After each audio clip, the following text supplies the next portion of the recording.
which is fine. There we go, device default. Now we select that. Testing, testing, testing. Yeah.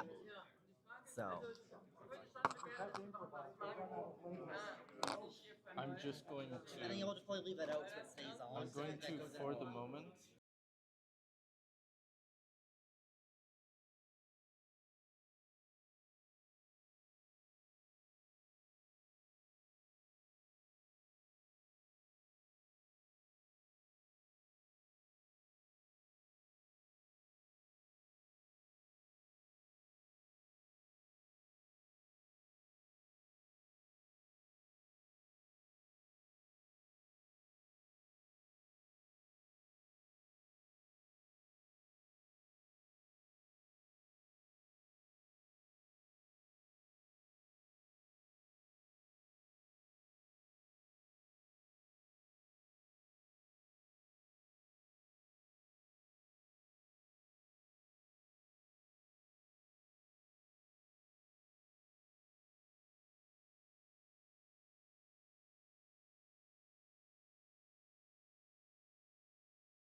Testing, testing.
Okay.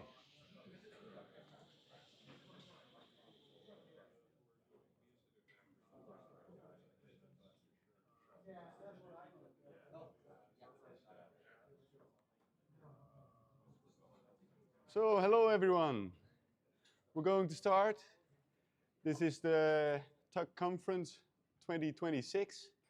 Welcome everyone for coming. Such an international audience again.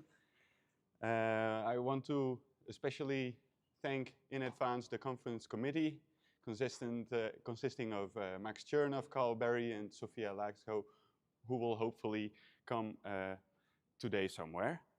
For everyone that missed the registry, please get a goodie bag and your mug with your name on it.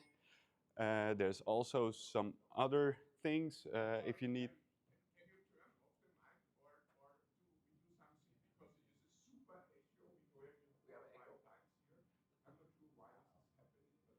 Okay. Yeah, if I turn off the microphone, the online participants can't hear me, unfortunately. Sorry? Oh, turn it off in the beamer. Okay. Better? Thank you. So there are some power bars available if you need one on the left. There's also a live stream. Boris Weitzman will be monitoring the chat. Just post your question and we'll do, after the talk, we'll manage the questions. So I will be session chairing this morning and we'll have 3 days of a conference, so there will be more session chairs. So with further ado, this is the TUG 2026 conference and is now open. So our first speaker will be remote. It's Rahul Krishnan. Let me go to the... Yes. Rahul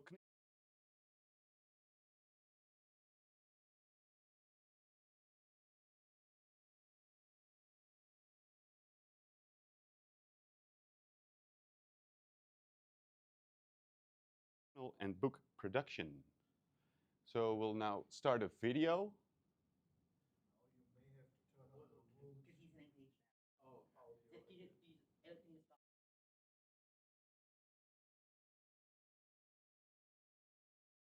Rahul Krishnan, and I am working at STM Document Engineering for last 13 years.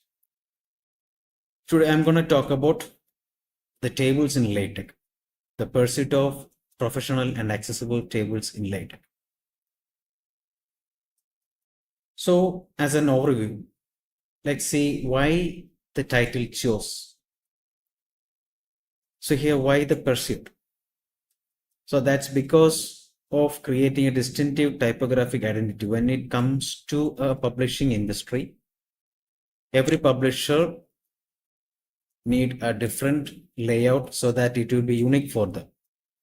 So when we see a table or image, that we will easily trigger that this table is from this publisher and that table is from that publisher.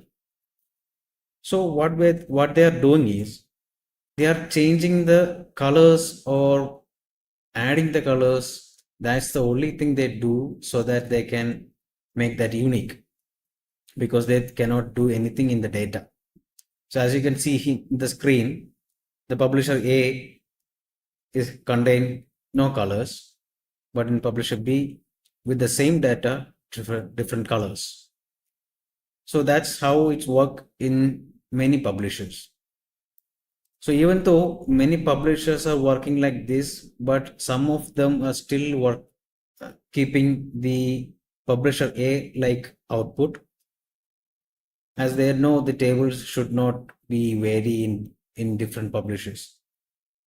They need to give an idea what the table is meant to be.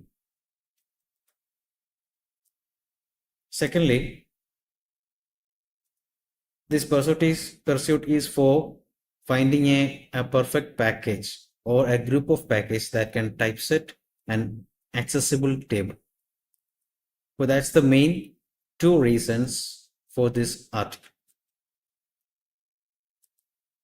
So first of all, we need to eliminate some packages from the equation, because as per the latest data as of 8/7 July 2026, there are many packages, but there are some packages that cannot be compliant with the tagging. So here I have listed some of the prominent packages, and I'm apologizing because if I missed anyone, please. So here, as you can see, there are 16 packages I have listed down, but among these, only 7 can be used. As per the data, as per the list from the above link, here tagging status of LaTeX package and classes, the 8 to 16 items can be eliminated because they are not supporting tagging. So this is a cartoon which I like to share with you, but it's not created by me, it's AI generated. But it is quite good to see that everyone is waiting to enter into the accessible tables. So I hope you like it. So coming to the next slide, let's make it some interactive section. So here I have drawn 4 tables which you can see, and you need to find out which one is better in your view. I will give you some seconds.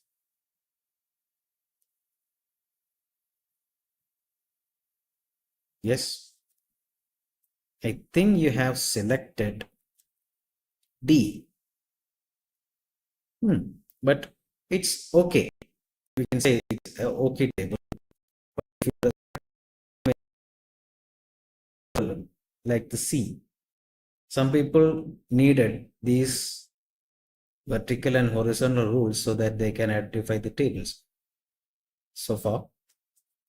So if you are talking about aesthetics, none of the above is a good one. So why I say that? Because there are some spacing issues between the rules and the content. So let's take a look into the standard table which we can generate from LaTeX. So when we talk about tagging or accessibility, the first line should be there in every document, and I'm not going to start how to code that because Ulrike and Frank is here and they will give an excellent job teaching you how to use it. So I'm not going to going to that, but I'm added the code here because to show you how it works, and not here to teach you how to code a table in LaTeX, but I need to show you how it works. So here the word one command here, which you might not see, some of you have, but I have added it here because to add a row, a header row in the tagging. As you can see here, you can see th for the headers. So how I make this? By using this command and its option. The rest of the things you have already gone through that, and this is the output of that table and the corresponding tags here. So the table is accessible.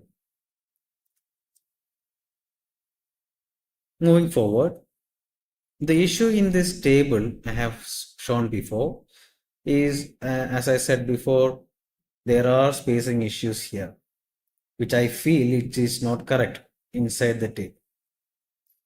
some of you have a feel that this is okay. Why I have listed this, but when you work with the publisher standards, these are not a good one. So to fix these skips, we already have packages. So I am using a book tabs and the multi-row so that I can create a more aesthetic output, as you can see here. So this is the before table, like the default table from the LaTeX. And the next one is the output of book tabs and the multi-row. Now it feels like there are space, there are no congestion between the elements, and the range, it should be a multi-row content, and I have given that. And one problem I have noticed while creating this PDF, this presentation, and I have found an issue with the multi-row. So when I check the documentations in the LaTeX lab, they have already said that there are testing needed, and there are issues. So I have created this presentation and the tested tables in the 2025 Tech Live. I hope there might be a fix in the 2026. I hope Ulrike and Frank can give me an answer in the further sessions. So here, as you can see, it's aesthetically and semantically pleasing for me. If you are not satisfied, I don't think so. So anyway, here the code doesn't meet the tagging property of footnote and the multi-row. So here, when I take this footnote in the tag PDF viewers, this is coded as a text unit. So I think it also be a to-do list in the tagging project. So it need a rigorous testing flow. Again, now we need colors. Like I said before, we need to handle different publishers.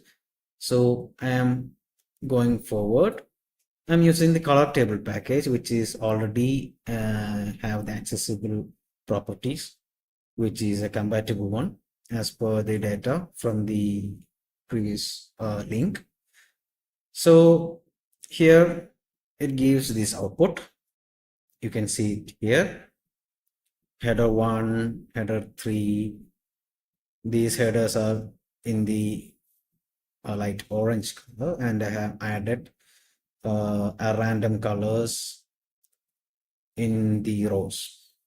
Here, one problem I notice is that when I use the multi-row using the row color, the color palette will be over the multi-row. That means the range word here will not be available in the output. I mean, it is in the background. It becomes pushed it to the back. So I have used cell color here so that I can add colors in every cell so that the V should be like this. So this is the way I have created this table, and on the left hand side you can see the code. I have added the extra package color table. So with this slide, I can confirm that we can create a normal table and a table with colors using the book tabs, multi-row, and color table. I hope it is clear to you, everyone. As I said before, I am not here to teach you how to code table, but we are discussing this topic so that I am listing all of this. So next, we have to conclude what is requirements to presenting a tabular data is that it should contain, or it should handle, the package it should handle these horizontal vertical rules, cell colors, merging rows and columns for that multi-column and multi-rows, then the horizontal and vertical spaces. So the first 4 points can be handled using the book tabs, multi-row and color table. So as already said that it is already compatible and it is very much accessible. So coming to the next points, for the cell alignment, we can use array, tabular Y, the higher version of tabular X. These packages can be used, and I'm not going to give you a typeset version to show that, but you already know how to typeset that. And the rest of the 3 comes on demand for the footnotes and legends. So when I gone through the packages which is compatible with the tagged PDF, the 3-part table is not at the moment. So when I search over the packages in CTAN, the table footnotes can be given using the 3-part table. I don't think I can find another package which we can use to typeset the table footnote or table legends, which should appear at the very bottom of the tables. So in long table, I think we can use it like an row, and that can be mimic as a table footnote or legend. So while checking those, I haven't found anything. So we need to find a solution for that. Then comes the table breaks, which already have a well formatted table packages such as long table and Excel tabular. I have tested it and it is working fine, just nice. So for the accessible tables, for the long tables, the long table and Excel tabular can be used. And for the landscape portrait view, we can use the Lscape, which is not relevant for the accessible. It's just rotating it. When I tested it, it is working fine as expected. So for accessible tables, these are my conclusions. And I think it's a very short presentation. And I hope you have get an idea of what I have said in this presentation. So I would like to thank Mr. Abhilash and Mr. Abu for giving me some ideas in the discussion and the feedbacks. And this is the colophone. Thank you everyone for giving me an opportunity.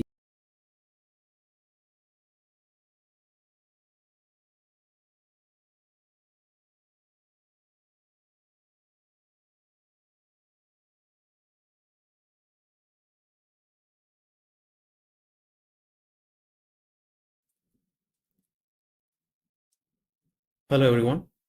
Thank you for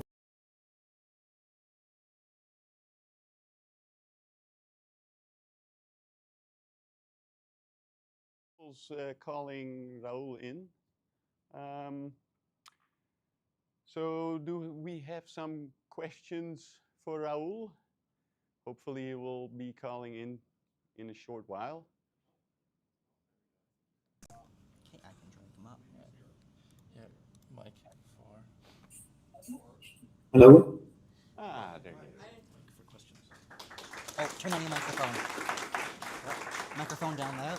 Turn that on. Where's Up there. There's the mouse. Yeah, turn that on. okay, there we go.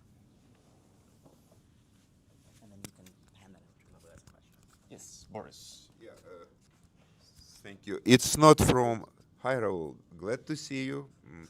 Yeah, it's too bad you could not make it here, but we really like to see you, at least on the screen.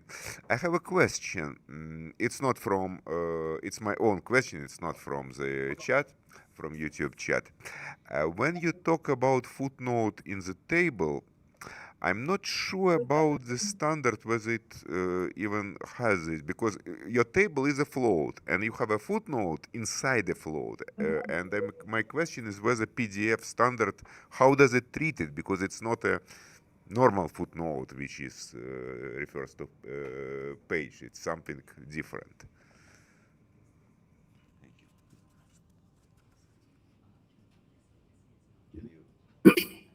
Boris, I think my connection is not good.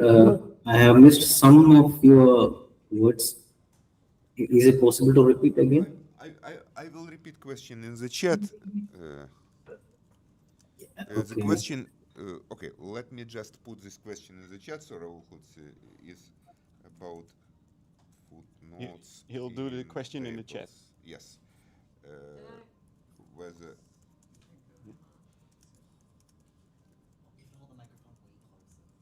Yeah. yeah, I just repeated in the chat. The question was whether PDF standard allows footnotes inside floats, and how can I treat the footnotes inside floats? Oh.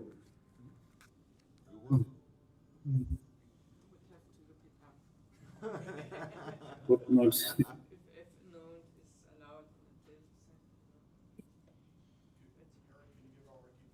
Yeah, sure.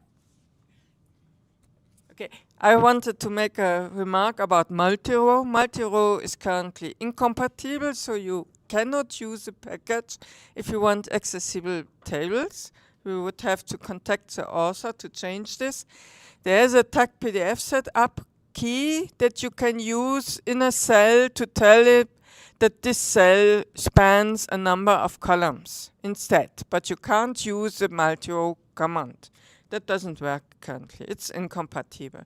And about the footnotes, yes, one can place them below the table. I think I have some code somewhere for three-part table. So open an issue, and then perhaps I can help you to get the notes more or less correct.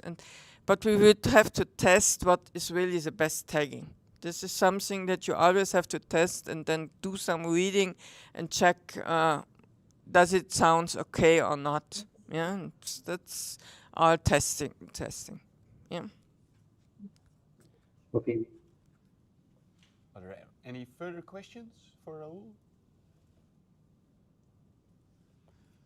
Okay, thank you, Rahul, for your presentation. Okay. Bye. Bye-bye. That one, yeah. The one is for Barbara. Yeah. So our next speaker is Barbara. So then we can close the Firefox. We can do that for the day. And then we can Well, yes, she doesn't require an introduction, but I will say some things while she prepares, and I will also get a chair for her as session chair. She is the problem for all tugboat authors. She knows how to use semicolons. However, I always appreciated her feedback. She is within TUG since 1979, which is quite a while. And we'll go ahead with hers. And I will give her. Oh, no. I'm willing to be called a fossil.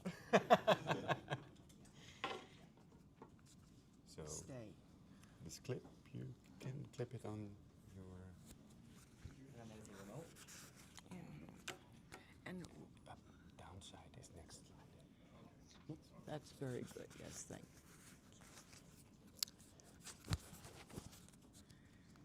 Oh dear.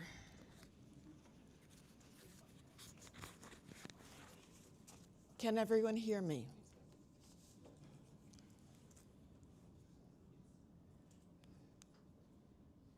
Yes. I'm afraid my slides do not have the magnificence that I'm sure that some will. However, this will be a somewhat biased history of TeX and TUG, both of them. I'm assuming that you're familiar with the why and how of TeX. Okay, so, all right, so everyone, let's pause.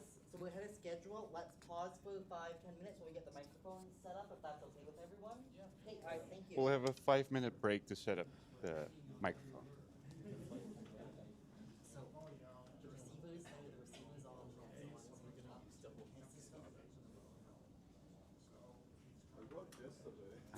this is the microphone. So the power's there. When you press it, it should turn green.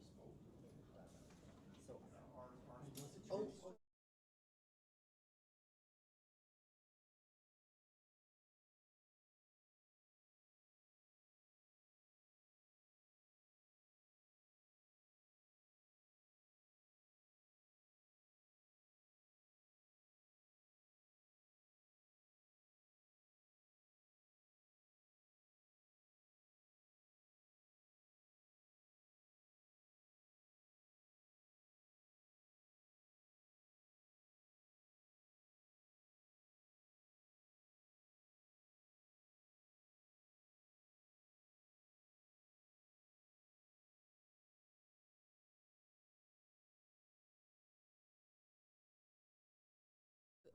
Has anyone escaped?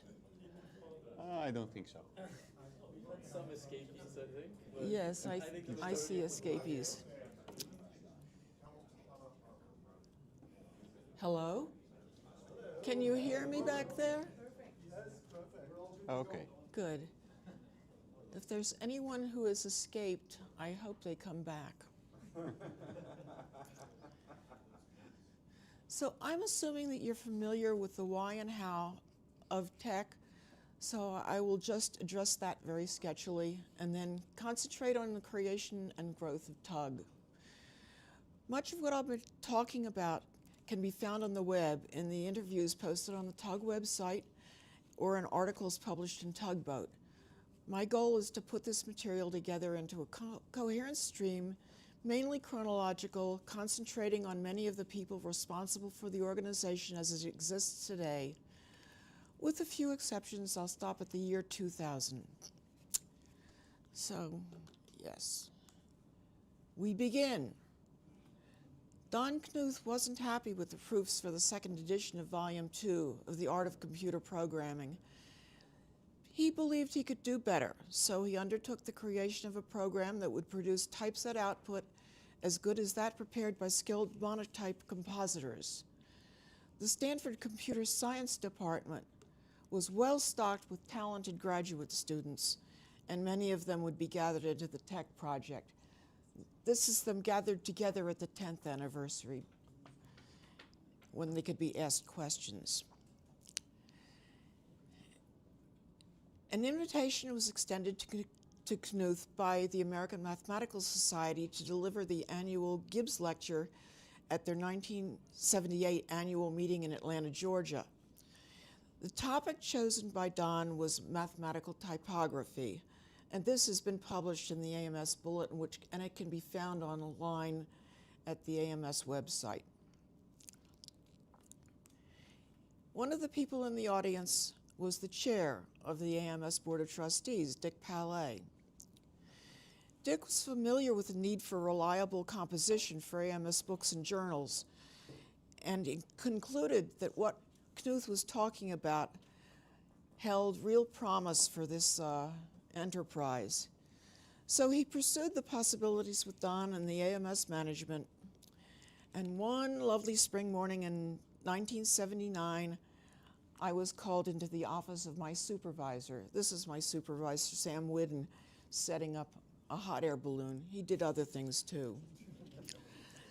He handed me a small yellow book with a large green TeX on the cover and said a ticket and a list of addresses, and told me to go to Stanford, learn TeX, bring it back and make it work.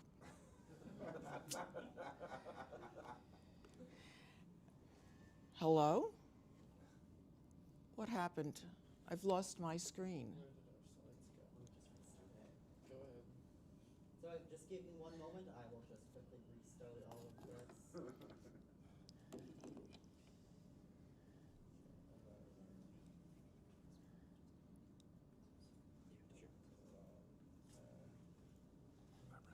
Could you put the mic some bit closer to the... I'll try. Okay. It was there. No, it's up there. That's up there, but this is... Not Eric again. Wait. Okay, I guess that's YouTube. That's still it. YouTube is delayed. Just to check, I didn't touch something that I shouldn't have. 100% Okay. my fault. Something with the... we're on...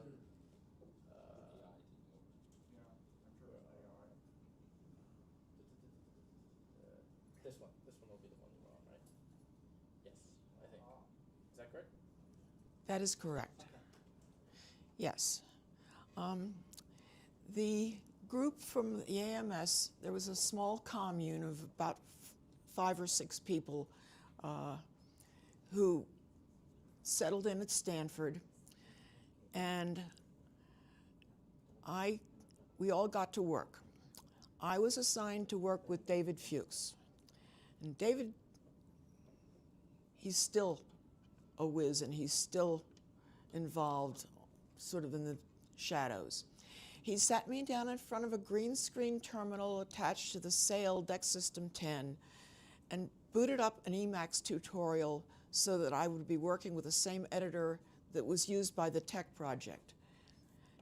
I will tell you that I refuse to be drawn into editor wars because after so many years using Emacs, it's impossible to use any other editor or word processor effectively. The Emacs commands have migrated to my fingers, and if I try to use anything else, the results are simply disastrous. So, my advice is use whatever editor you're most comfortable with and best meets your own requirements. So, other participants in this little commune were a member of the Math Review staff and two mathematicians, Bob Morris and Mike Spivak. I do not have a picture of Bob. I could not find one. But this is Mike Spivak. Bob's assignment was to develop macros usable for the AMS authors in preparing manuscripts for journal articles and books. Mike was charged with writing the instruction manual. But as things turned out, Bob dropped out of the project and Mike developed the macros that became AMS-TeX and produced the manual Joy of TeX. So, let's see. Well, it's ahead of. It became obvious that since Don Knuth really wanted to return to work on the art of computer programming, if TeX were to be used effectively by random authors, some mechanism would be needed to provide support for them. And the TeX users group was born, or maybe hatched. An organizational meeting was held in February 1980 at Stanford, and a 15-member steering committee was established. Dick Palais was named chair, Sam Whidden became treasurer, a position he held until 1987. Bob Morris became secretary. Other members of the new committee included several grad students from the TeX project, in particular Dave Fuchs, and a few interested mathematicians. The next couple of steering committee meetings were held at AMS annual meetings. Dick Palais was on sabbatical in 1981 to 82, so Mike Spivak took his place as acting chair. But things were happening at Stanford as well, and Don pulled in some font people to help things out with Metafont. Chuck Bigelow, who created the Lucida fonts with his partner Chris Holmes, this is Chris and Chuck, joined the faculty and created a program in digital typography that was in connection with the TeX project.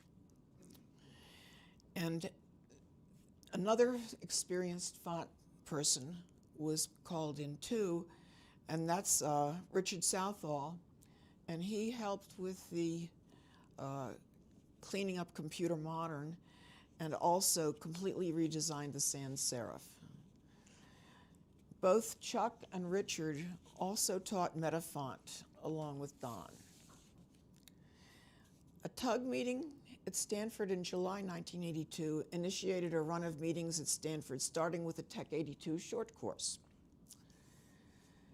So progressing, the 1983 TUG meeting at Stanford, you notice these are all at Stanford so far, saw a major change in the organization, the TUG organization.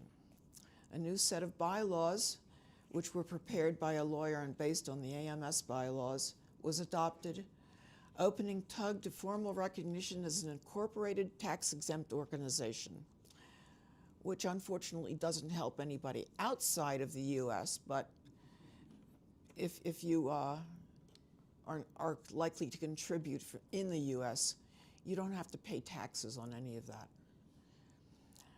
So new officers were elected, and they were headed by Pierre Mackay, who became the first president under the new bylaws. Pierre was a classicist, a professor at the University of Washington in Seattle.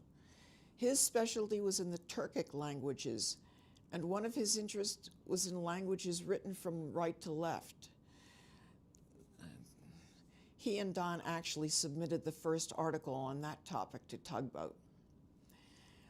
Working on a Unix system, he became site coordinator for that operating system, and with his group was responsible for distributing tech tapes to new users.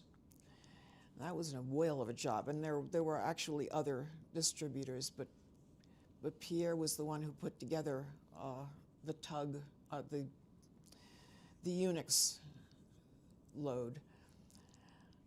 Another important member of the tech group at Washington was Rick Ferruta, who was also a board member and vice president from 1988 to 91. But before 1983, Tugboat was edited by a volunteer, Robert Welland, a mathematician from Northwestern University. Production was carried out at AMS by me and used the cut and paste method. So when you look on the web and see the images of Tugboat from the early years, they're all scanned because we don't have files for them. However, Welland retired and I became the editor, which was a rather unsettling prospect. And you see what happened to the title page of the first issue that had my name on it. I forgot the title of the journal.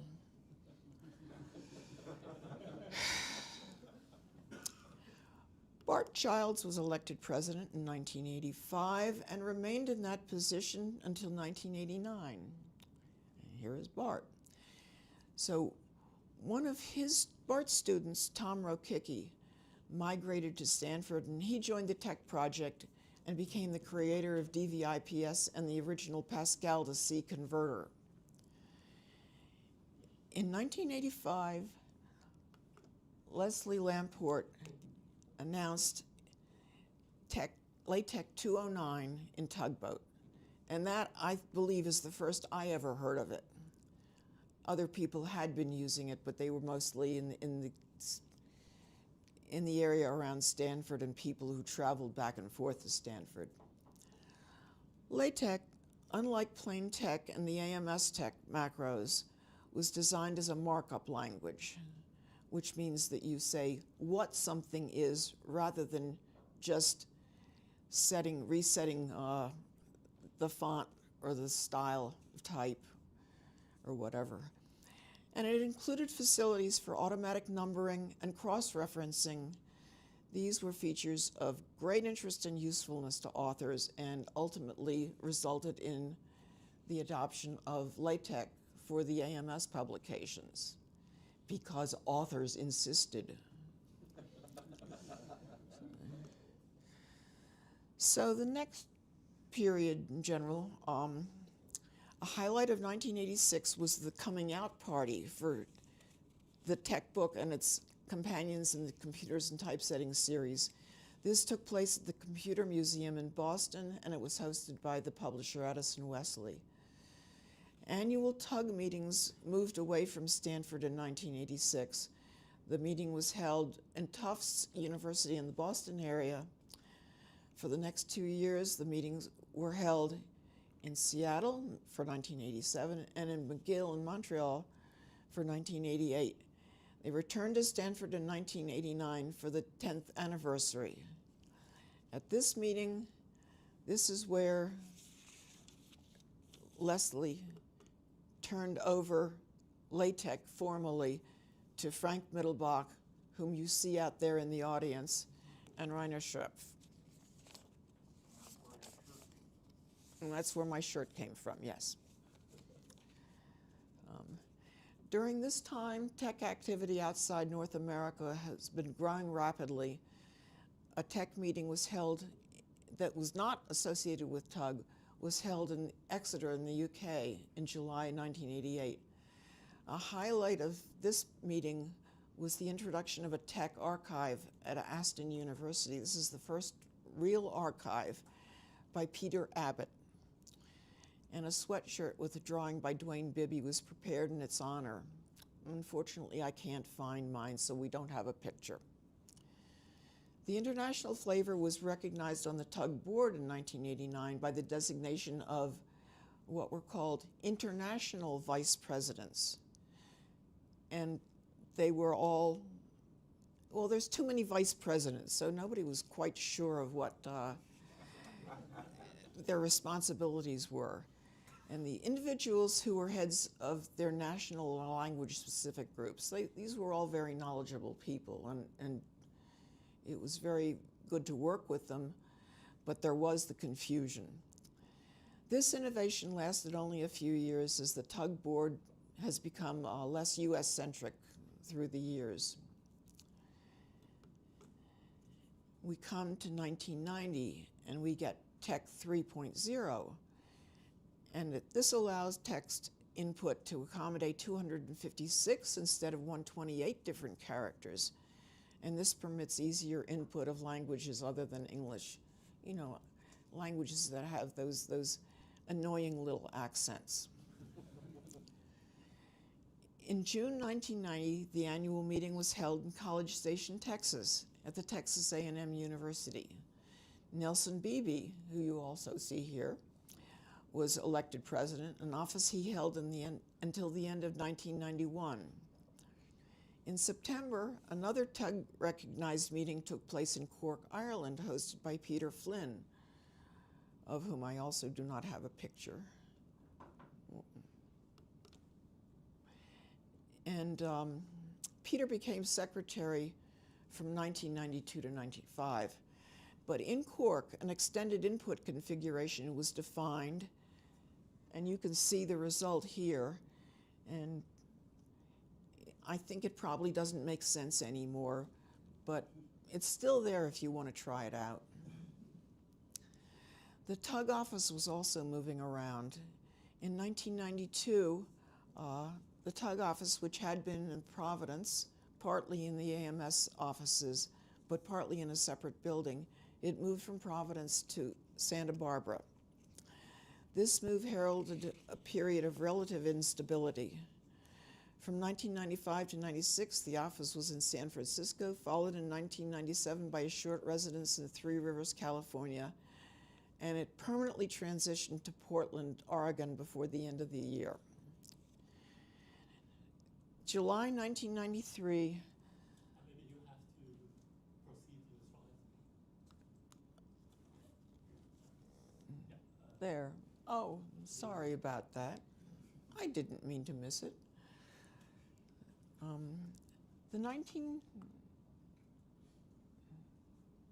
Good heavens.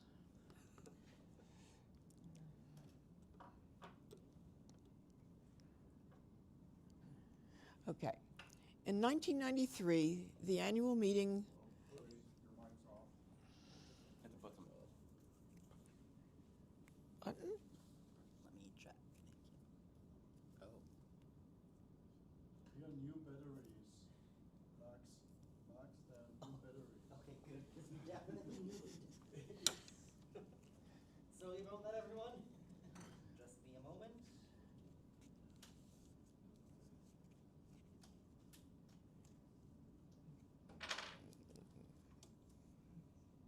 Gives my voice a chance to recover, so I'm not croaking like a raven.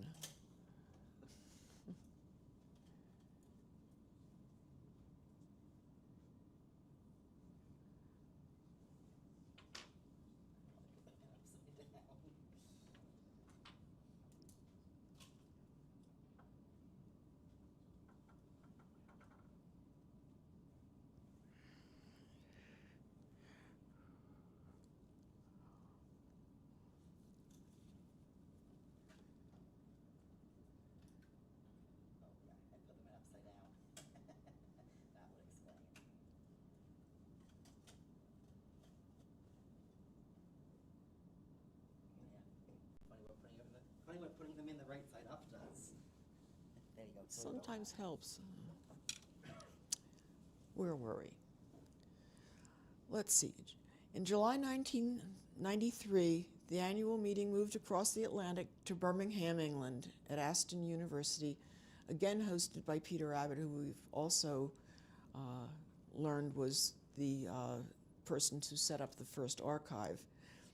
Christina Thiele of Canada, hooray, assumed the office of president until 1995. In 1994, the meeting returned to North America in July at the University of California, Santa Barbara.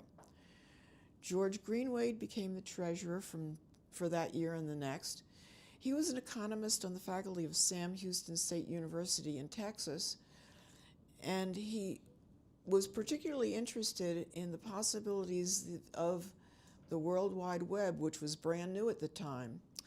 And with lasting implications for TeX and TUG, he originated the idea of CTAN, including that name, and established its first home at shsu.edu.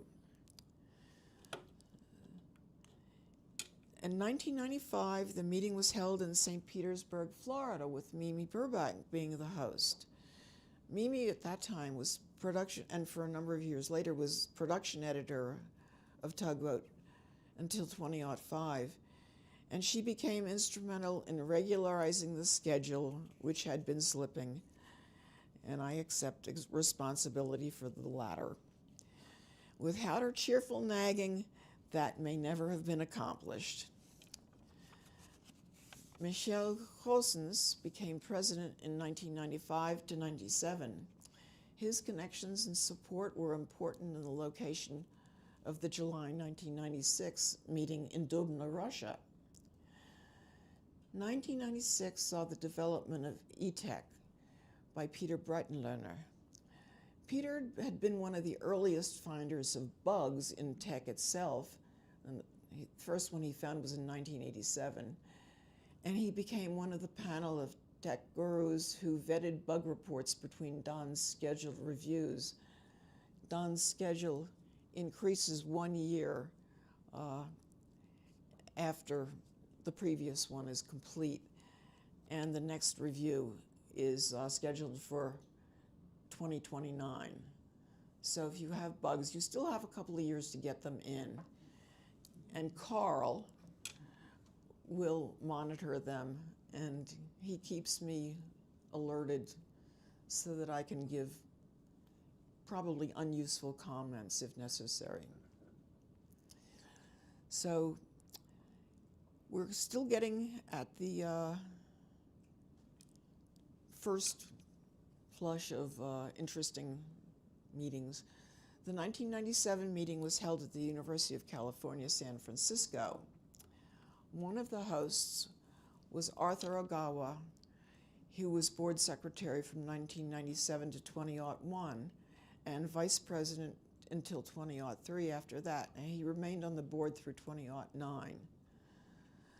So he was the developer of RevTech, which had been begun by David Carlisle in England, and he's the that's the LaTeX author package used by the American Physical Society. After the 1997 meeting, the move of the office to Portland took place, and Arthur was one of the very active participants in making that happen. The next president was Mimi Jett. She became president in 1997 and held the office until 2003. So it really was getting more stable.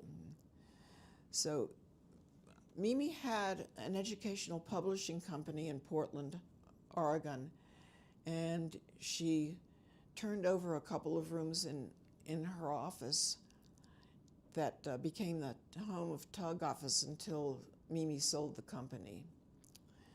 And I'm not sure exactly where the actual headquarters is now, except that it's still accessible to a post office box in Portland. Sophia's apartment. Okay. So Mimi, during her tenure, the TUG board was reorganized into a much more stable entity, and Mimi then went off to do other things, and she's now involved in programs promoting Arabic literacy in the Middle East and North Africa. There were two meetings held in 1998. There was TeX Northeast in New York City, and the annual meeting was held in Toruń, Poland, and it was hosted by GUST, which is the Polish national group. In 1999, Vancouver was the host city. Also in 1999, Robin Laxo assumed management of the office, and she held that position until 2023, when she turned it over to her daughter Sophia. Unfortunately, we don't have Sophia here yet. I understand her plane has been messed around with. So the 2000 meeting was held at Wadham College and Oxford University. And this was the alma mater of Sebastian Rotz and a number of other interesting people. Sebastian had been a member of the board from 94 to 97 and secretary from 95 to 97, as well as filling many other necessary functions. Now, Sebastian was not just a proponent of tech, he was also a proponent of XML and was active in the XML summer school at Oxford. So we had a couple of interesting excursions while we were there. And one was a theatrical performance on the Oxford grounds that was based on tales by Lewis Carroll, also educated at Oxford. And the other, King Lear, which was wonderfully performed by the Royal Shakespeare Company at Stratford-upon-Avon. So we had a good time. And I'm pretty close to done, so I'll just finish by mentioning just two more meetings in Newark, Delaware in August 2001, as September 2002 in Trivandrum, which is in southern India. Since then, meetings have moved around the world, usually hosted by local language-specific user groups or organized by enthusiastic individuals. And more recent information can be found on the TUG website, and I encourage you to check it out.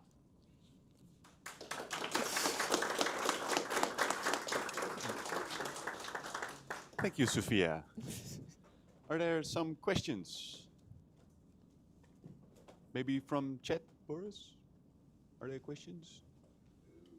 Lots of people in chat just send the greetings to familiar faces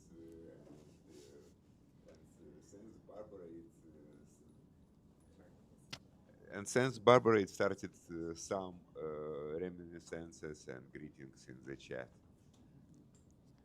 Thank you. I will send greetings back to them.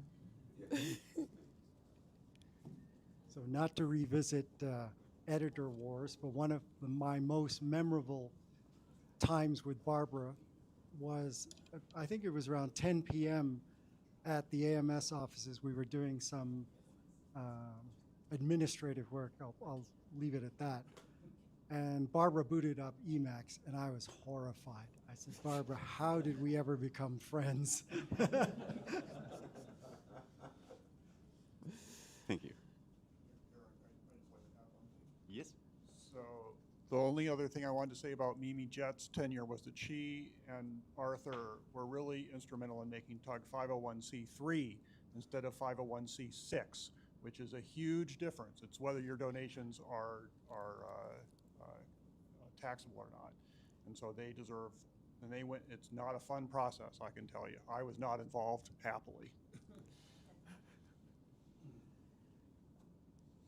Okay. Thanks, Barbara.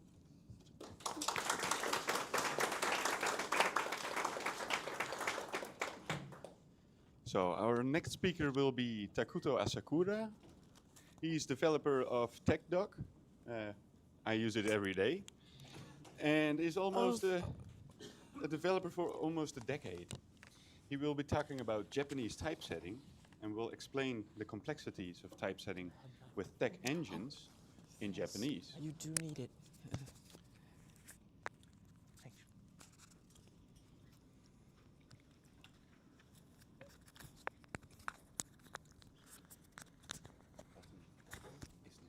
Okay.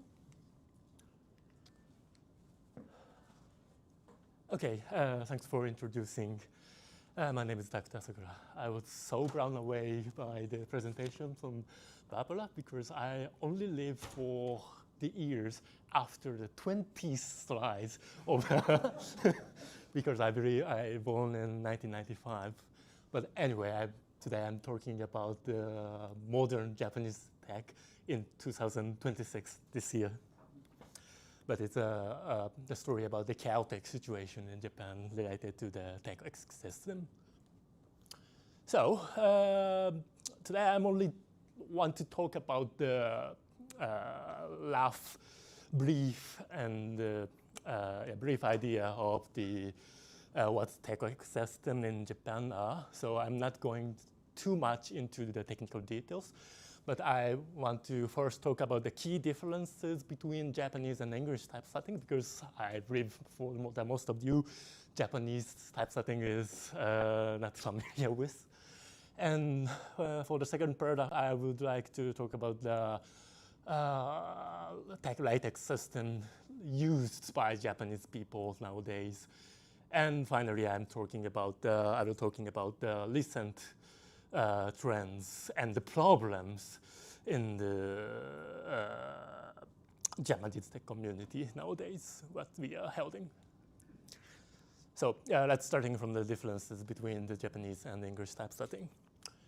So there are, roughly speaking, 3 big differences between those two typesetting. So the first large group are the difference of character set and space modeling, of course.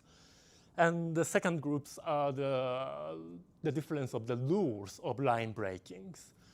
And the last one, which is obvious for Japanese people, but probably not obvious for English speakers, because if we call Japanese typesetting, it's, for the most cases, not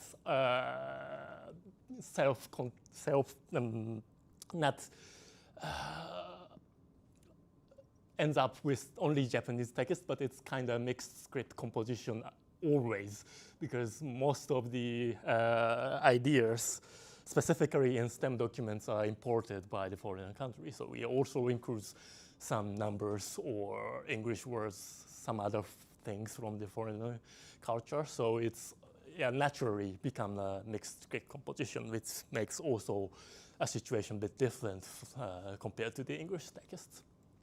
So talking about the first large group, which is the character set and space modeling divergence. So the characteristics of Japanese character are fixed widths, while the English texts are normally variable widths, like shown in this example. So for the English typesetting, you normally build the rhythm with the variable glyphs, widths with glyphs like shown in the example, while Japanese letters are always square and fixed with positioning to the line next to the former character, which makes quite simple for the normal situation, as clearly can be seen. But some problem we don't have the interword spaces, so we just put the word together. So there is no obvious separation between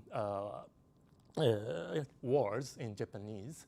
So the line breaking logic are quite different in Japanese typesetting. So for English documents, the candidate of line breaking are mainly at the position of word segmentation, or you can possibly line break in the hyphenation position. While for the Japanese texts, we can break virtually everywhere. So you can put line break everywhere you want for the normal situation. But there are some exceptions. So instead of having the simple rule for the normal placing the characters, we have a relatively complex rule for line breaking prohibitions. So there are mainly 2 types of them. The first types are the no interwords, the first categories of the prohibition is no break before, and the second type are no break after. So for instance,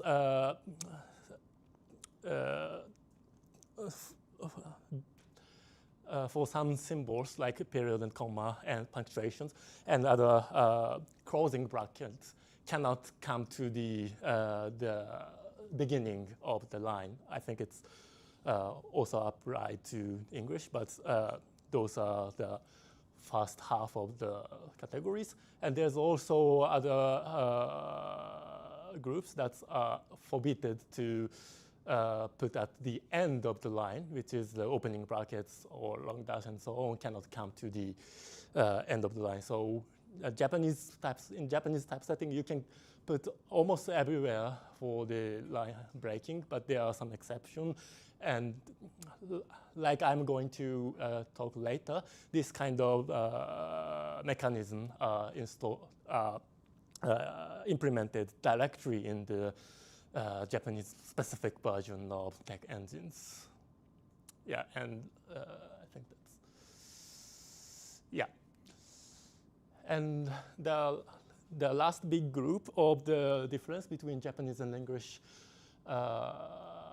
typesetting is the common situation of mixed script composition, which is, like I said, most of the Japanese documentation, specifically the STEM documents, which typically LaTeX applied, scientific documents, which also includes the Latin letters inside the documents. So it is a quite common situation that the several scripts share a single line. And for those situations, there are another special rule in Japanese typesetting. So we have to put some special automatic insertion of appropriate spacing between at the border of the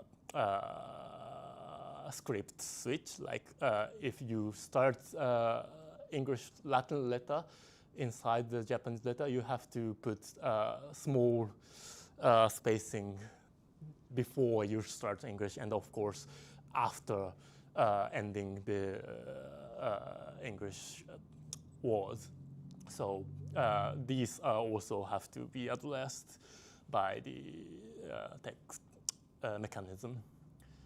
And yeah, of course, if we mixed the Japanese type letter and English chunks inside a single line, then we also have to combine the different line breaking logic at the time. So if the English terms appears at the end of the line, then the English line breaking system would be applied, while the Japanese letter comes at the end of the line, then Japanese line breaking should be applied. So it's a bit a complicated situation. And yeah, we also have we also need some adjustment of baseline and glyph size harmonization. So those kind of things should be treated if you want to properly typeset Japanese documents. And there are also some other unique features for Japanese typesetting, which is maybe some of you knows that we Japanese and some Chinese, and I'm not sure about Korean, but we have the vertical writing. So we start from the top to the bottom, from the right to left, kind of progressing.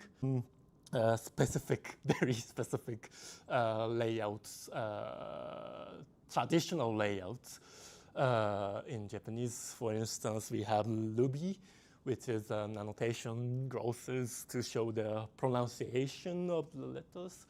And we also have some special type of notes. So we put two lines in the single line instead of a footnote or the side note, and in some cases.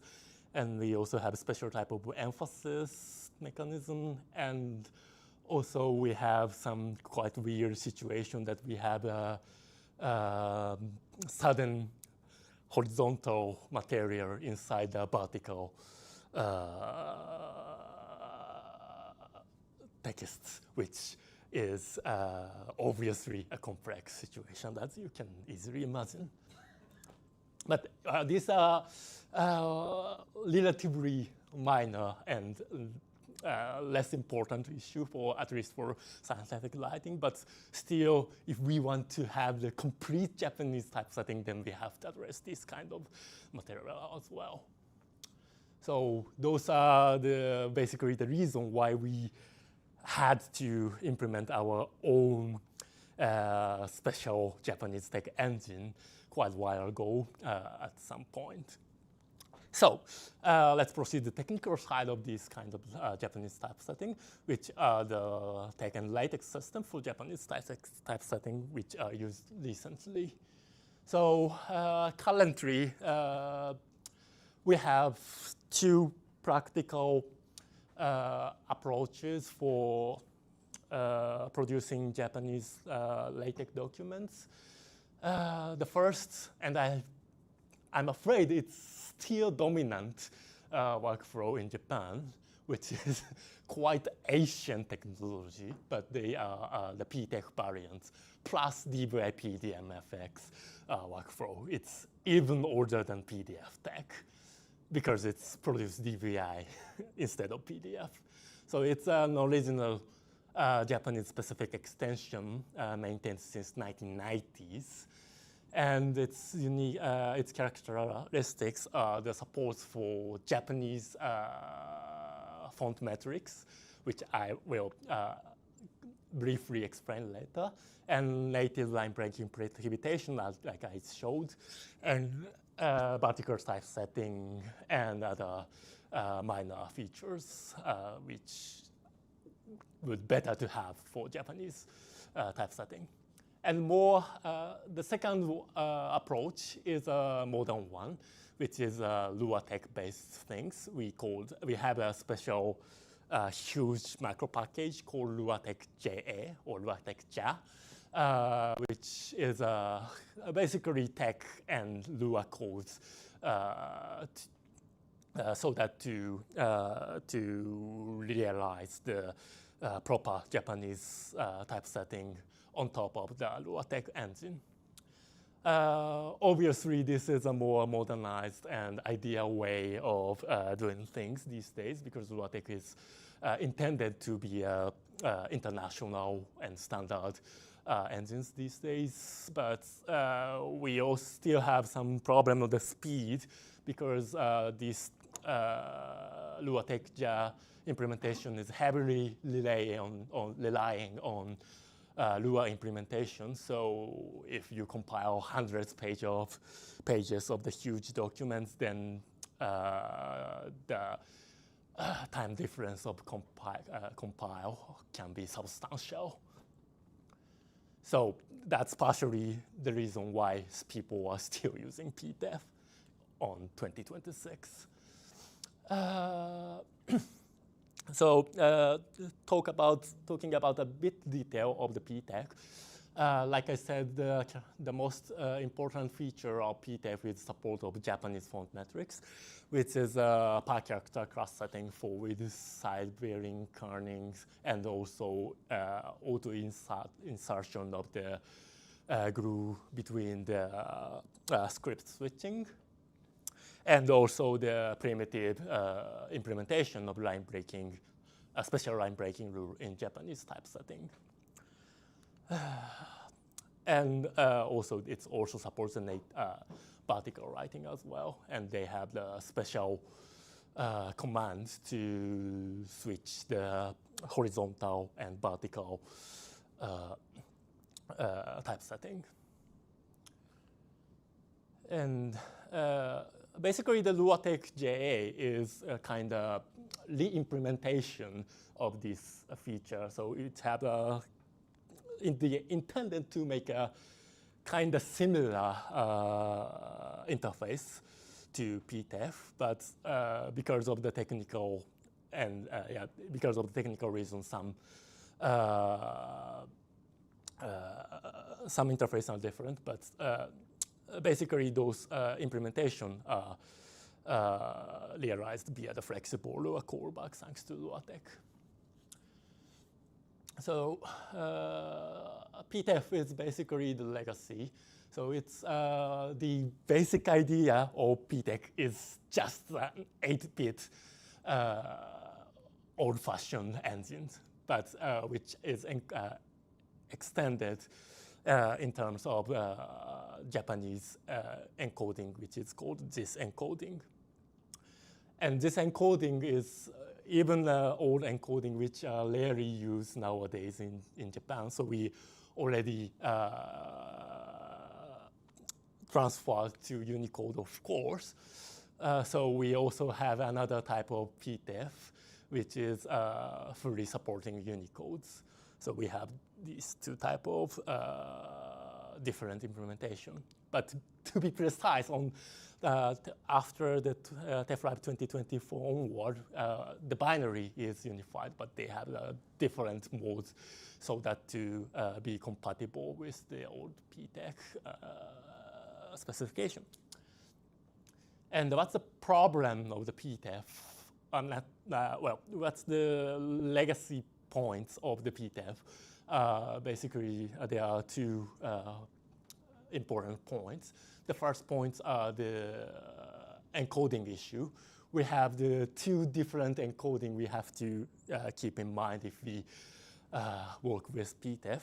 The first thing are input encoding, which is, of course, the input encoding. So if you write a file in a certain encoding, then the input encoding for the PTEF should be specified or automatically judged by for the that specific file. But for the PTEF, they have the internal encoding can be differ from the input encoding. So for PTEF, they can accept Unicode as an input encoding, but they first convert it to the old-fashioned this encoding and then process and then produce the final PDF. So you can input the Unicode, but if you convert to the internal encoding, then you will lose some sort of information. So for PTEF, even if you input with Unicode, the full function of Unicode cannot be used. This issue are overcome by UPTEF, but yeah, this can be sometimes confusion for some users of PTEF. And another burden is KCAT code, which stands for kanji cat code. This is a Japanese specific category code, as you can easily infer. So these KCAT code are applied for every multi-byte Japanese character, and the semantics are shown in this short list. And these KCAT code are used both for lexical scanning, so whether, for instance, for judging control sequence separation, and also for line breaking and prohibition class lookup, so which can be also sometimes confusing because it's have the double meaning. And even worse, the specification are noticeably different between PTEF and UPTEF. I'm not going too much detail in this talk, but you can refer to special documents, which is named Guide to PTEF Developers Unfamiliar with Japanese documents. So this document can be somehow helpful for people like in developer of LaTeX team. So those are the situation in PTEF. For the last part, I'm going to talk about the recent trends and the problem in the Japanese tech community. So these are, sorry, it's very biased history of LaTeX CV.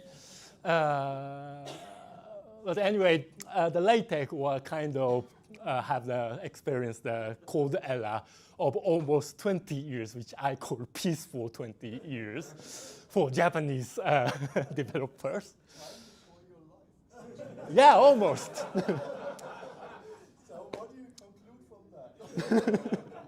So yeah, from when I was born and until I was 20 years, it was a peaceful years. But now these 10 years, after the reactivation of LaTeX development, I understand it's an important thing and necessary thing for the internal community, or international community of tech, but it is a bit complicated situation in Japan. So I'm talking about that point.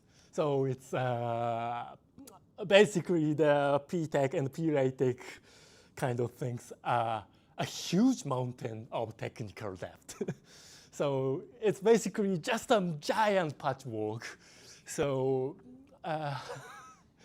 if some small change made to the original engine or the LaTeX kernel, which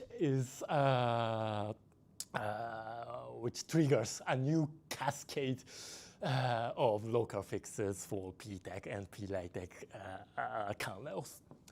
And also nowadays, because of the tagging project and the full revision of the PLaTeX kernel implementation, they made quite a lot of changes, including the migration of font selecting systems or introducing a new hook system.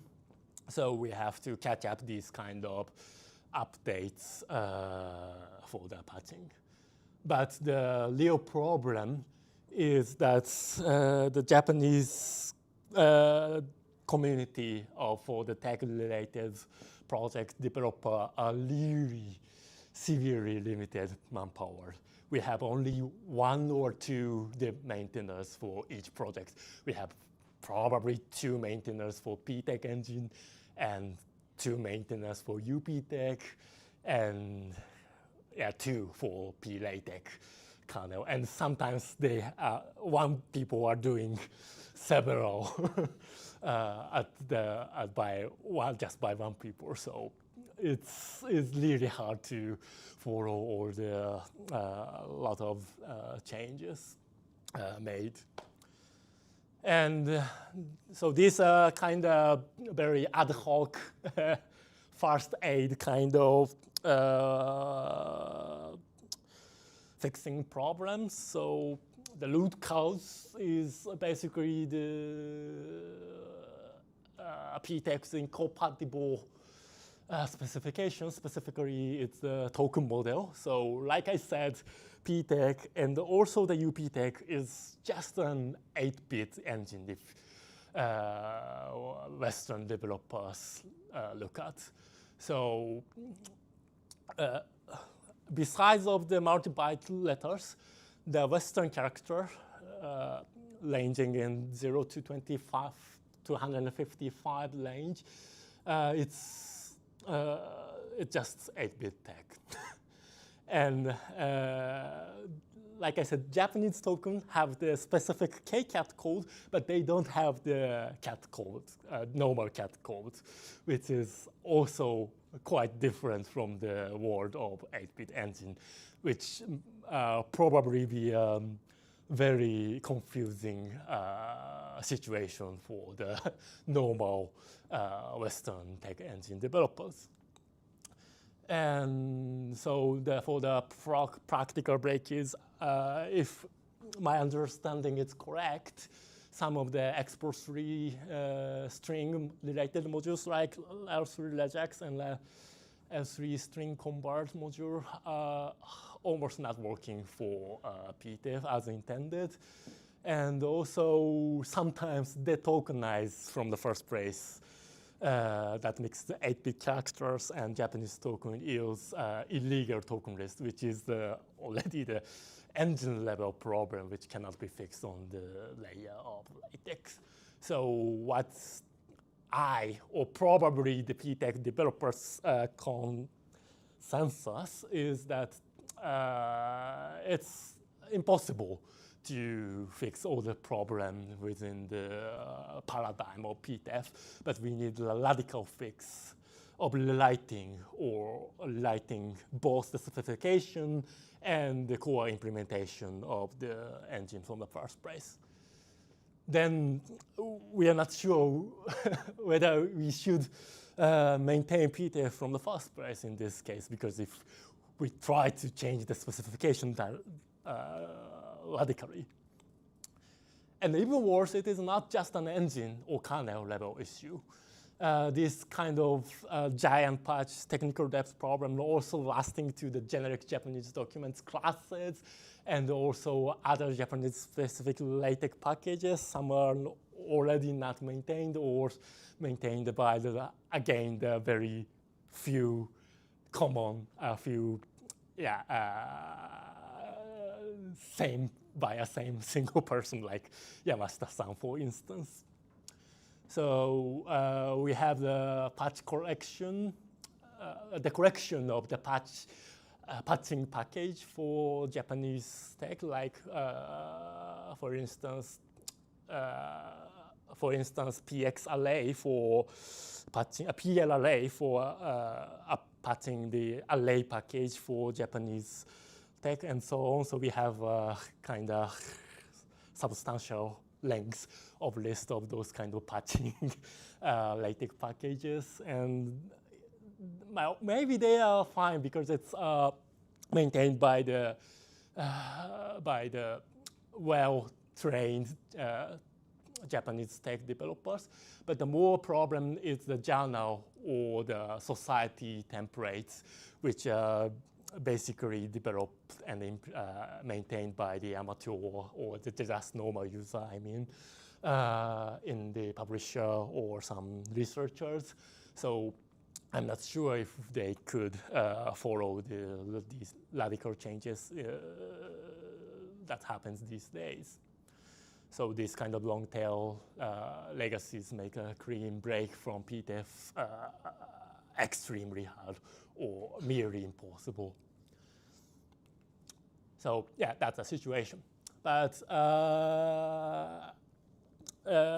even so, we are trying to overcome this kind of situation by keeping our communication channels connecting tight among the Japanese developer. So, and those channels are mostly text-based, which are not so different from the international tech community. So we have the Slack channel and GitHub issues to discuss about the daily issues. And we also have the annual meetings in Japan, which have, I don't know, about half a number of audience compared to TAG.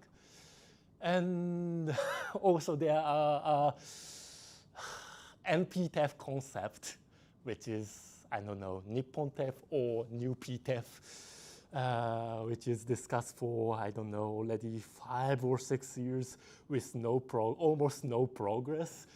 That's trying to make a new engine which is compatible to PTEF but GTEC based, so that to make it legacy free. But the discussion are very slow, proceed only slowly. And like you may know, on November 2024, LaTeX team announced that the end of full support to GTEF. So we are not sure if we move to GTEF can be a legacy free from the first place. So maybe transiting to the LuaTeX can be the only solution, but we still don't know. And where I fit in is just my personal note. I'm not an engine hacker, unfortunately, but I'm focusing on the documentation and tooling, like I introduced in the first. So I'm working on tech doc development and also try to engage with the global tech community, like presenting this kind of situation to the international audience. And yeah, I also translate the LaTeX content to the Japanese, so I try to keep the connection between the international community and Japanese community.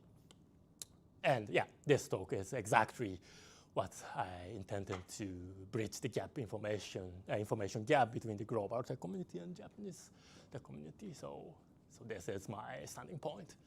So as the summary, Japanese and Western typesetting substantially different. And there are two practical Japanese workflow nowadays, and one is PTF-related things, which is a very ancient workflow. And because of that, it's a bit difficult situation nowadays, but we are trying to overcome with this by the collaboration among the Japanese community. And we probably need a fresh contributors, otherwise it's really hard to overcome the situation with the only with our manpower, which we currently have. Yeah, that's all from me today. Thank you. Thank you, Takuto.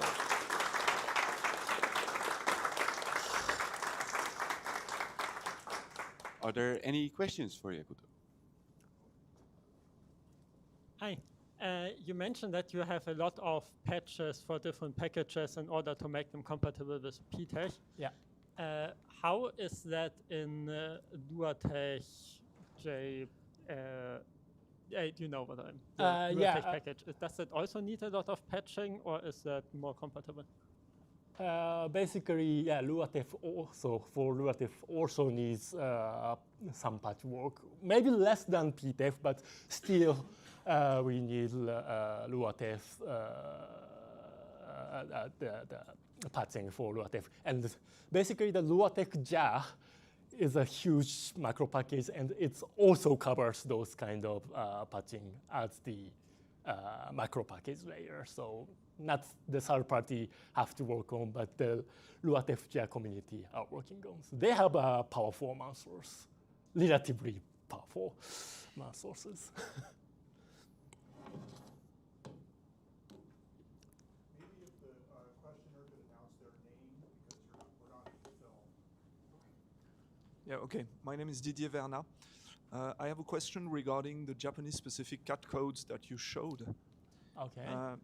You showed one cat code for kanji and one cat code for kana.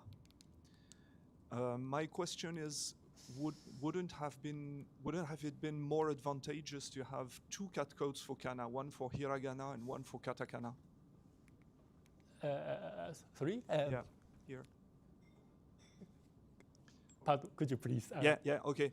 The question is, why is there only one cat code for kana instead of, for instance, one for hiragana and one for katakana?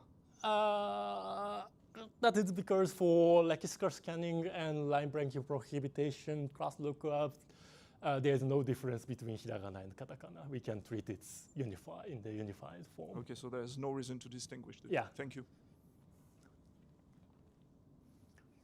Hello, Matthew Scala here. I am aware of a piece of software called Satisfy, which seems to be, I don't know a whole lot about it, but it is something like a Japanese-specific engine that is not really tech. Is there any possibility of cross-pollination or similar interchange between that and the tech world? Okay, yes, Satisfied, developed by a friend of mine, and he is also from the community of Japanese tech community. And I believe it is not Japanese specific, even if it looks like, but it's intended to be international. And it is completely different implementation, and it's incompatible with tech in any aspect. So it's fully typed. It looks like a very function programming language. So it should provide more meaningful error message for most of the situations. So it's the good point of the engine, But the downside is it is completely incompatible with TeX, so you cannot use the existing packages, documents, and any resources you already have. Am I answering your question? Further questions?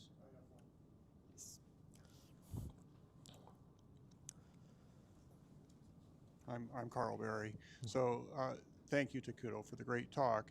And I wondered if you could tell us a little bit about how prevalent the use of TeX is, or LaTeX, in Japan. Do most journals, most scientific journals use it, or not so much? LaTeX? LaTeX, just in general. LaTeX. No, just LaTeX. LaTeX, okay. Well, it's quite a lot. I think for the scientific, well, especially those involved with mathematics and equation, then it's almost 80, 90, 100% coverage. Yeah, so that's similar to the situation here. So it's interesting that the same case of a few developers are being relied on by a lot of journals. Yeah, because it's exactly the same outside Japan, though. You know, that last few overlapping developers slide. Yeah, well, I think so. That's maybe double in the Japanese, but. Boris, are there any online? No? Yeah, I'm Marcel Krüger. I have one more question about LaTeX jar, and especially you mentioned that it's much slower, and that is a reason why it's not used much. Or well, in my opinion. Do you know if that's really if that's the only issue, or at least the main issue, or is there also on a future level something missing in LaTeX jar which makes people prefer PTeX? Well, I think it's the same issue that Carl mentioned. So we have only very limited resource for journal and other long tail packages, and they are only compatible with PTF, and I'm not sure they would know how to migrate to the LaTeX. So they are lazy. So unless they are really becoming a problem that cannot be used, otherwise they are not going to fully step to the LaTeX. So that can be the real issue of not realizing this migration. Thank you. Last question.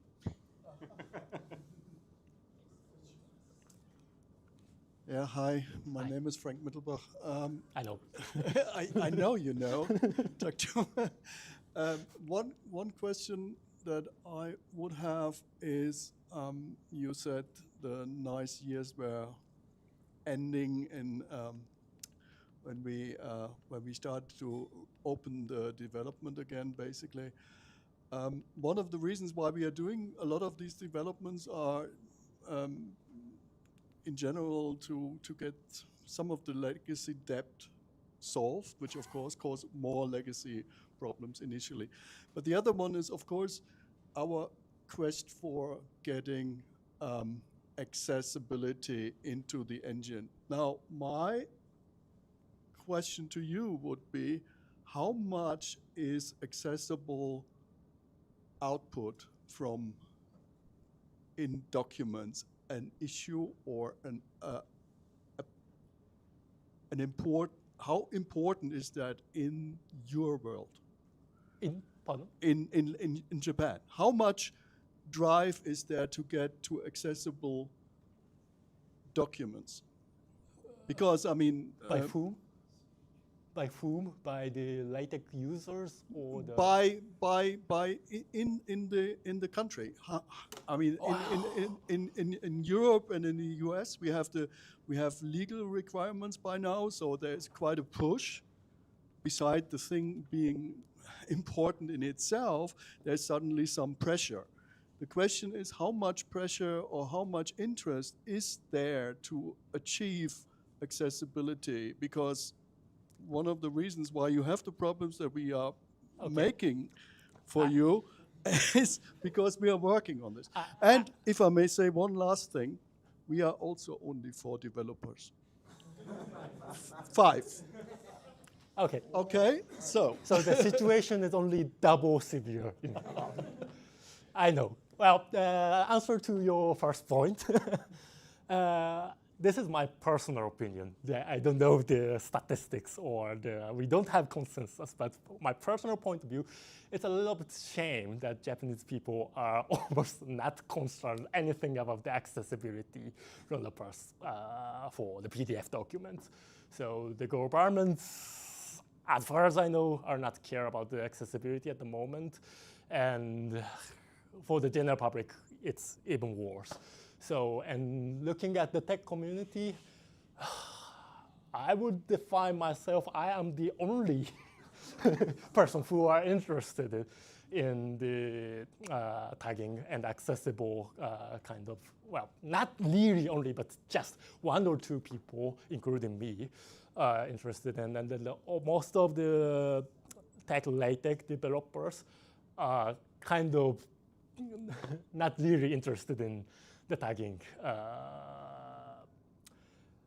or accessible kind of things. And this is because of the social attention and the values that are still not caring about the accessibility, because we are way behind, in my point of view, unfortunately. So that also makes this gap larger, because they have not really passionate to catch up with the accessible kind of things, which I want to somehow educate people, if I'm answering to you. Thank you, Takuto. We'll have a short break, and we will be back at 11.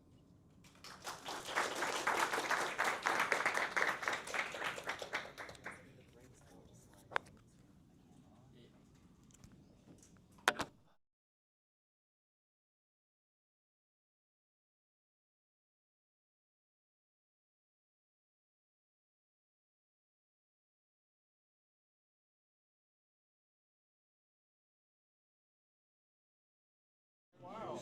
It's like all of a sudden, it's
please take their seat.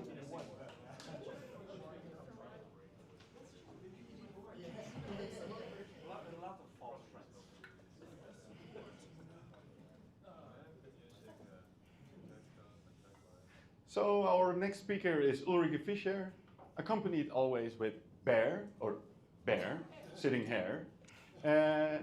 Joined the LaTeX project since 2018 and known for Tagged PDF and accessibility stuff. And yeah, we saw also her yesterday at the workshop. Some of. Yes. Okay. Hello, everybody. I want to speak like I did, I think, in the last 3 or 4 TAG conferences too, a bit about the progress in the Tagged PDF project. Next slide. Well, the main progress in the last year was we now have accessible math officially. We had it already a bit in, if you use a development version of NVDA or something like this, you could do it. But now in March this year, the PDF organization has announced officially there is a workflow to get accessible math, which means math that is properly read in a screen reader. So that it has meaning, it said a squared, b, and something like this. The workflow, as you can see, is shown below, involves LaTeX. This was on the news page of the PDF organization. Some explanation of the workflow. For this workflow, you need a producer, which is, in our case, Lua LaTeX with Lua Unicode Math, which produce either, depending on the setting, adds MathML structure elements into the PDF or adds a MathML associated file. Another producer which came in now in the last month, I think, is Word, which also adds MathML associated file. So you can use it too to produce accessible PDF, which is good because the more accessible PDFs are there, the more the next steps of the process will have to adapt to use this PDF. You need then at the next step a PDF reader. For example, Adobe Reader is doing, but not the associated file, only structure elements. Foxit Reader can handle both. Firefox came in the last year. That is good because it's a browser-based PDF reader, and many PDFs are read in a browser directly. But it can handle this too, and there are probably other which can do it. We can't test everything. If you know of something, tell us so that we can make lists. And if your browser can't do it, complain. I don't know. Chromium, we hope they will do it, but the more people complain, the better it will go. At the last step, you need a screen reader, which has a Mascat library. That's the one who is responsible to read the MathML. That's currently rather Windows-centric because the free reader you can use here is NVDA, which works only on Windows. We hope that Orca on Linux will do it too in near future. If there are other, we don't know. Again, you can push. A month later, we then, the LaTeX LWG, that's the LaTeX Liaison Group, it's a PDF organization where we are a member, produced best practice guide, Math in PDF, which describes how producer should put math into a PDF so that it is accessible. It's vendor neutral, so it doesn't tell use LaTeX. It only tells them what to do into the PDF, what is the best way to get the best result. The best practice guide, because there are not so many producers who can do it, was typeset with Lua LaTeX. It's one of the only productions in the PDF organization which was made with LaTeX. Top down. A few months later, in June, we then had a webinar also in the PDF organization. You can look there. There's on the website if you want to hear it, which describes a bit about this MathML. It was made with Boris Dobrov, that's the chair of the LaTeX LWG, and David Carlyle and Frank Mittelbach, you know them, I hope, and Neil Sofer, something like this, who is the author of Prescott. And they demonstrated to the people there in the webinar how to do it. If you can check the recordings on the website of the PDF organization. So that was the first topic. We managed this. And this also means naturally that we are now, in some sense, quitting the test phase and starting the production phase, because we can do it. So we made the change that I announced at the last talk, that the document metadata command now loads all the LaTeX lab modules. It no longer is a bit and you have to load the rest through a test phase case. Now it simply loads all the new code that we have written for tagging. For people who want only the PDF management, for example, to set a PDF standard or the XMP metadata, we have created a package PDF management that you can use instead. In this process, to kit the test phase case, we also made the test phase key obsolete. It now does nothing at all, or it simply activates tagging.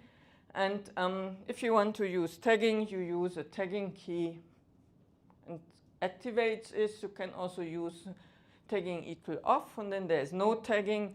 So in case tagging is naturally a bit slower than simply writing a document, so while you're drafting a document, you can write tagging off and let it do it, and then activate tagging later. And there are other standards for the OAS 2 standard. And more keys are described in documentations. So what does the extending document metadata means for you? Or I want to describe a bit the effects that this has. It loads new code through the LaTeX lab modules. I said this. This means various command definitions are patched or extended by this code. There are various commands with really new implementations, interface changes, changes in external packages, and one side effect is there are incompatible packages and classes. Just to give you an impression, this here is if I compile a document with Lua LaTeX, and all the white stuff is files loaded by document metadata. So that's lots of new code, lots of code. Well, it's perhaps not new. There could be old code, but it's quite a lot of code. There are still some of them called test phase. I guess, and sometimes this will disappear because we're kitting the test phase case. And naturally, the number of files will be reduced. And sometimes we will combine them. Currently, it makes easier if the individual files, but this should go a bit smaller. But for now, it gives you an impression what happens all there. You can look. I think I even missed one because I didn't load Unicode math, and so the file is not shown. A bit more sorted, that's the list copied and a bit sorted. There are support files, PDF management is loaded, TeX PDF is loaded.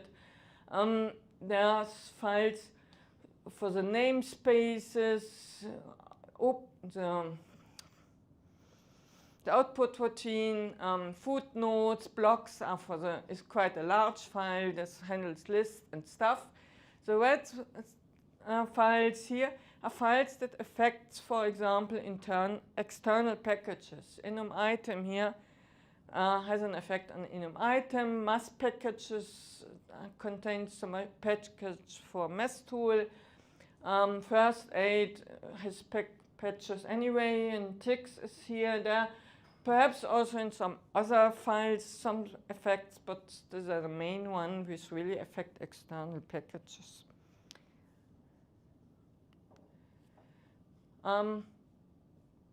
So what commands are changed? Basically, you should not assume that a command is not changed. So we change both internal commands and user commands to make them tagging aware. So mostly tagging sockets are inserted. That's the small commands who then call the tagging code needed. In some cases, hooks are inserted to extend the commands, but there are other changes. I won't list them here. That's not the plan. Just to say, if you start to use document metadata, you should be aware that you cannot rely on a definition that you already know from somewhere else. You should look at it.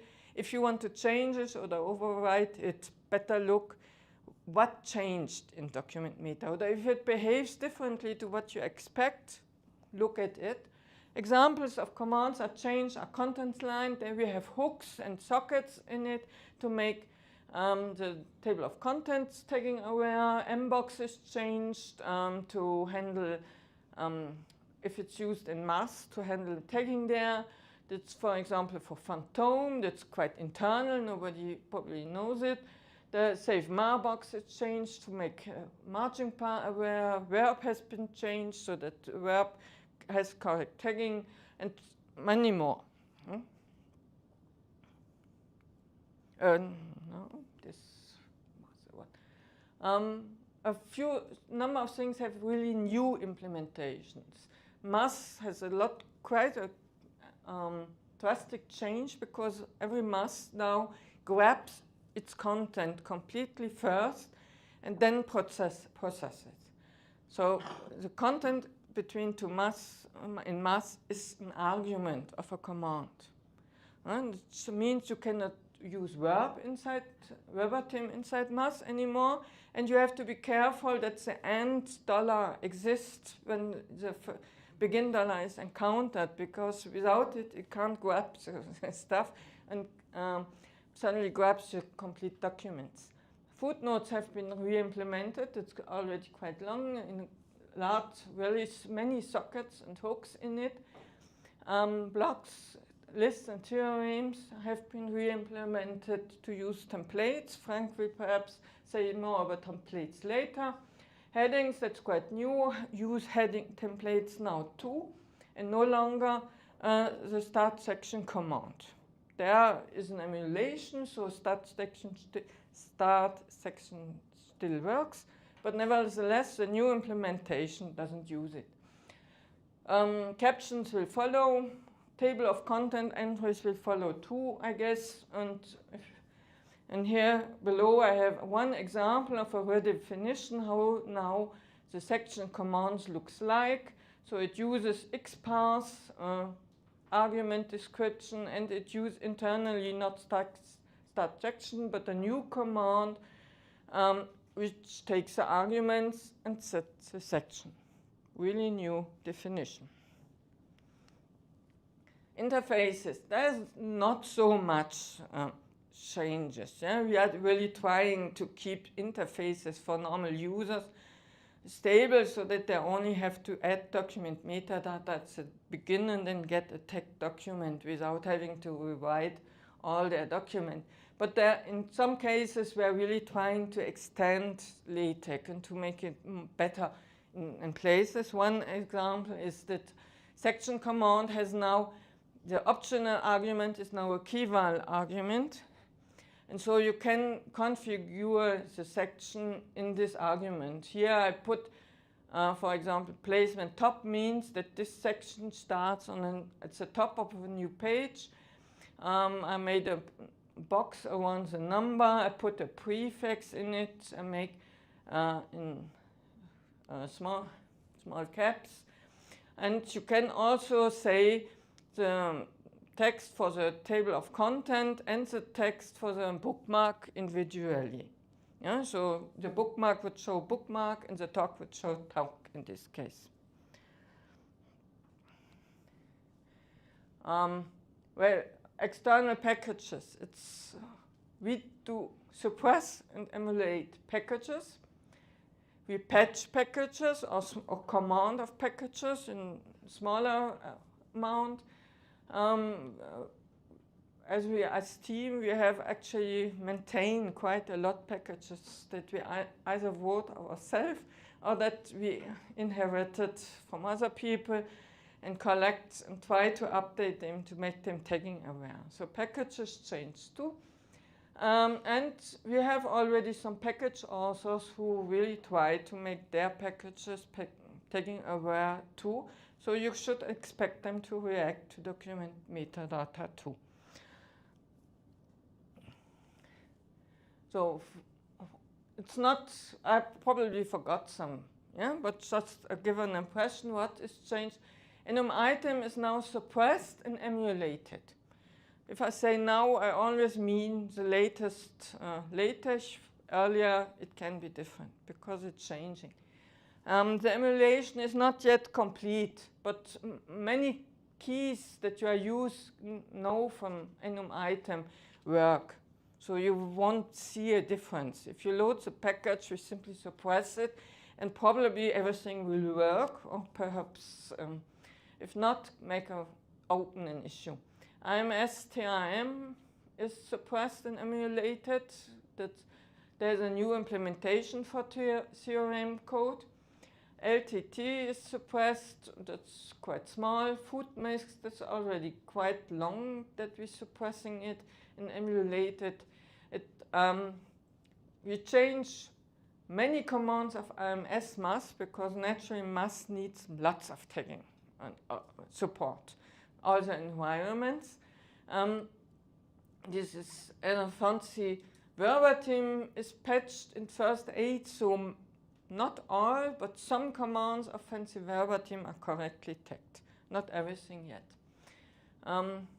I will probably add at some time some patches for the listing package. I have something working, but I still, perhaps I can convince the author first to put it directly into the package, it would be better. The float package is patch 2 to support the H float. Yeah, the capital H float type.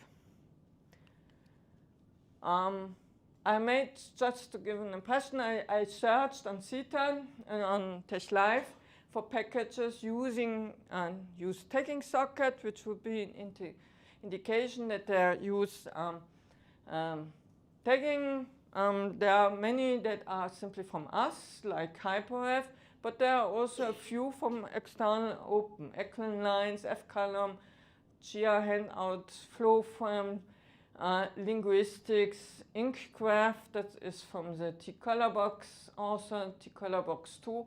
So there are also already a number, MIT thesis, there's the authors here, MIT thesis.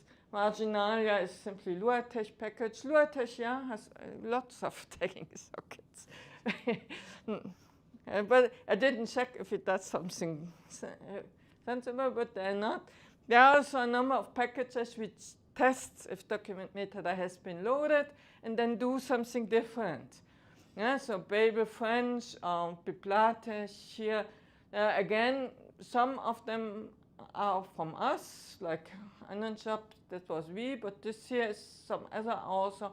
So it can happen that if you use document metadata, a package takes a different code path.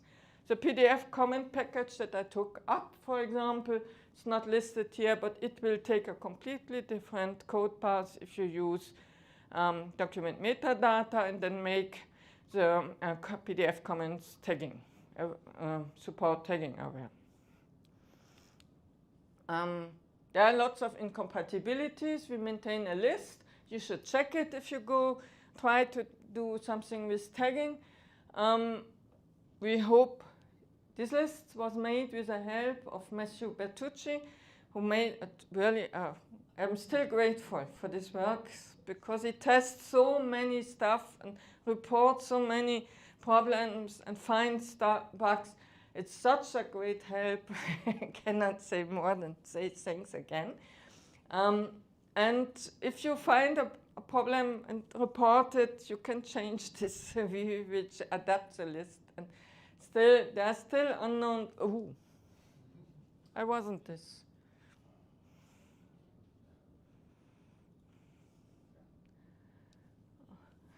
Let's look. Yeah, okay. That is what I wanted to do. So you saw there are lots of changes, but what are really the relevant differences for a user? We have now, in some sense, two LaTeX. We have the legacy LaTeX and the document metadata LaTeX, or tagging aware. For normal users, there's a small change of interfaces, like in the section command.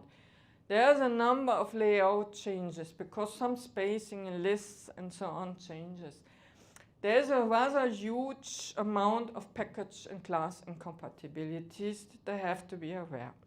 That's the main. For package and template author, class and template authors, with template I mean people who design a document in the preamble, yeah, who try to write something that other people can use.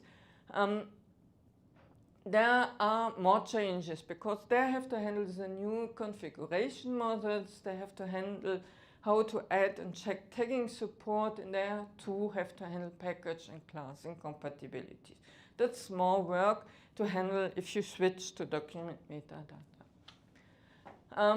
And it is a moving target. A change changes, and in half a year it will be more different. There will be more code changes. We're still discussing keys, names, and if you want, like the new interfaces or not, and you will still. So it is a moving target. How do you keep track of this moving target? IE is everywhere, so I asked a prompt. It's a simple test in free code and didn't write me an accessible PDF, and he suggested the accessibility package in PDF LaTeX, and that doesn't work. The package never worked correctly. It just had also the author has removed it, so it simply doesn't work. So that was wrong. Then I extended a new prompt, write me an accessible PDF, and with a UA2 standard, and the math should be tagged with MathML. So I gave you a hint that I wanted accessible math. Then I got the LaTeX document. That's quite good. The document wasn't so bad with lots of comments, but for some reason I wanted to use shell escape. No idea why. It gave a wrong link to TUG as validation, and it doesn't say that TUG doesn't validate PDF 2.0. It can only handle PDF 1.7, and so it can't do something with accessible math. It gave also test phase key. Okay, that's obsolete, but not so a problem. The problem was it suggested title sec to configure the headings. And title sec is not compatible, and the tagging of the headings disappears. So I told him headings are not correctly tagged. You are right. Title sec can interfere. So typical IE slogan to say, oh yeah, I knew, and so on.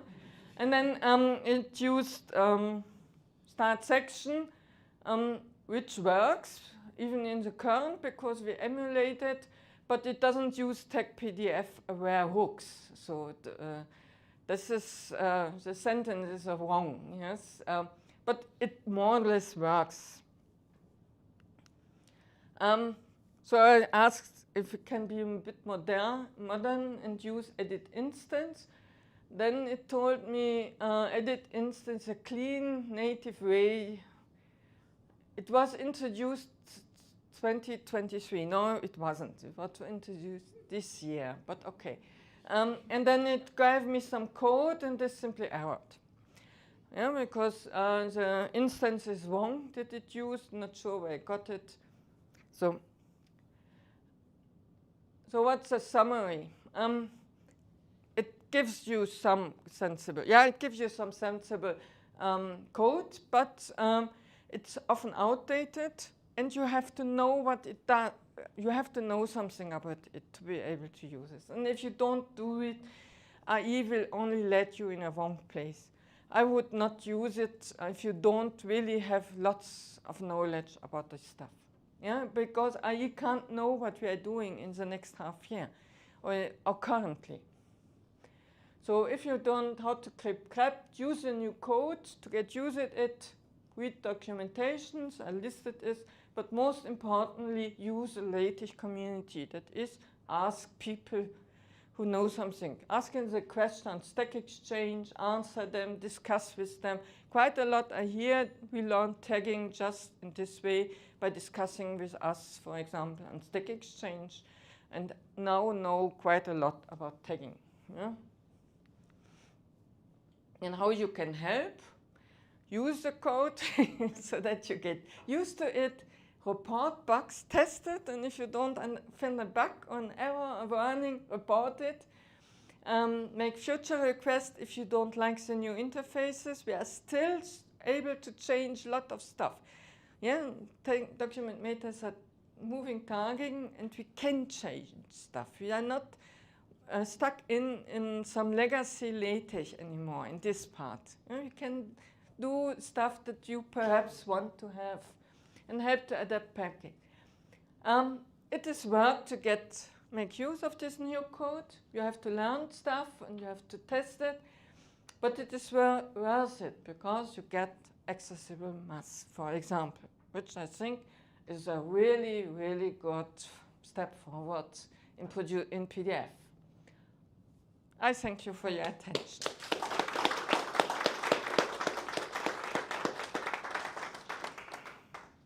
Are there any questions? How many? Yeah. Okay. So it's not a question, more of a kind of a comment / update. Because you mentioned MathCat. So I'm someone that uses NVDA, and so as of NVDA 2026, MathCat is now integrated natively into NVDA, so you don't need to install the add-on anymore. It's just baked into NVDA. Yeah. That was the sense of the comment that MathCat is built in. Yes. Hello, this is Takuto. Hello, this is Takuto. I admire your lots of work, and I really appreciate it. But I'm a bit have a concern. Want to express the concern is that you emulate a lot of packages nowadays and replaced by the kernel or kind of related packages. The first concern is that the maintenance cost will be large, but is that will be addressed properly. And the second point is that it looks like makes close to the idea of context rather than LaTeX, because it supports a lot of features, and the strength of LaTeX is it is easy to write third-party packages so that to easily extend the feature by third party. But nowadays, one wants to make the extension, then they have to read a lot of documents, including SQL3, and a lot of documents of tagging. That sounds like a really hard work. What do you think about it? We understand the concern. So it depends a bit on the type of package. Enum item is a package which simply adds an optional argument to lists to be able to configure it. Something like this should, in my opinion, be directly in the kernel. That's simply an option that LaTeX should offer out of the box. There's really no need to ask some external package to override all the list code only to get something simple like being able to change a label or so in a list. And similar, LTT is a small package which makes a small verbatim-like environment. It's something that LaTeX can simply provide. We will not start to emulate a package like BibLaTeX or so. Yeah, that's special, or chessboard. Yeah, to say if this package should get taken aware of BibLaTeX is because there's nothing what doesn't work, or chessboard, then the package should change. And similar, the listings package we perhaps will put something in a first aid to be able so that it works now, but the best way is that tagging support should go into this package. Yeah, there will always, we have to decide, is something better in the kernel or is something better done by external packages? But LaTeX will always use external packages for special stuff. But some stuff is really makes no sense to move changing the font in a section in an external package. Sorry, yeah, you should be able to change the font in a section on a simple way, simply with LaTeX directly. And this part will have to go there. There's always, yeah. Yeah, we're out of time. I'm sorry. Yeah, out of time, but you can ask me. It's the next break, okay? Thank you, Ulrike.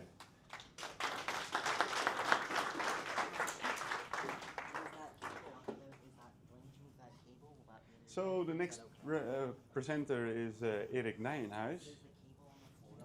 He was originally a musician and reschooled as software engineer. And I also made a presentation, and it extends on what Ulrike already said. I'm using a package I wrote, and the package is regulatory, and I try to make it compliant with PDF UA2, which was quite a hassle, but the LaTeX project always makes perfect documentation. So what is regulatory? The package, it's about typesetting legal and regulatory documents. I use it for business purposes, not really like lawmaking or that kind of stuff. There are some minor differences. Also handy to point out, in your preprint on page 22, there's a handy table, table 1, with some translations between Dutch and English, and I can't ensure that it's a perfectly correct translation. It's quite hard to figure those things out. So I will be presenting like sections and items, or lists, I need to say. And the background of regulatory is it uses two packages which break accessibility, TitleSec and I think I have it on the next slide. No. Slide after it's on. Okay. So here's an overview. It's quite hard. I definitely want to point out. Oh, sorry. We're struggling. So this one is the one I did a lot of work on in Dutch in particular. And the magic behind it is FMT count, or format count. And it's the business way of doing article references, or lit in this case, or I should say paragraph. I just keep the Dutch thing, and you can look it up in the table. So yeah, TitleSec was one I use right now. This is a presentation about research and development. And enum item also has some compatibility issues. I don't know how far it is. I don't check every day. But hopefully, well, I just use the LaTeX internals this case. So I will do first titling and then the listings. Or listings, that's a different thing, I mean lists. And in general, for titling, I use socket instances, also templates, I guess. And for list, I use the kernel list, and I use some hackery with hooks. Hopefully that's okay. But first, titling, or first activate tagging, obviously, but Ulrike has covered that. I think we still need the test phase sec template in this. No, it's not needed anymore? Okay, I'll have to update my tech live then. Oh yeah, and another one thing about compliant stuff is like you get compliant PDF archive for F for free. So titling, usage and the result, like this is how regulatory works. You just define an article, label it. I won't get into the labeling and referencing system. That's out of scope for now. It's pretty hard, and I didn't finish my research on that yet. Yeah, so the goal is a real heading, not a P or span, demonstrated also in the previous presentation. And we'll be using the parse later heading to get a tagged H1 heading. So we'll use a socket and a heading instance. Like now, you have to set up counters for the specific extra sectioning command. And those referencing things will cover later on. So this is what we'll get, these labels will get in the section, and not as in a reference, but maybe we'll see it and maybe not. So here we have the socket. So I make a socket title, and we make a plug default, and we make it the default, or like, yeah, we plug it in. Not too much magic going on there. So here's something like how should you declare your styling. So I wasn't aware yet of the prefix, so the article over there should be in prefix, I guess, instead of included in a number format. Yeah, and well, this should look familiar by now, especially if you watched the workshop yesterday. And then there's the actual command. I won't be explaining the first two macros, but they set some internals, basically, and it's also used in the parse LaTeX heading. There is some hackery going on in the background, but I won't get into that. So this is basically the titling part. And now we'll continue to the lists part. So for the lists part, I'll just cover two levels, like we call it leden, and the other one we call onderdelen.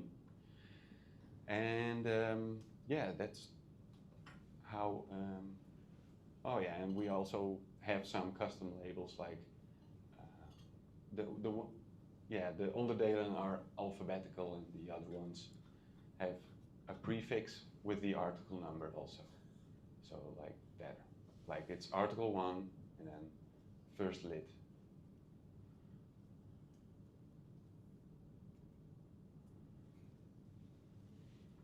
Oh, the wrong one. So here's an example of the nesting. Too complex. So we want to have it tagged like list item, and it has a body. And we're going also to demonstrate the item before hook, which we do some administration of, like in which level are we which is demonstrated like here. So we check if the level is 1, then it's a lit. Otherwise, it's on the dill. Well, if you do more levels, it will break, obviously. It should have a warning or something.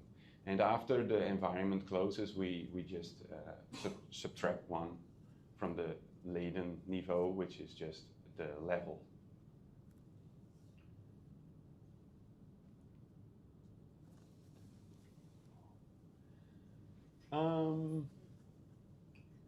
Yeah, and here's the setup of the level, and also some,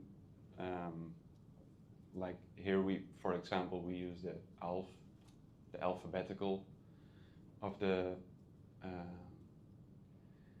counter, and otherwise we just use the default lit. So here we differentiate between like a label or how it should end up in the document. Okay.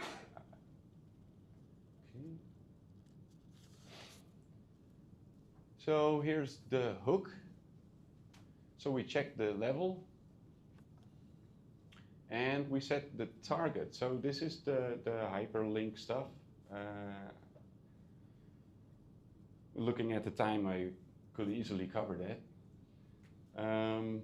But I didn't have enough time to prepare it for the presentation, unfortunately. Don't know if you're familiar with hooks. So I used Vera PDF to check it. Well, it fairly easily says, well, it's totally okay, but I also used to extract the tags and just look at it manually to check if it has the right assignment of like the L of lists or the H1 as a heading. Also for the entire document to work, I had to fix the title, which just showed up by running Vera PDF. Otherwise, I wouldn't have noticed that. So Vera PDF is what I use. I always use a Docker image for continuous integration purposes. So you can automatically check every document in your pipeline. So you can get a hold of it, like, am I breaking something, but it won't catch every quirk, I guess. There can be quite some issues with semantical stuff or how you should tag your stuff.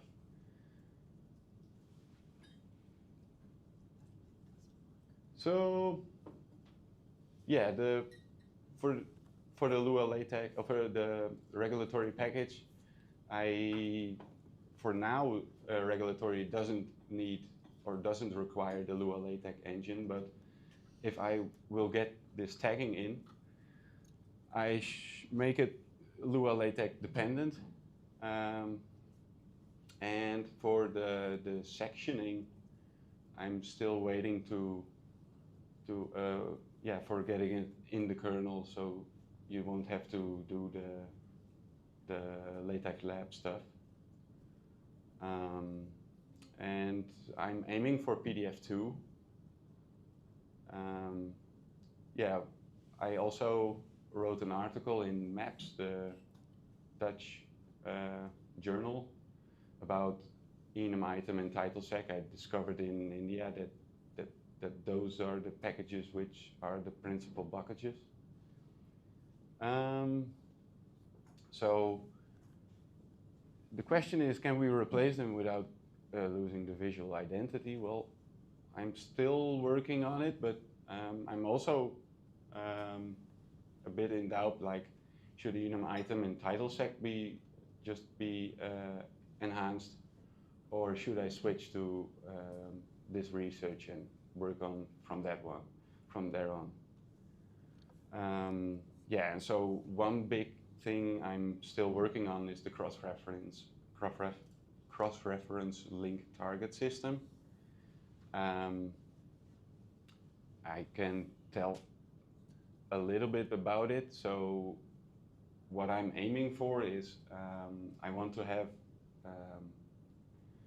the labels to be fully including. So it should have an article, and it should have a lid, and it should have an onderdeel. So it should have the nesting in the target link. So an external document can easily formulate the label, like I demonstrated in one of the first slide, like artikel 1, eerste lid, onderdeel C, something like that. So yeah, those are my open questions, or the work in progress.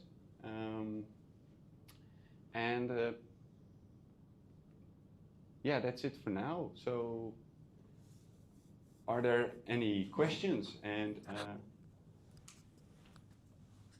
Vincent will be happy to give you the mic, and I can repeat if necessary.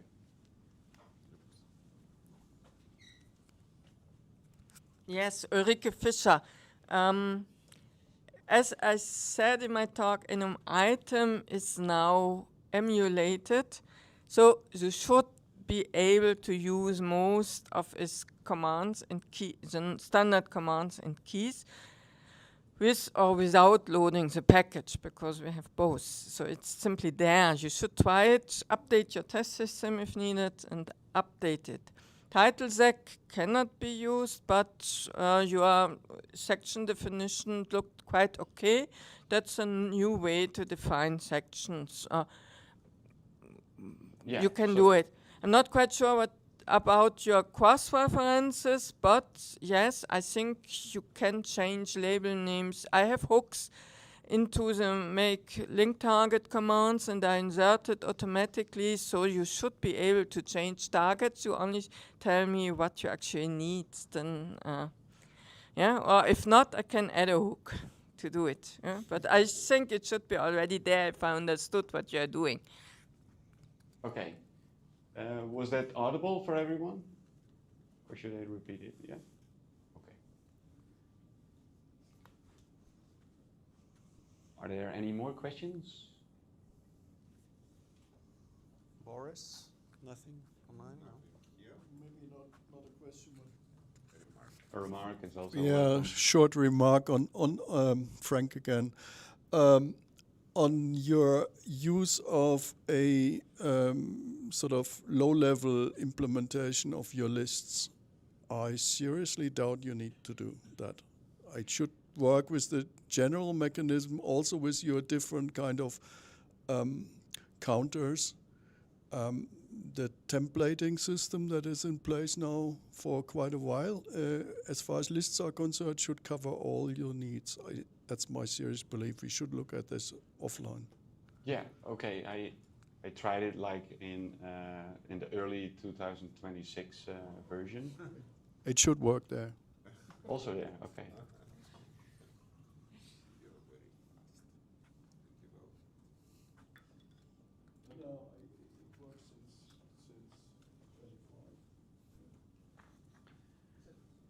Okay, so that was my talk. No problem. So the next speaker will be a duo. It's Timothy Erickson and Aarush Bhat.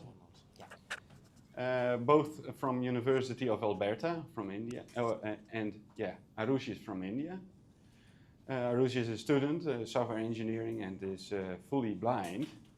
And Timothy is an accessibility expert and guiding or coaching Aarush. And yeah, they're both doing a research project on accessibility, or I should say STEM accessibility. And for the ones who don't know what STEM means, it's science, technology, engineering, and math. it. This is for Lou. Well, thank you, everybody, for inviting us. This all started off with a little serendipity. Whoops, hang on here. Oh, I get to be that guy. Okay. We're here because I initially approached several members of the tech community for opportunity to do some interview on a research project that Aarush and I are doing.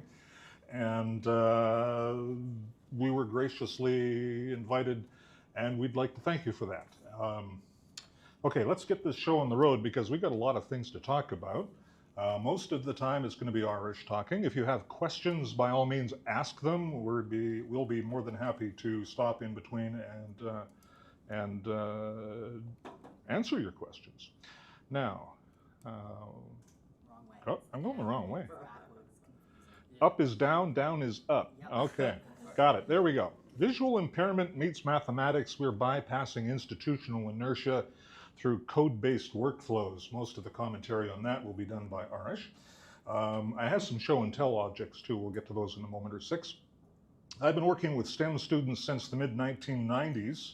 I kind of fell into the job working with students who were just trying to pass courses that were analytical in nature.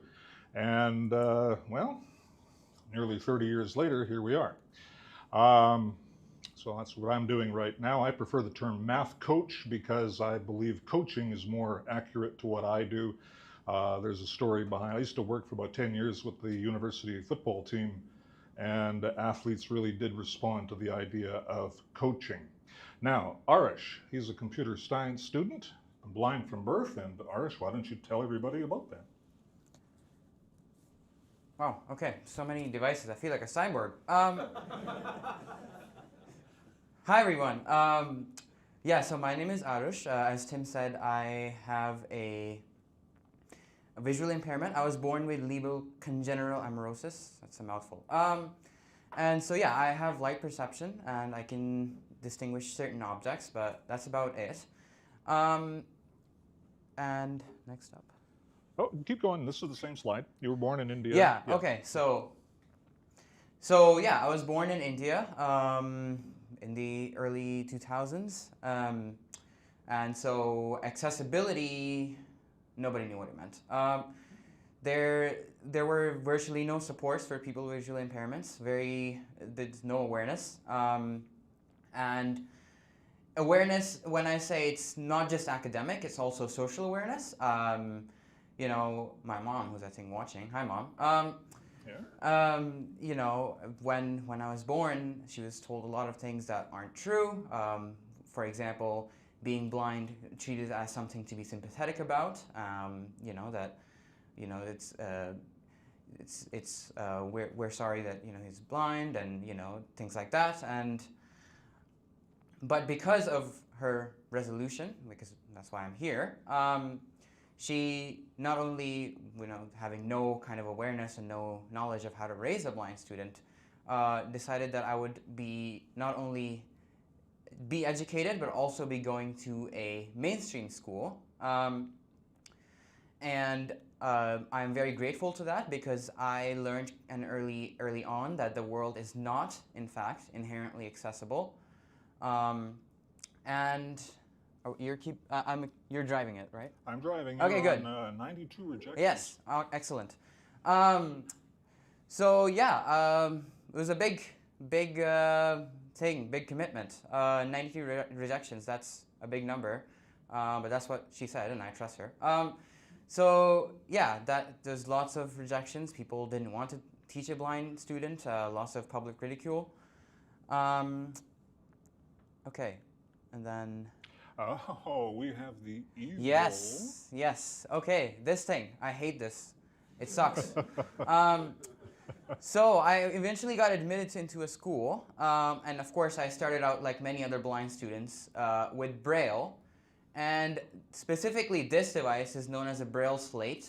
How it works is you jam a sheet between the slate and then you press down to write dots with a stylus. It's very painful and very slow. So I hated it. Next thing, Braille. Yep. Yeah. Now the Braille. Yeah, and so I migrated to this in a few years later, which it was a lot better because I was able to keep up with it. Those who have seen or read Helen Keller's stuff might know what this is. So it was way faster. I was able to keep up with the students, but there were a few problems with this still. First of all, it's incredibly loud because it's like a typewriter. So you're in a class where the students are writing on a piece of paper and you just hear tick, tick, tick. It's very, very loud and annoying. Second of all, the problem with the Braille slate, same problem here, is nobody knows what you're writing. You either need to know Braille, and there were some teachers that were gracious enough to learn, or it was my mom that had to transcribe with like actual written text with a pen over top of my Braille writing, and that was not ideal at all. I also had to write my own textbooks because they were not available in Braille. And now, you know, back then when I used to do that, and I used to sometimes get a little bit frustrated, I would ask my mom or I would ask like my teachers, like, why do you have to do this? Like, I want to study it, I don't want to write it. And they would tell me something that is so like profound now and actually rings true. But back then, I would be very annoyed at it, and they would be like, oh, you know, it'll help you learn. You'll just write it again, it'll help you learn. I was like, oh, no, punch something. Yes, okay, next. No, keep going, man. You're doing good. Yeah, okay. We're on the deep love of science. Yeah, so I was very curious from an early age. Much to the chagrin of my family, I would ask way too many questions about the why and the how, and that's where my love of science came about. And so we have to learn science, of course, isn't just, so we just covered how I write and read, but there's also, it's a very visual subject, right? Like you have the digestive system, respiratory system, all of these things. So how do you represent them? So I'm going to keep saying her name, but my mom basically came up with what I call a homebrew system to represent these diagrams, which is she would use things like rice and pulses and all these different things to represent it, and then she would show it to me and I would memorize it and take it to school. And it would help me learn, and it would also help, you know, sometimes the teachers would come up to me and they were like, can I show this to the rest of the class? This is really good. Which is quite an interesting thing that we'll get into later.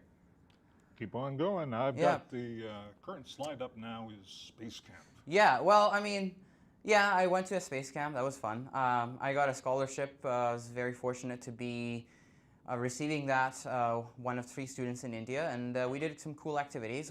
You can talk to me about that later. I won't get into it here, but you know, some cool photos. Ready, steady, go. Down you go. Zip lining. Okay, self-teaching, breaking code barriers. Yeah, so in 5th grade, thank God, I had to no longer use Braille. I could use a computer.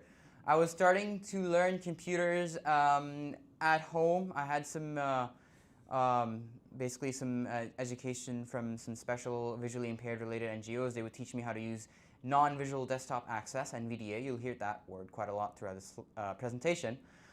So the screen reader, and so finally I was allowed to take that to school. So everybody could keep up with what I was doing because it was not a different language altogether. So now, of course, this had its own challenges where we had to fight publishers to get the PDF things and all of that, but it was still a lot better. So around this time, because of aforementioned curiosity, whether to my advantage or detriment, that remains to be seen, I got interested in, I guess probably because I used it all the time, is how does this work? How does this computer work? How is this word processor working? So I wanted to learn programming. And I had a class in HTML, I think in my 5th or 6th grade, and that's where I got interested. And I was like, asked my friend, you know, let's learn Java. And 2 months later, no, let's not learn Java. Wise choice. So then I got into what are known as massive open online courses, or MOOCs, on Coursera, and I did a few of those on EDX and EDX and Coursera, yes. And I was fortunate to be one of the few blind students, one of the first blind students to actually do this. So was able to give them some accessibility feedback, and they implemented some policies to make sure that the courses are accessible. Should be some photos. Yep. There's the verification. Yeah, because as as it's said by Professor Dolores Umbridge, one must not tell lies. So here's the verification that I did these things. Well, we know it's academia, so trust. Indeed. Of course, if you go to something like Retraction Watch, you can change your mind on that. But carrying on, I've got your Michigan slides up, and that means we're moving to the breaking point. Yeah. The scribe destruction. Meat and potatoes. I think that's a very Western term that I've learned. So in 10th grade, so until now, as I mentioned, I was using a computer.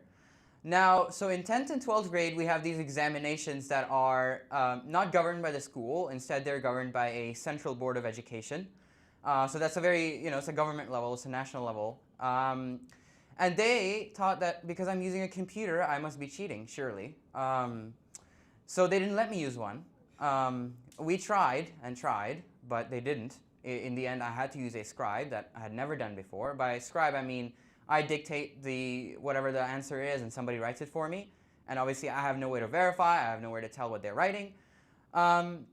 So I was not used to this, and I didn't do well, especially in math, because I had a workflow where, my head to the computer, that brain to computer workflow, I wasn't able to do that. So because of this, in high school, I was not initially allowed to take these STEM courses that I wanted. So then we get to, okay. Oh, you're good. Yeah, High school forbids. Okay. Yeah, so they forbade, me taking these electives. And so I gave them, it's a cool term because it's super dramatic. I call it an ultimatum. Dun, dun, dun. But actually, it's not that. It's, I took a huge risk. And I gave a challenge to myself that in 2 months that we have, the break between 10th and 11th, I would find a way to make this accessible and also represent it in a way that people that have sight can perceive it, so my teachers.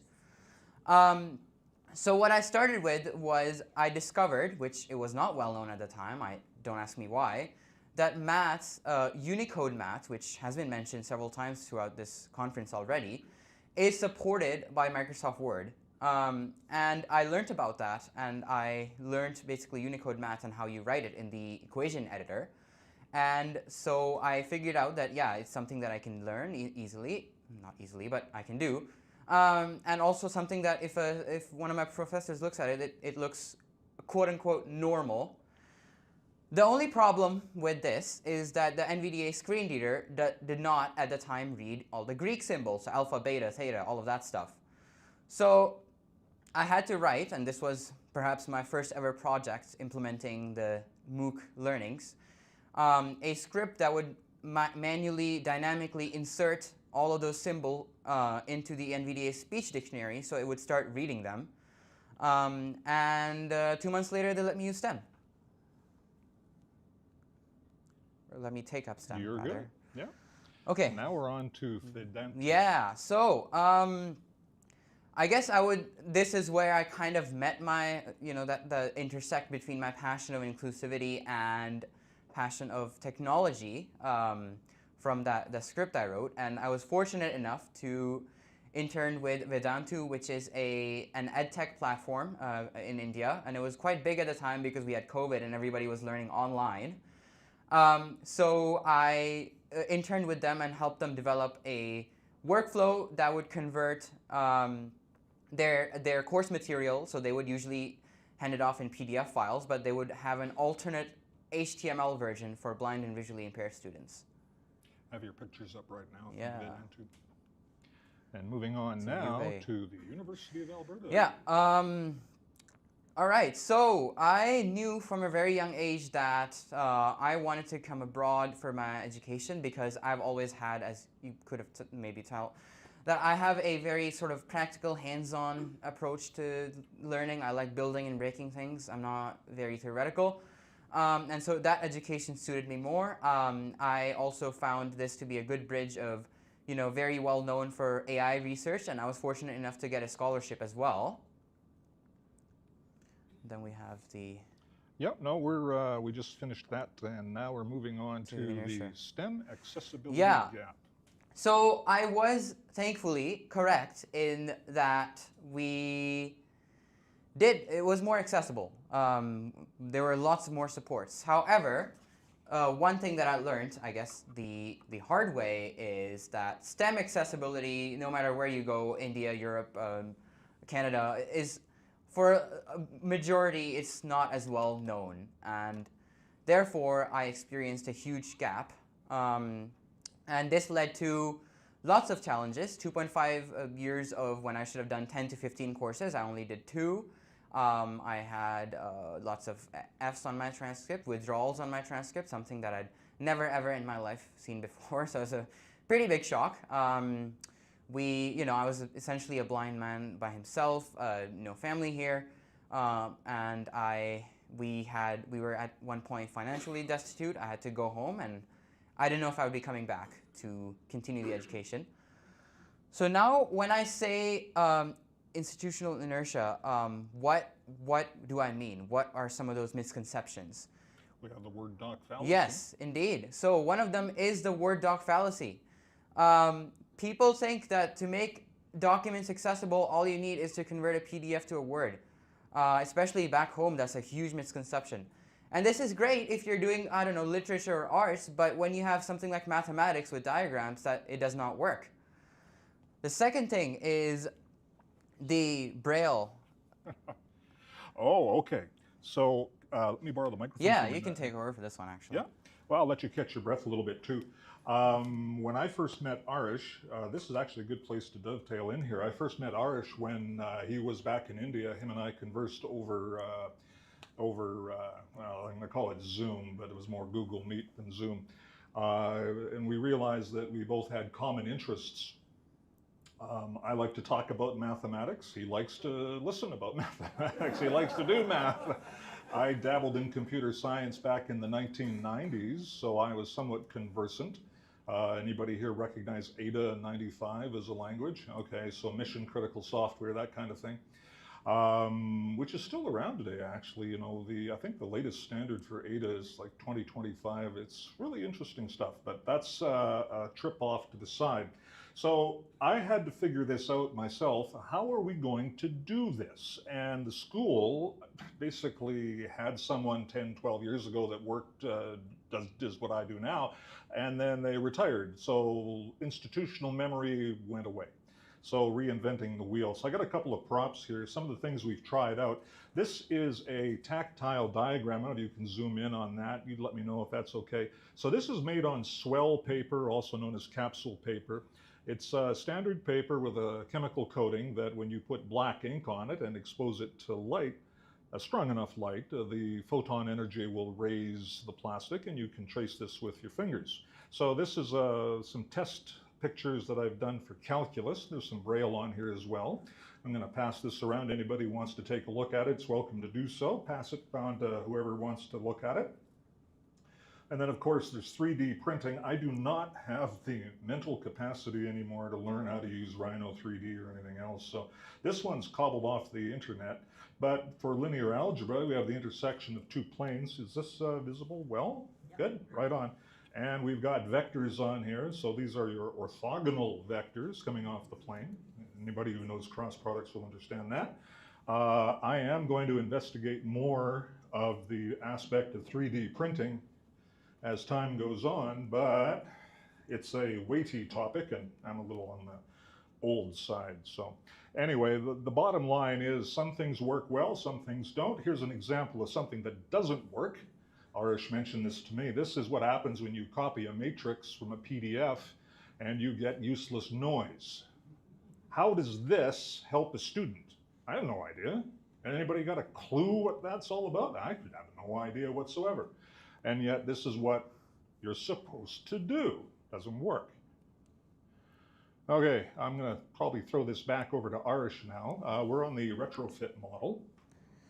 And that's, actually, you know what? Let's just skip that, because you already basically talked about that. Yeah. So now we're on to how did we get here today? So the school needed to address Aarush's particular problem. And by the way, we all have another student that I've been working with for the last year. So I've got 2 blind students that I'm helping, coaching, as it were, and maybe a third this fall. Anyway, the school had a poor reputation, a poor history for accommodating STEM students. We're trying to fix that up. So that's basically where I came in on this. And let's pop ahead here to a slide that I'm not getting. Ah, there we go. Oh, there's a good one. Yeah. Okay, here's truth. And I'm going to let Aarush talk about old dogs not wanting to learn new tricks. There's your microphone. Well, I mean, so in terms of when it comes to like mostly these misconceptions and institutional inertia, I had to do, as I mentioned, a lot of advocacy for myself. And until and unless we had, you know, it took us 2.5 years to figure out that, that the university to figure out, rather, I had it figured out, I think, that they don't have what they need, that they need help. And there are a few observations that I have as to why that might have been, but I'll touch upon that in the end. So a bit of a teaser for you there. Okay, so right now we're on the topic of unnavigable graphical user interfaces to required software. So is this the RARs? Go ahead with the RARs. Yeah, so there was, along with this academic course, you know, the course material, there's also, oh, I wasn't talking to the mic, there we go. There's also the matter of having some certain courses. For example, the computing science course that I took in an assembly language used an assembly emulator called RISC-V. It's written in Java, again with a Java, and it was not accessible at all. So what I had to do was I had to write a bridge that was a command line bridge that would interact with this the API on the back end and basically give you a more accessible command line interface. And I did the same with an entity relationship diagram program, so you can basically just use JSON and it generates a JPG image for you. Okay. I want to make a comment about testing methods and pitfalls galore. Yes, here you go. Okay, as you can see on the slide, I'm hinting at things don't always work well when it comes to testing.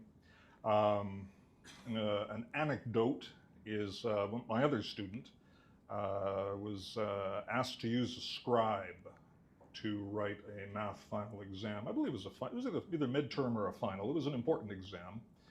The scribe didn't understand mathematics. So not only did my student have to answer the questions, but my student also had to instruct the scribe on how to write the answers. And as I recall, that was a linear algebra course, so you have to tell him how to do, oh, look at all the math people cringing, how to do Gaussian elimination, you know, step by step, that kind of thing. So yeah, we've had some moments where we've gone slapped our SMDH, to use as the young folks say. One of the other things too that we run into is graphic heavy exams where the acceptable alt text is probably not all that great. And one of the things that the accessibility department has kind of made plain is when it comes to exams, it's got to go back to the prof to provide the alt text. I really shouldn't be the one who's interpreting the graphic because I might give the game away or something. So Lord knows why that is. Anyway, so lecture slides, a jungle of graphics. This is something that I face all the time because I'm getting old material that I need to convert in some manner for usability for Aarush and my other student. And graphics are, well, they look great if you can see them, but let's face it, you can't always see them if you're blind. And how do you do that? Hand annotation on slides defies easy conversion. I use MathPix. I pay for MathPix myself to help me with conversion work. And it does a pretty good job, but you know, sometimes you got to do things. So for instance, I also coach through the mathematics that I'm familiar with. And for instance, and this may be of benefit, like how do you decompose mathematics? So one of the instructors that we've interviewed was very good, quickly recognized that there's a pitfall with ambiguous narration. So oftentimes professors will get busy on the board writing the latest, greatest theorem, et cetera, and forget that, well, maybe people at the back can't see it, or maybe people at the front can't see it. People at the front being blind, of course. So how do you do that? So what I do is I take a top-down approach to narration. I would narrate this by starting off by telling the student that we're using a rational function. And then I'd specify the numerator. And then I would specify the denominator. Now this is a pretty simple function, but the point is that you have to think about it. How would a person who can't see what you're doing be able to interpret what you're doing? Okay, let's move back to Aarush because this is his story. We're on the code-based workflows slide, Aarush. Oh, code-based workflows. So You bet. That's the one where how do we break the cycle of forcing blind students into isolation? Yeah. Oh, we have so many code-based workflows. Okay.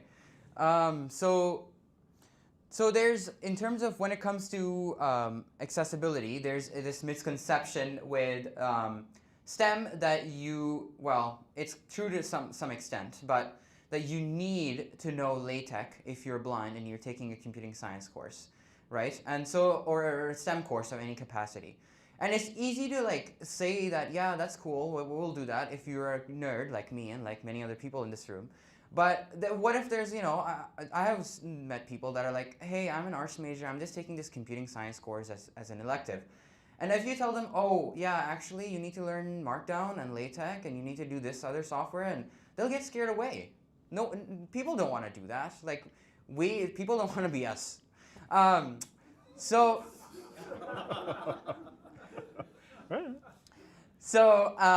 how do we simplify that? So one thing that I want to mention is that you don't need to learn it. We might have already mentioned this, but LaTeX or ASCII Math, which is an easier variant, along with Markdown, easily renders into accessible HTML that, as talked about in this in this conference already, is fully accessible with screen readers. With the one caveat, of course, being the image is alt text. So alt text is a little bit of a complicated topic, and we had some discussions about this earlier, is that detail, how much detail? You have a graph, right? And there could be an alt text that says, here's a graph with this and this points marked, this, and this part is shaded in white, this part is purple. I will get 0% out of it because I don't care what's shaded, guys. That's not part of the question. But then there's also, hey, there's a graph, and that's the alt text. Like the other day, I got an email that said, the alt text, I'm not lying, guys, I'm honest. Actually, it said, I am an image. So how do you balance that? How do you prevent the cognitive overload, but at the same time, don't, kind of keep out the essential details? And that's what, when it comes down to alt text, because that's not up to LaTeX. Like the images are inserted separately into a document, so they have to be converted separately. And we'll get into some automation stuff about that in a bit here. Pictures are worth 1,000 words. Indeed, but I don't want to read 1,000 words, guys. Okay. Cognitive overload wastes your time. Yeah, we talked about this already. Yep, the sweet spot of structural and semantic descriptions. Yep. What is the sweet spot? Give me what's relevant to the question and the concept. But it's hard. I don't have a definite answer. Well, I have kind of an answer, but we'll get into that solution in a bit. Okay, so rule number 1 for how you write STEM is flexibility in communication. Yes, so coming back to knowing LaTeX. So I did not know LaTeX that well in high school. But what I did was I communicated. I communicated with the prof and I said, hey, instead of representing square, if I write SQUARE or CUBE, is that okay for the time being? And they're like, yeah, okay, we know what you mean as long as you get the concept, right? And then eventually, when I started Unicode Math, I started transitioning into that more, and I learned LaTeX later on. But the point is, I didn't have to do that. So the thing is, it's not as much of a barrier as people think. Like, you just need to be more communicative and more flexible, whether you're a professor or a student? Just as a comment, Yeah. when I first started working with Aarush, grab the mic. I know I talk loud, but I'm not going to yell at everybody all the time.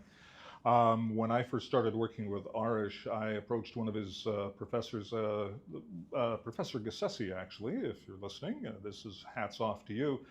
He was gracious enough to accept written responses, essentially written in ASCII math. That was perfectly acceptable for working in what we call Math 154, the first semester calculus. And in fairness, my interaction over the last 2 years with people in the mathematics department has been nothing but supportive. And I would like to acknowledge that.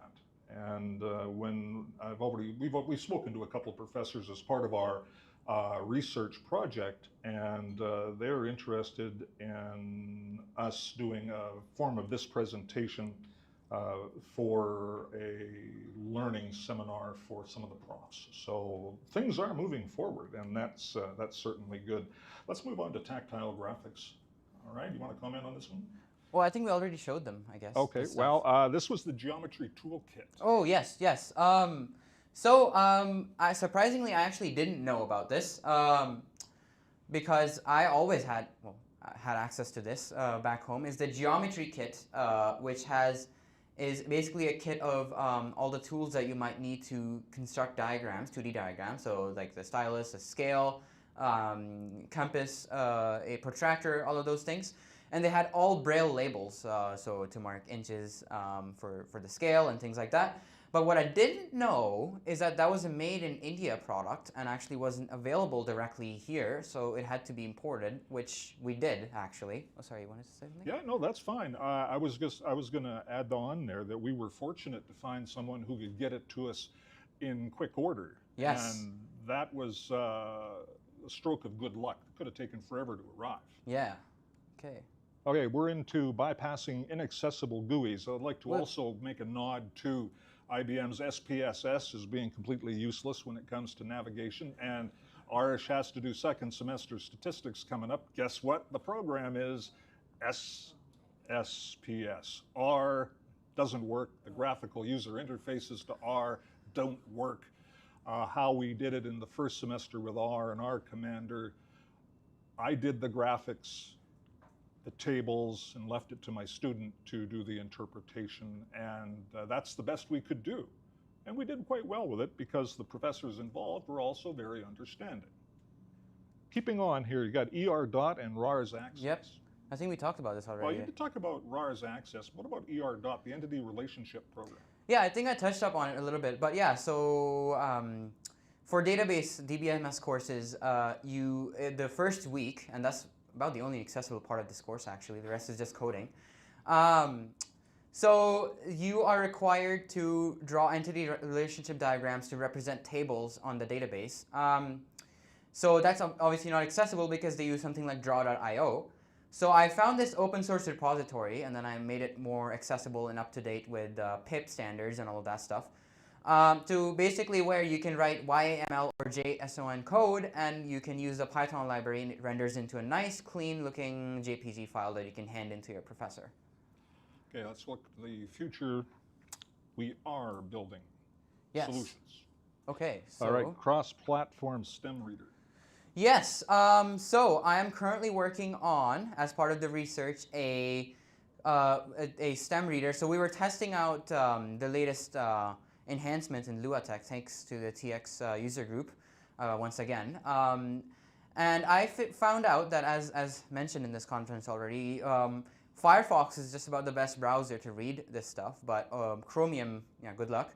And there aren't really that good cross-platform PDF readers that aren't either janky or otherwise not very good with screen readers. So this is what I'm working on currently, is one reader that can read STEM, whether that's HTML or even the new LuaTeX PDF, the accessible PDF with mathematics, which of course is accessible but also looks as it should look to anybody else if they're looking at the screen. And the next one is the writer, right? Natural language writer. Yes. So as I was touching up on before, people don't necessarily want to learn LaTeX. People get scared. And as I was mentioning, the thing I did in school where I would just write it in English language, well, I mean, we could make that better, right? Like, yes, you have the understanding with the professor, but that's just the one professor. So what I'm doing currently is, because I like to see myself at the intersection of AI technology and also like with the accessibility context, is writing a natural language editor where you can do the same thing, where if you don't want to use, well, of course you want to use LaTeX Markdown and ASCII math, all of that is supported. But if you instead want to simply use English to explain what it is that you want to be represented in the equation, you can do that, and then natural language processing, the model interprets that on the back end, converts it into LaTeX, and that LaTeX is rendered as HTML. So, you know, that further lowers the barrier of entry is my hope. Cool. Let's talk about easing into automation, structure OCR via MathPix. Okay, so I'll just mention a bit about structural OCR, and then I'll hand it to you. There. So what does structural OCR mean? So OCR, object character recognition, has been around for many, many years, and of course it's a way to get text off of images. But when we say structural OCR, that is what you need to OCR anything STEM related, or you'll get the garbage that we saw on the slides where it doesn't make any sense. Because it needs to know how things are placed, not just the things that are on the screen. So it needs to know headings and layouts and all of that. And so one of those things is MathPix that does that really well. And I think you touched up on this already. Yeah, we have. Just touch briefly on human verification, because from my perspective as well, I need to verify converted material, and that's a tedious job. Yes, so verification is of course always needed. You know, it's an LLM, guys. It's not AGI. So the thing is, yeah, so you do need to verify, especially with image descriptions, because that, as I said, is a separate part of accessibility. So I view it as two different distinct part of making STEM accessible. Is one is the OCR, and second is describing any present diagrams. So yes, verify those descriptions. But the thing is, automation turns that from 100% of your work of labor into 10%, and that's a huge leap. Okay, let me have the microphone. I want to talk on a couple slides. Yes. Thank you. Okay, so as far as my workflow goes, as someone who's trying to produce materials for Aarush and my other student, and perhaps a third student this fall, is entirely dependent on what I'm handed. In the perfect world, it's submit a PDF to MathPix, then I can export it into a number of different formats. In particular, the thing to keep in mind is Aarush is from Delhi. You've heard his story. My other student is from North America, from here in Alberta actually, and his experience as a blind student is 180 degrees different than Aarush is, and that requires flexibility. I guess the caution I would give to anybody involved with this is you must not assume every student is equally fluent in Braille or any other technology, because Aarush, compared to my other student when it comes to reading Braille, there's no comparison. My other student can rip through Braille. I was going to bring an example of some Braille conversions, but unfortunately my other student's in the midst of moving, so I couldn't get that from him. But the point is, Western Europe, Western culture, Western, like North America, Mexico, Canada, US, you can't take your assumptions about students from those locales and pass it on to people from other parts in the world, because you're going to hurt yourself and your student's going to get held back. Because I have much to say on that, but that's not the point of this discussion. Just don't assume anything. People are highly variable. Worst case scenario is you get something that's a horrible little mess and you end up rewriting the thing from scratch. And I ain't got time for that. I'm sorry to use the meme, but you know, it is quite the piece of work. And enough said on that. Here's an example of things that you encounter, and this is an example from computer science. Here we have from, what was the assembly language course, 269? 229. Okay, 229? Yes. Yeah, so anyway, this is, and I would give credit to the author of this, but I couldn't find out who actually made the graph. But how do you convert that? And you'll notice the red text where you have some binary, you have some base 10, you have the floor function, you have all this. So I asked Gemini to produce a succinct alt text. And this is what you get. And I made sure I used the word succinct. And this, well, you have to know your student. So intervention may be required depending on who's going to be reading it. But again, that's a hindrance because in a large environment where you have many students, well, what are you going to do? So I have another example of this. Here's also from a course. So here's a binary tree, AVL tree. This is what Gemini said. Again, intervention is required, and that's a time sink. Just sucks the life out of you. Well, maybe not quite that dramatic, but you get the point. And then, what are you doing with these asterisks? Apparently it means something to Gemini, but whatever. Anyway, moving on. What works well? A clean conversion to a desired format. Instructors, profs, keep your graphics simple because then they're easy to describe. You are not a graphics designer. Don't pretend to be one. You're a PhD in mathematics, act like one. No extravagant page layouts. Stating the obvious, I guess, there. So I just, and by the way, this slide deck is done with LaTeX Talk, by the way. Took me no time at all to pick up on how to use that. There's certain characteristics here. This is from essentially a 5-page formula sheet for Introduction to Statistics. It's 5 pages. Originally it was 4, but I put a table of contents on there as well because students keep this, they never print this. I've asked students, print your formula sheet. They never do. So it's all on a tablet or all on a laptop. So I figure, oh, okay, here's a clickable link for to get you to where you want to be. Away you go. But you'll notice I'm using section numbers. I'm using bullet points. This is a table, in case you hadn't figured that out. The point is, and Aarush can speak to this, and I'm going to let you do it, Aarush. Yes. The importance of navigational markers. Yes. So as I touched up on in the structural OCR topic, this is why you need that structure, because without those navigational markers, it's just a huge blob of text. And even if you make that blob of text make sense, now what am I supposed to do? Arrow, down arrow like 20,000 times through a 5,000 long book? Yeah, no, that's not happening. So that's why we have markers. We have headings, we have lists, because screen readers have built-in navigation keys that let you navigate through them. So to the next heading, to the previous heading, things like that.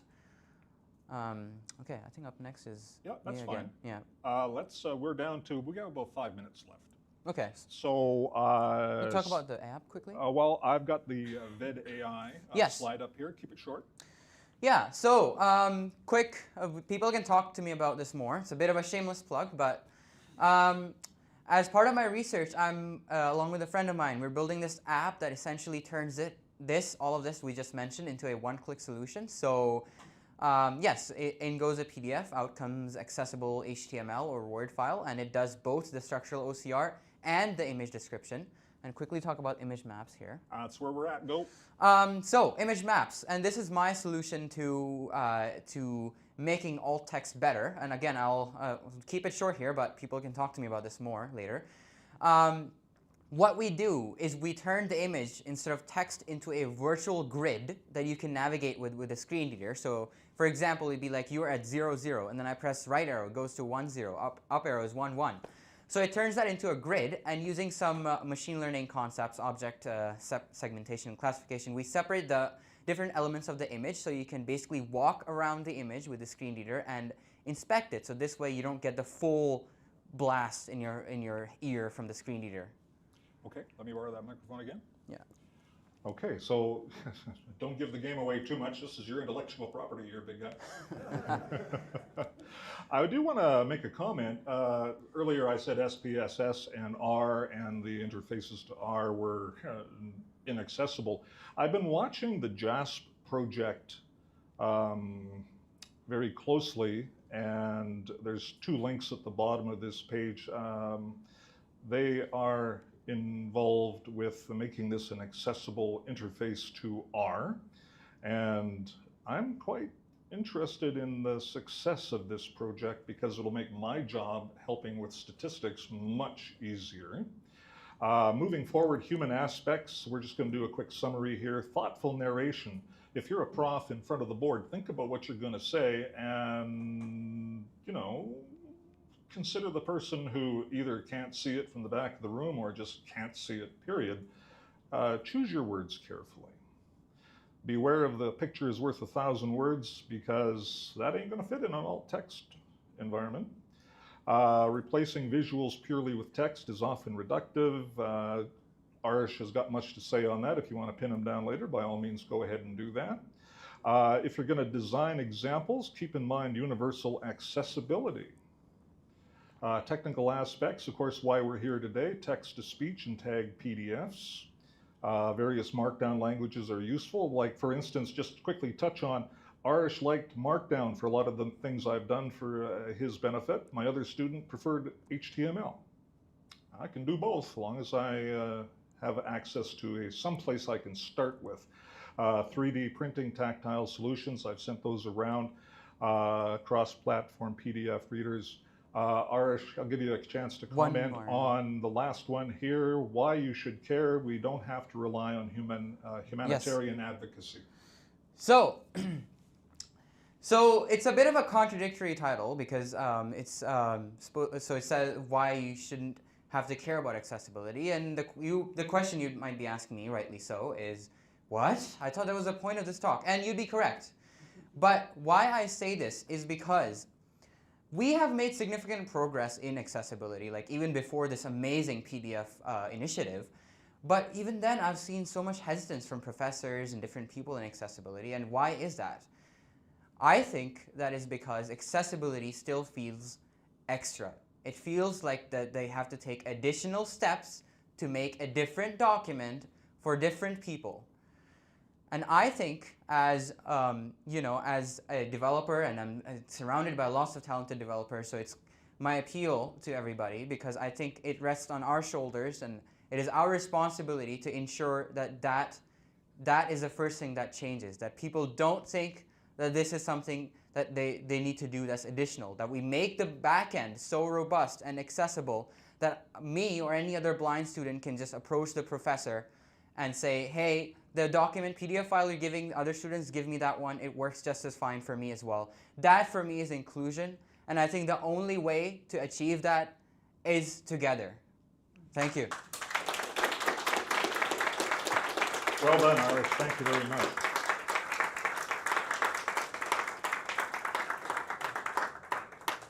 I feel quite privileged to be part of this project, by the way. After the better, well, half of my working life has been working with students, and this is meaningful work. And sometimes it's really hard to find meaningful work, and I'm enjoying it. Okay, so I know we've ran out of time. We're 45 minutes in. Just to wrap up, here's some contact information. Aarush has a YouTube channel. There's a few other things going on there. And here's how you can get a hold of us, and I'm sure Aarush would be happy to answer any questions you have. And I know it's lunchtime. Eric wants us to be quiet. So get up here, Eric. Take over. Say the things you need to say. Well, first we'll have time for some questions. You've got 8 minutes for questions. Yeah. We have time for questions? You've got 8 minutes. Oh, okay. Okay. All right. We have a question, Aarush? Yeah. Yes. Hi, I'm John Bowman, and I just wanted to make a remark about the graphs, trying to deconstruct the PDFs and figure out structure from the graph and how to. It seems. I mean, I guess my question is, where do the graphs come from? I mean, presumably they're not hand drawn, or if they're JPEGs or something, that's going to be difficult. It seems that it would be better to do this deconstruction at a higher level.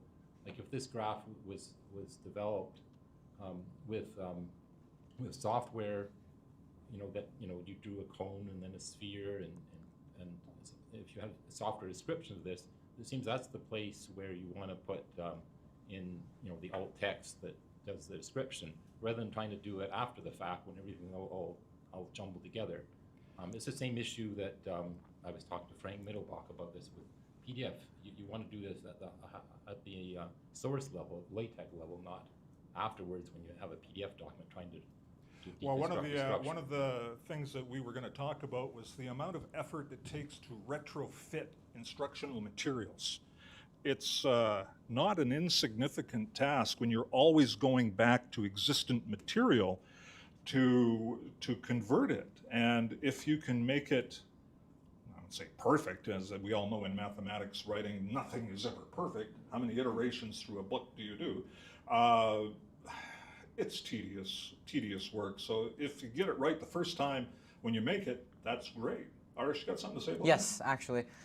So I think that's a very good point, and I agree with you. And that's what I was saying, that accessibility should be baked in. But I think everybody knows that there are always going to be cases when that is not the case, and people have, and so taking that into account, as well as the fact that we make this easy. That's why in my automation workflow, I'm building a system that can take those PDF files and deconstruct the JPEG graphs. It's harder, yes, it involves a bit more mathematics on the machine learning side, I guess I could say. But the thing is that that takes into account that, okay, if people have already done this, where they've done it in software, as you say, which I hope more people do, but if they've done it, then well and great. But if they haven't, then we have this fallback that, yeah, so you can just upload this PDF file and it gives you everything that you need to read the file. So I see someone picking up on this right now and going, ooh, time to vibe code. Anybody? Well, I'm sure people have been hanging around the LaTeX subgroup on Reddit and all about vibe-coded apps. I'm looking at the audience for people. I know some of you have come. Oh, the myriad number of new ways to write LaTeX that people have vibe-coded. They throw it up on Reddit. Oh, come try my new app. And they just had AI write all the code. Yeah, go to the go to the LaTeX subreddit on Reddit and look at all the new replacements for, hey, I've made Overleaf, but I made it better, and I did it in my spare time, and I'm a brilliant coder. And then, of course, people go, you vibe coded that, right? So vibe coding is the current buzzword for, I'm going to get AI to write code, and I'm going to be a superstar. You know what I'm talking about, Max. Yeah. Anybody else got questions? Yes. Because Aarush has got lots to say. If you're curious, go ahead and ask. Otherwise, pin him down later. Well, not literally. But You can do it literally, too. I don't mind. Yeah. Go ahead. Oh, Boris is going to get your question here. All right. Yeah, I was okay on the chat. I just wanted to thank you. On the chat, I just want to say that a lot of people are commenting the talks and say that it's absolutely interesting and very inspiring. So it was very good. And if you have time, just a very short remark. You talked about scribes, and it reminded me of the story that one of the probably best mathematicians of all times, Leonard Euler, he lost his sight at the end of his life. And because he was technically an employee of Russian government, he was given a scribe. But the scribe did not know anything about math. So being a genius, Euler taught the scribe math, it was and left several dozen new papers with the scribe. I just can't understand how he did it. Commentary? Or just more of the same? Yeah, do you have comments? There's your microphone. So, so your question is like, what is it? So, it was a yeah, because that was like a comment. Yeah, I mean, I definitely agree. Like, I remember when I took, so I took the SATs, and I think that one time it was a huge struggle to let them, because they're like, no, actually, you can't have someone scribe for you that you know. So you're supposed to find somebody random in like a month that also knows maths, that knows you, and write an exam. That's great, guys. Well thought out. I want to make a comment. Yeah, go ahead. I want to tell you a quick anecdote. My other student,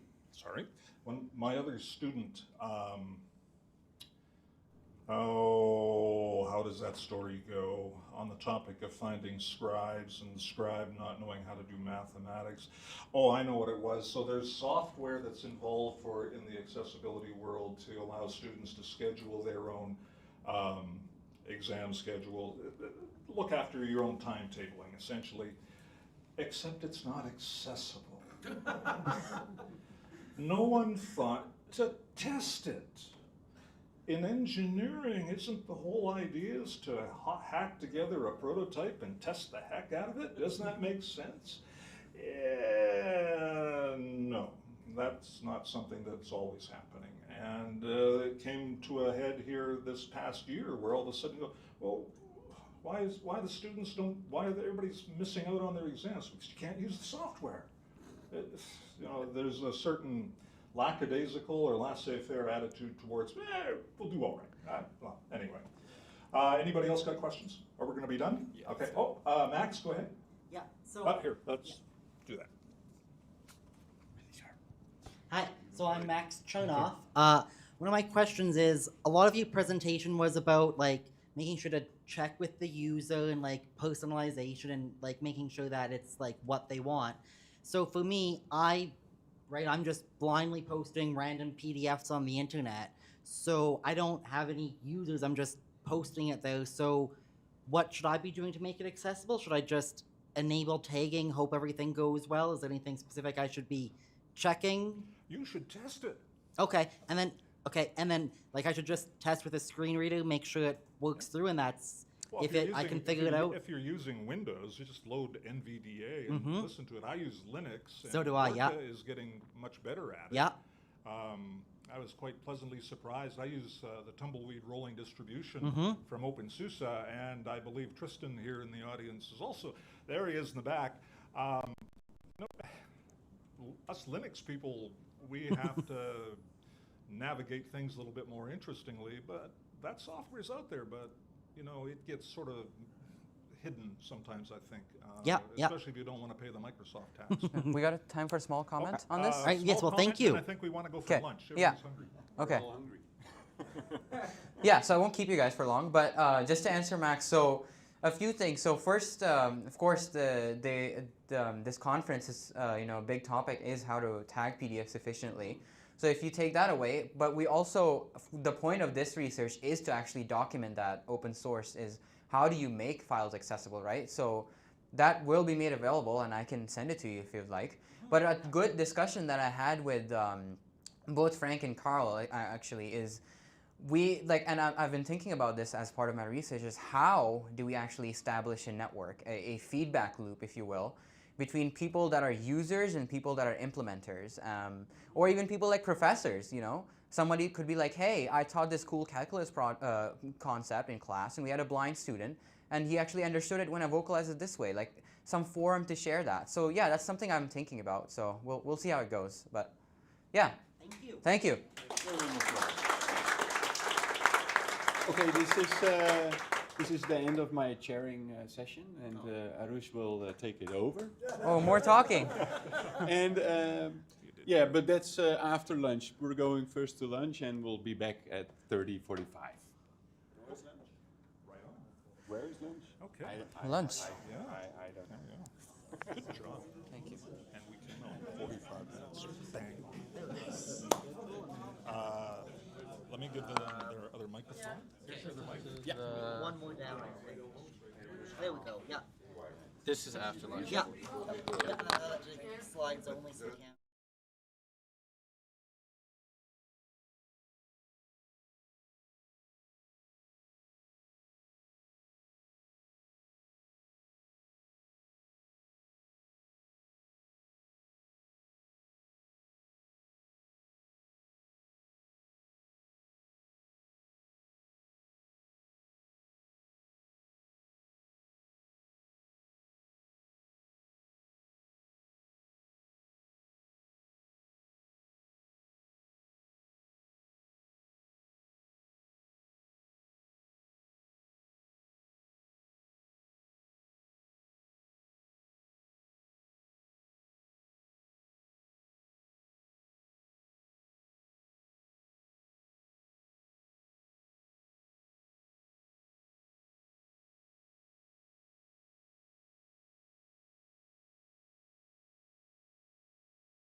Yeah, I'll throw Switching slides. to camera. Yeah, and then you can open up that shutter. Shutter's open. Okay. And very few of them know what the hell a command line is. So you mean that they teach with R? And they teach with R. Just following. Oh, that's okay. Yeah. This is like, I was going to say interjection, but I tend to call them R. No, because why? Because I mean, we contact several people with the R core developer team. To fix it is a bit too general. Give it to God. What will it give you? No, I understand that, R is a body of software, like Microsoft Excel. One of the reasons I think Excel is such a piece of work is it has to be compatible back to the mid-80s. Look at all those 8-letter, 8.12 boss only allowed you 8.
And I think we're ready to start.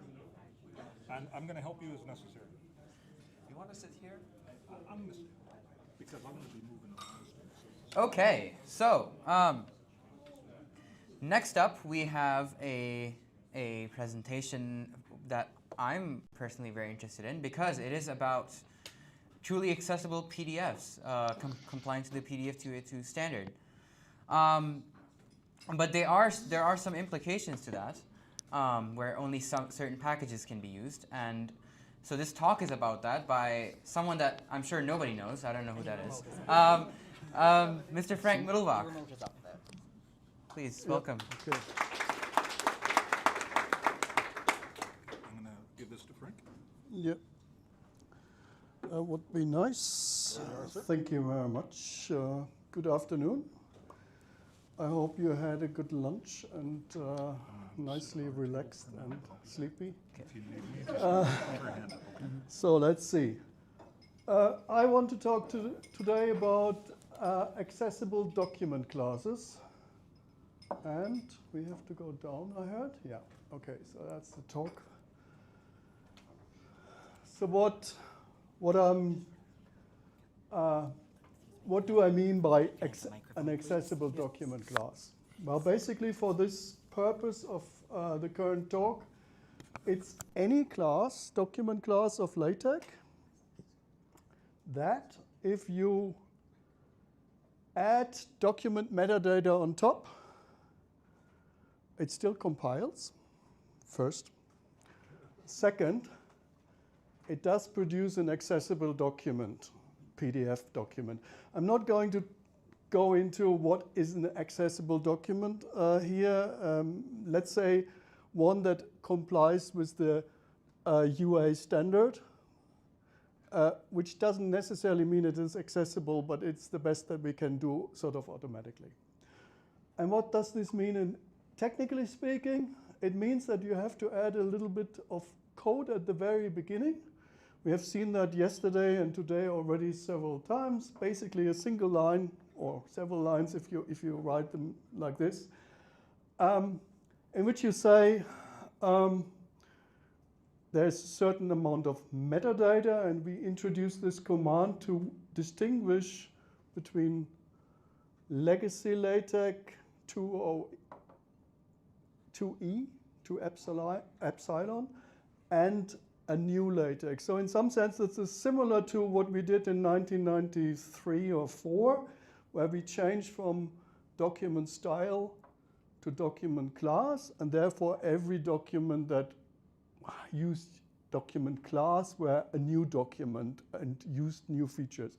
And in the same way, we intend to use document metadata as an indicator of things that have more functionality back to certain standards that were not there in the past and so on. So this is an important bit, but the idea is that's the only thing you have to do. So that's what an accessible document class should be. You add this and it works. Examples. Well, the standard classes are getting a check mark at the moment. So if you use those, they work. We heard about LaTeX Talk or ltx-talk, which is the replacement for Beamer, because we just looked at the Beamer code and decided we don't want to make it accessible. We rather prefer to rewrite it from scratch with the same kind of interface, but we need more power. Sorry about that. That's not very... That was not much, was it? Was it from the... Yeah. Maybe we should turn it off if we are not using it. That could help. But still, it's...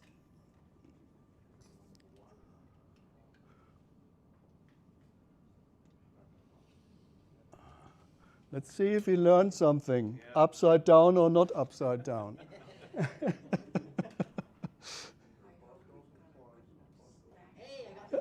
Hey, first go. Cool. Okay. Sorry about that. All fine. Thank you. That's fine. Okay, and then we have, actually, that's not quite true, but more or less true. The Japanese classes actually fulfill that too. It's not true in the sense that after adding this document metadata, some of the layout is no longer correct. But in terms of accessibility, it actually works. And we have 2 or 3 others. For example, the MIT thesis class, and those are also accessible. So far so easy. What's the problem? Well, the problem is this is about 20. And we have nearly 900 compatible packages, which is kind of a different level of accessibility possibilities. And that's a serious problem if you want to make accessibility sort of out-of-the-box standard. So what's the reason for that situation? Well, first of all, we just don't know. So when I say 20, it's 20 we know about. There are many, many classes which are not on the official archive, CTAG, and they are maintained by publishers on their websites and so on. So we don't really know the real number, so it could be a bit better. But that's one problem. The second problem is that class design involves layouts that LaTeX wasn't actually being made for initially. So there are quite a lot of classes that try to achieve things for which LaTeX doesn't have really support, or did have support in the past. As a result, the authors of those classes went through a lot of gymnastics to make things work, and that is a problem because it falls flat on your face if you try to turn something into an accessible document. Starting from misusing structure, like a list or a table, to position things. Yeah, that's fine if you look at it, because you don't see that this was a table or a list if you hide the bullets. But if you turn that into automatically structured PDF, then suddenly you get a table announced when in fact there is no table whatsoever at that point. So that's a problem. And then the other problem is some of those classes are even older than myself, so to speak. And I'm in the game since I don't know what. So we have stuff that really originated in 2009, so 85 we learned, and is then layered and layered and layered. New people came on, fixed something, not by fixing it really, but by putting some software on top that masks the problem. So those classes are sometimes really, really brilliant if you want to be an archaeologist or something. Yeah, another way to look at it is these class files. Can you classify them? Well, some of them are basically standard classes, article, book, or whatever, and then put a little bit of cosmetic changes on top of it. Those classes are actually of the nature that we can more or less assume that they are already accessible now. This is fine.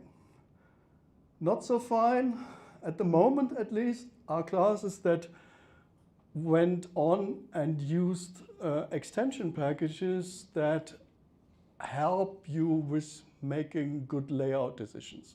We heard about TitleSec, which is not compatible yet. We heard about enum item, Title-talk. There are a bunch of those extension packages which are there to give you structure.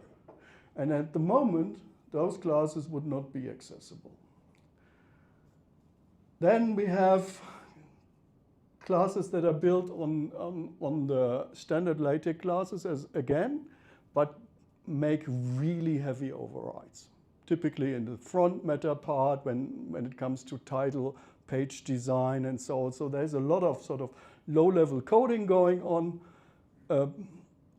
And typically those classes also use a lot of additional packages that they load for one reason or the other.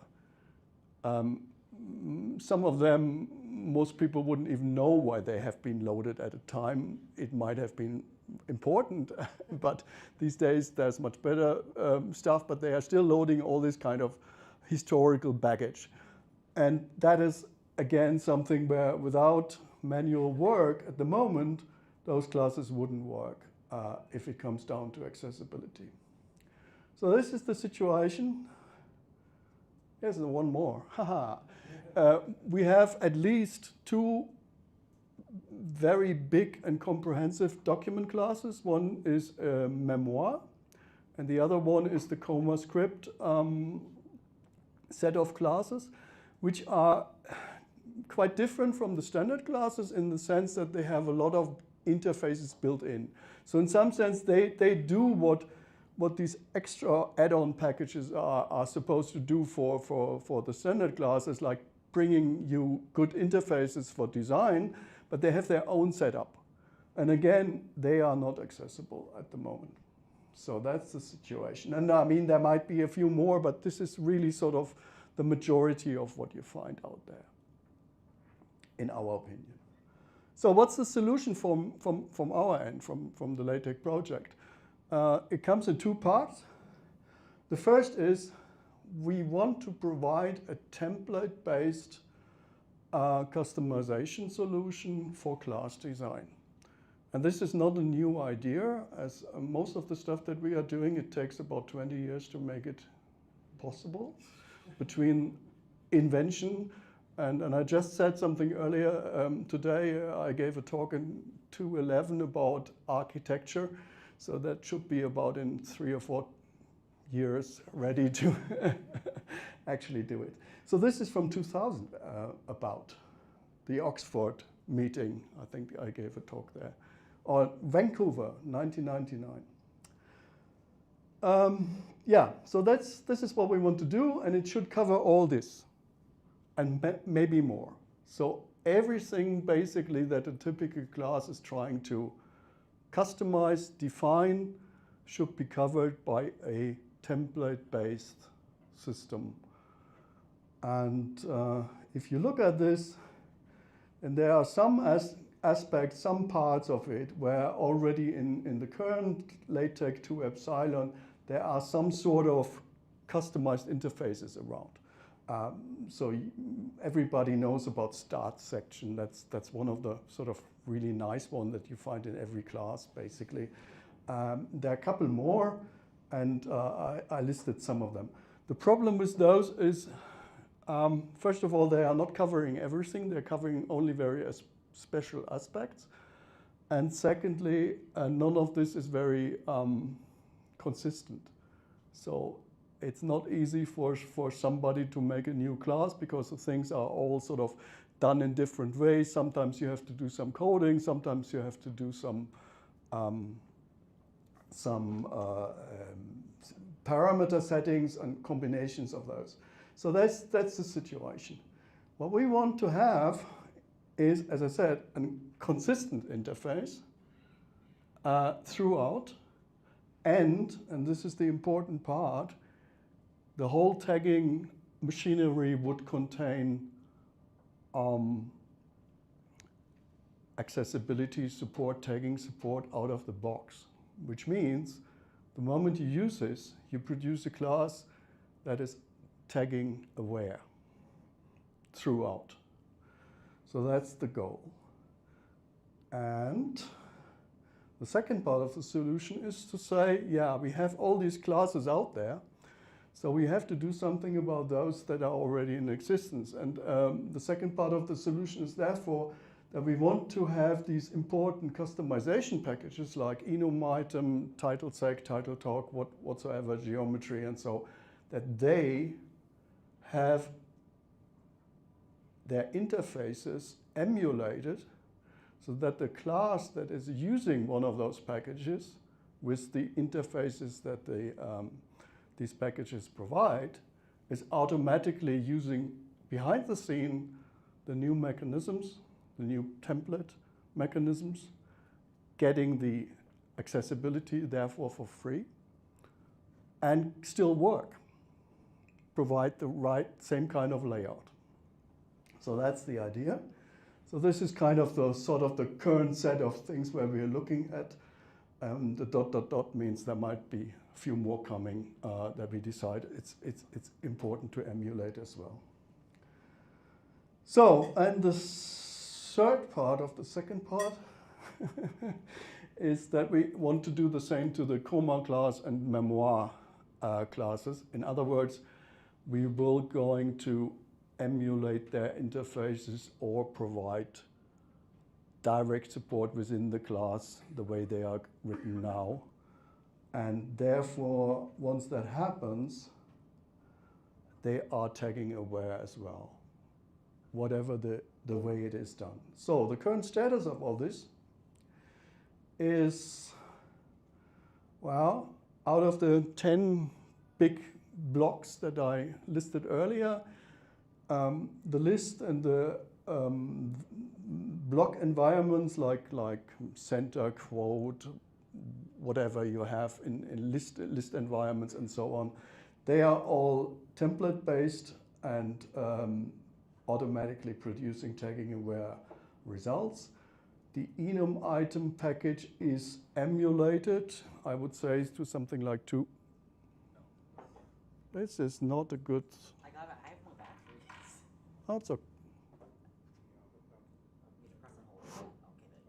Seems to work. I don't know what I pressed or if I pressed anything. Anyway, the enum item emulation is largely working. 2/3, I would say. Well, there are certain things in terms of it is all working when it comes down to user usage. So if you use enum item in your document and you adjust a single list or something, that is all covered. What we haven't covered completely is making design changes through the enum item interface. There are some aspects that are still open. But this is something that is going to come as well, so this is well underway. The heading command templates are in the current LaTeX release. There's still some edges, so I wouldn't say it's completely finished, but it's working nicely. And the title seg emulation, which would be part of the second part of the solution, is scheduled for this summer, so this will come soon. Yeah, I'm also working on templates for the float area and the caption and sub-captions. So the idea is that the caption package and the sub-caption package are basically getting an equivalent replacement in a template-based solution, and then their interfaces for the legacy side being emulated as well. So this is the situation as of today. But the more we gain experience with using templates, the easier it becomes. I mean, we're finding things like, I don't know, last week I did the AMS classes and changed all the headings to the new template solution. And we found one case where the current templates don't handle it very well. So we either have to extend the template or we had to work around it. Those kind of things will be still sort of a learning curve. And as far as the Japanese classes are concerned, what's it called? Gyodori? The heading? Gyodori. Okay, whatever it's called, I had to look it up. The first thing that was given to me from the internet was it's a Korean restaurant. I thought that can't be quite right. It was hit number 1. But when I gave it a certain tip saying I'm interested in typography, it was very much picking it up, and then I got the information what this is. So that would be a case where we would provide an additional template because that is a design that is well different from let's say the traditional Western designs, and so it wouldn't be good to build it into the sort of main template, but rather provide a second template that you could choose alternatively. So those are things that are sort of getting extended over time, and yeah. But making then this kind of thing accessible is very trivial because the machinery is already doing that for you. It's more like you have to do a little bit of layout design on the template level. So that's good. So how does this all help with the legacy classes? I think you guessed that already from my claim. Basically, if a class is using one of those extension packages or using interfaces from the LaTeX 2E kernel like start section and so, it would automatically become accessible because we emulate those interfaces in the new design, and that includes accessible output being generated. So that's the nice part of it. Here's an example. I was taking from some class out of CTUG, and it had some, it loaded the title sec and it loaded some title format, title spacing thing and to produce a chapter. And that would then automatically be accessible because title format and title spacing would be translated, emulated by the template mechanism internally, and the parameters would be passed to the template system, and then things come out accessible. Here is an example of the sort of high-level LaTeX to Epsilon interfaces, and they also come partly for free, but not all of them. Can you guess which one would be a problem? Anybody? No? These three. And why? Well, very simple, because there's no structure whatsoever inside. It's basically saying, to make a caption, write some code. And so, of course, every class has its own code, and they are not necessarily very close by. So even with some sort of guesswork, heuristics, you can only get very few cases handled automatically. So those would need to be turned into using the template solution, and there would be some work on the class design to make those possible. As an example, for example, the start section, which is very nicely emulatable, there's a counterpart which is called secdef for chapter, which is again one of those things where the codings has no structure whatsoever. It just says to make a chapter, define 2 commands. And then what the commands do is up to the class. And we have an emulation which, because many classes copy from each other, so there is a certain chance that you get even then something out, which solves the solution for classes to a certain extent if they are legacy classes. And this is why the Japanese classes work. They use secdef, and we are then hijacking that and replacing it with something accessible, but of course the layout is not quite right. That's where it falls down. Okay, so that's a point where you can't go all the way through. Well, this is the wrong way around. Was there a text down there? Yeah, need adjustment. Okay, fine. And then we have the memoir class and we have the comma classes, and there the situation is in some sense the same as with these things like title sec. We have to look at the interfaces of those classes. What are what are they doing? How are they doing it? And then we either have to emulate these interfaces, or we have to work with the class developers for comma and for memoir, and put some accessibility sockets directly into the class.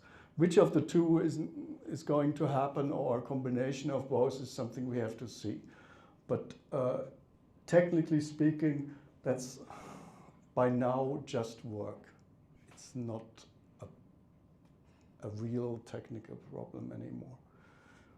We are beyond that stage. So yeah, they will be automatically accessible, but only once we have done it. But okay. And what's the advantage for the new classes? Classes that are either completely new or are rewritten from scratch? Well, basically you end up with a very consistent designer interface.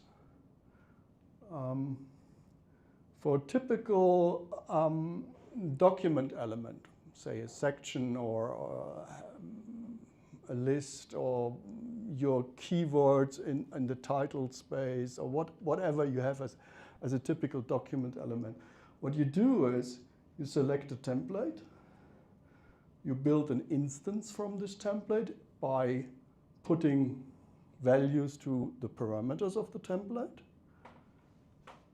You may have to build a document level command to make use of the instance, and then you're done. The benefits, I think, is clear. On one hand, there's little to no coding. The class design becomes a graphic designer exercise to a large extent. I remember when I did the first LaTeX companion in 93 or 2, I think we started. I got a huge spec from the publisher with all kind of information, like you have to have this amount of space here and that amount of space there, and you do this font size, and that was really, really sort of impressively, clearly done. But of course, turning that into a class that then produced the doggy book was a challenge and was a lot of coding, because none of that was possible to handle in sort of standard LaTeX like book class or book style at the time. It was more or less before 2E. Now it would really just translate those values into corresponding parameter settings of a suitable template. So, as I said, no or little coding effort. Of course, if you have a very, very specific document class with features that are not found typically in any other class that is already in existence, there may not be a reasonable template that covers it, which means somebody has to sit down and write a corresponding template, which would then be the coding effort. So there could be some. But then we have Erik doing it for his classes, and we are fine. Yeah, and the other important bit is people change their mind about the layout, but now we are not layering software on software on software. Over the years, we are changing values in the templates if we want to change the layout of, or if worse comes to worse, we select a different template because they require a completely drastic change. Yeah, and as far as accessibility is concerned, it comes to our goal, which is that accessibility is not an afterthought, it's already baked into everything. So that's what Aarush is asking for.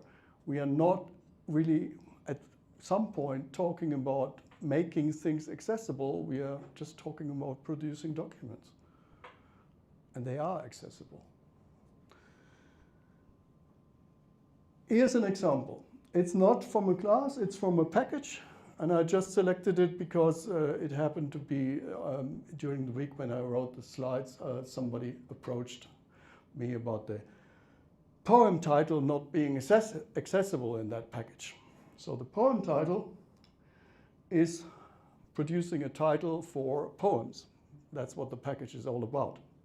So what we are doing is we are selecting a template from the heading templates to produce headings. There are 2 at the moment. I selected the display template. We call the instance poem, and we select a bunch of parameters. Now, if anybody is trying to use current LaTeX and follow this and tries to do it, sorry, the parameter force unnumbered was added and is not yet in the distribution. So I'm a little bit lying in terms of this is not possible in the current LaTeX. It's only possible in the current def format, and that is not yet distributed. It will be distributed after this conference, because everybody is on vacation or on this conference. The whole team is not there. Okay, that's one thing to say about this. The second is normally you wouldn't see something like this before V space. You can guess what this means. It's the vertical space before the heading. You would see a a value. Here I have a lot of an indirection. I have a lot of parameter as command names. And the reason why it is in this case is that this package had offered these parameter names, these command names as a means of adjusting things. And so to manage the old interface, that's one way to do it. We just kept the names and put the names into the template as the template values. So you have this kind of indirection here. But in a sort of more modern way, you would probably just see parameter values, and then you can change the parameter values if you want to make adjustment to the layout. Yeah, and the second part is, of course, you want to have a heading command, which is this poem title. And you want to have this heading command having arguments the way LaTeX users are used to it, which is in terms of LaTeX headings, you should accept the star, you should accept an optional argument for the table of contents, and you should accept the main title, the title of the poem. And to do this in modern Lingua thing is you declare a document command, which is poem title, which has 3 arguments. The S stands for star, Boolean value, true or false. The second one, which looks a little bit odd, but the important part is this uppercase O is an optional argument with a default value of being empty. And the third is M for mandatory. And this funny thing is our addition that we came up to make accessibility work nicely and at the same time extend the configuration possibilities in LaTeX.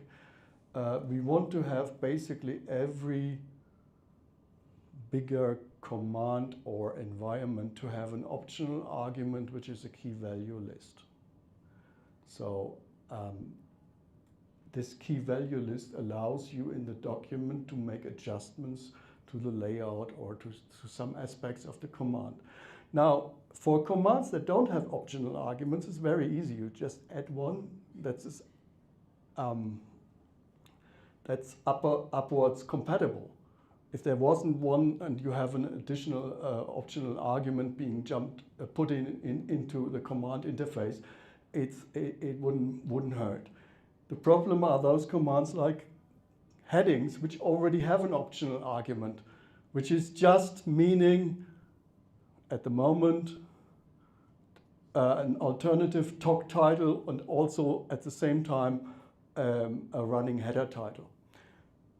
What we are doing is we're turning this optional argument into a key value list, but if there are no key values in the argument, which we identify by there is no equal sign which is outside of mathematics. So there's we look at the thing and deduce that this is not a key value argument because there is no equal sign anywhere.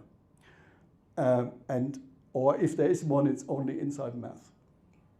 And if that's the case, then this key name is used to receive this optional argument string. So if you have a normal LaTeX command and you put optional argument and put a TOC title in, just some text, it would be received as short title equals whatever you wrote. But if you have optional a key value list put in, then the key value list would be used. So in other words, it becomes always a key value list. Either short title equals something or whatever key values you as a user put in.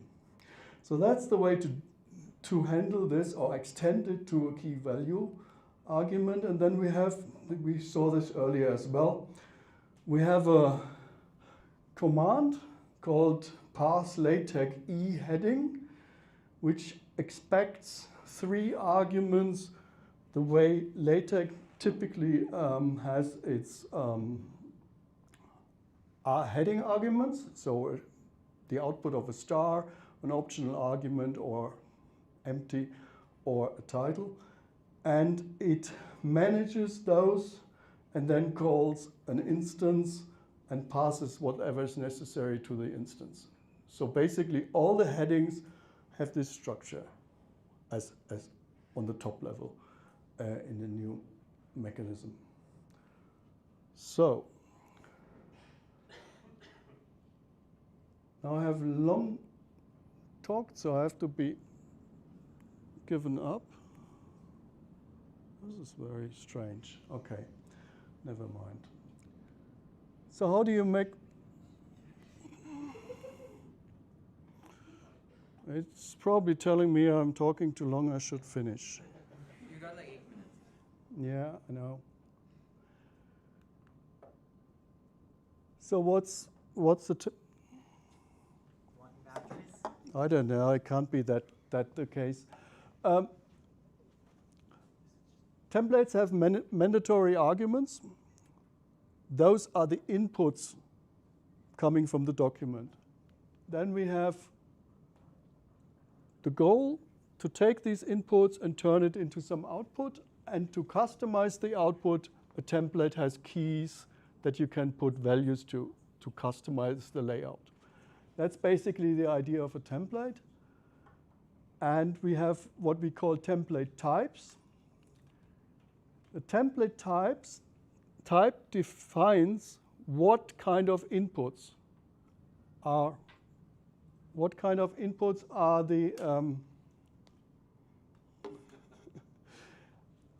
inputs are expected from this for this template, and what should be generated from them, sort of in a rough speaking. So a template for footnotes is for footnotes and not for headings, even if it has the same number of inputs, for example. So this is what the template type does. Oh, wow. And what did you do? The main idea is that two templates with the same template type can be exchanged.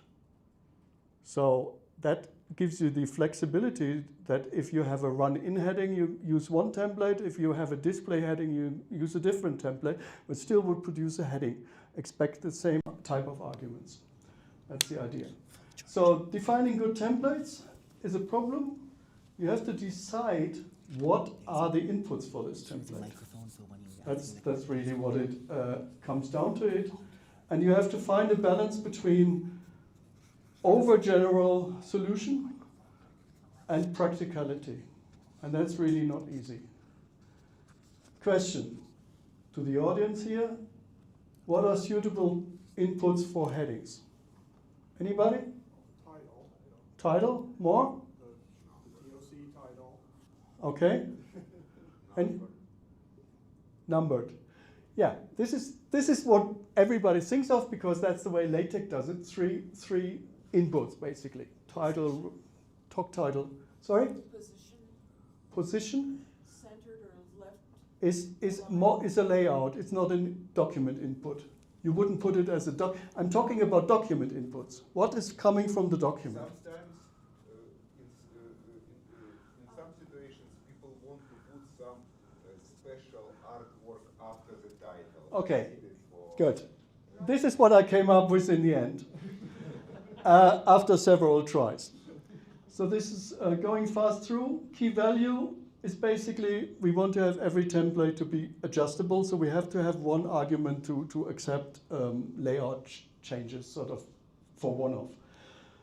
This is the stuff that we all know about, except that we have talk title, running title, bookmark, and so separated out, because they are not necessarily the same. Currently in LaTeX, you can only do one. Finally, we want to have something like labeling, so we want to pass a label string. And then there are two more. A heading might have a subtitle. A heading might have something like artwork or a quotation or something. And you could probably come up with more, but this is what we kind of settled on as being sort of a broad basis. What do you mean by subtitle? Subtitle is that the headings title is structured into a main heading, text, and a subtitle. It's not very often the case, but you could have these kind of things. You see, this is 10. I can break it. See, that's the point.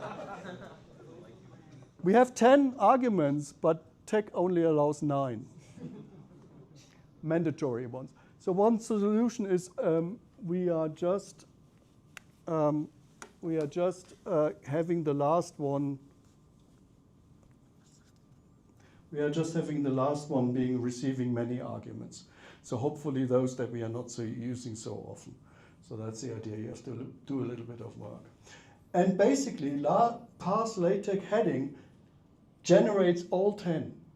I mean, it takes the 3 that LaTeX standardly provides you with, but it generates all 10 for the rest of the processing.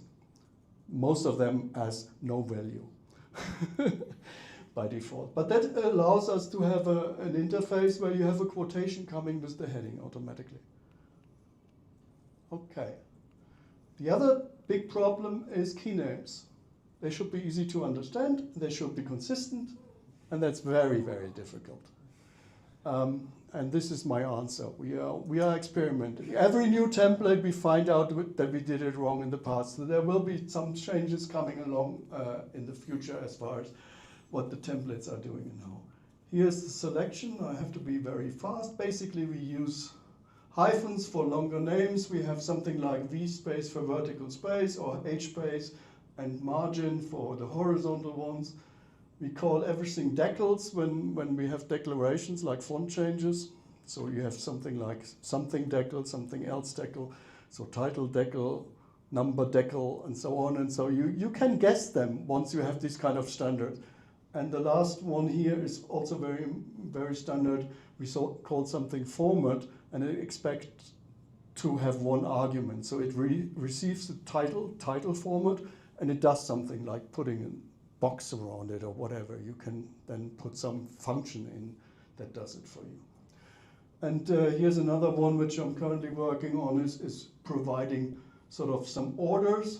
So you can say this is for it. Think about theorem title. Theorem title has a number, a title, a note, maybe a punctuation, some parentheses, whatever. And they are vary from theorem type environment to the next. And to make this manageable, you have a key that basically defines the order. And I'm out of 1 more minute. Here are the 2 templating approaches that we found being sort of the way one can go. One is monolithic. You have a single template that implements everything, and you have 50, 60, 70, whatever many parameters to do all adjustments. Has some advantages, easy to understand. You can look it up, what it can do, and you put the stuff in. Has some maintenance issue because all the code needs to be replicated in each and every template. That's the problem. If you want to make layout changes, you have a lot of change to make. For example, if all your headings get a little bit more space on top, you change hundreds no, not hundreds, 6 or 7 templates to make the changes. So that's a certain sort of downside to it. The other is coordinators and workers. You have a template which organizes the stuff, and it calls other instances, and they do the work. So gives you much more enhanced layout consistency, which, for example, all the block environments have the same vertical spacing, typical way of LaTeX. I mean, quote and lists, and they all have the same vertical spacing. So if this is separated out, then you only have to change one instance to make the changes bigger and smaller and not on 20 environments. So that's the way LaTeX currently does it as well with list I and list II. Yeah, again, you have up and down.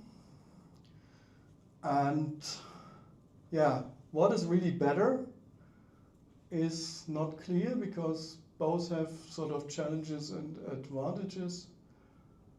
And basically, it's maybe a matter of taste, whether you want to have a big bowl with everything inside or a lot of little dinners. This was from this last year Japanese. You asked how it was. Very nice. Okay, so 45 minutes. So no questions.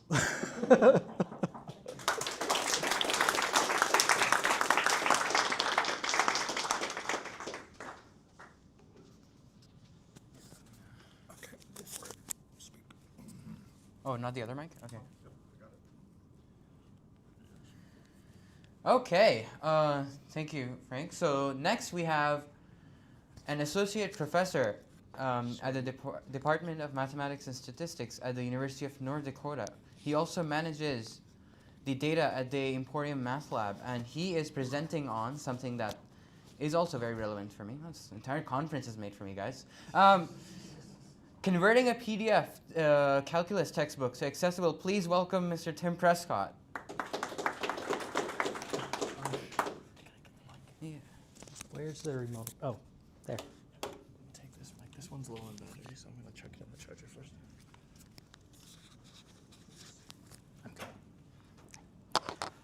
Okay. I want to talk about how we made our PDF textbook accessible. Let's see. So just to place everything in its time, TeX started in late 70s. The Americans with Disabilities Act is the main legal framework driving all of this.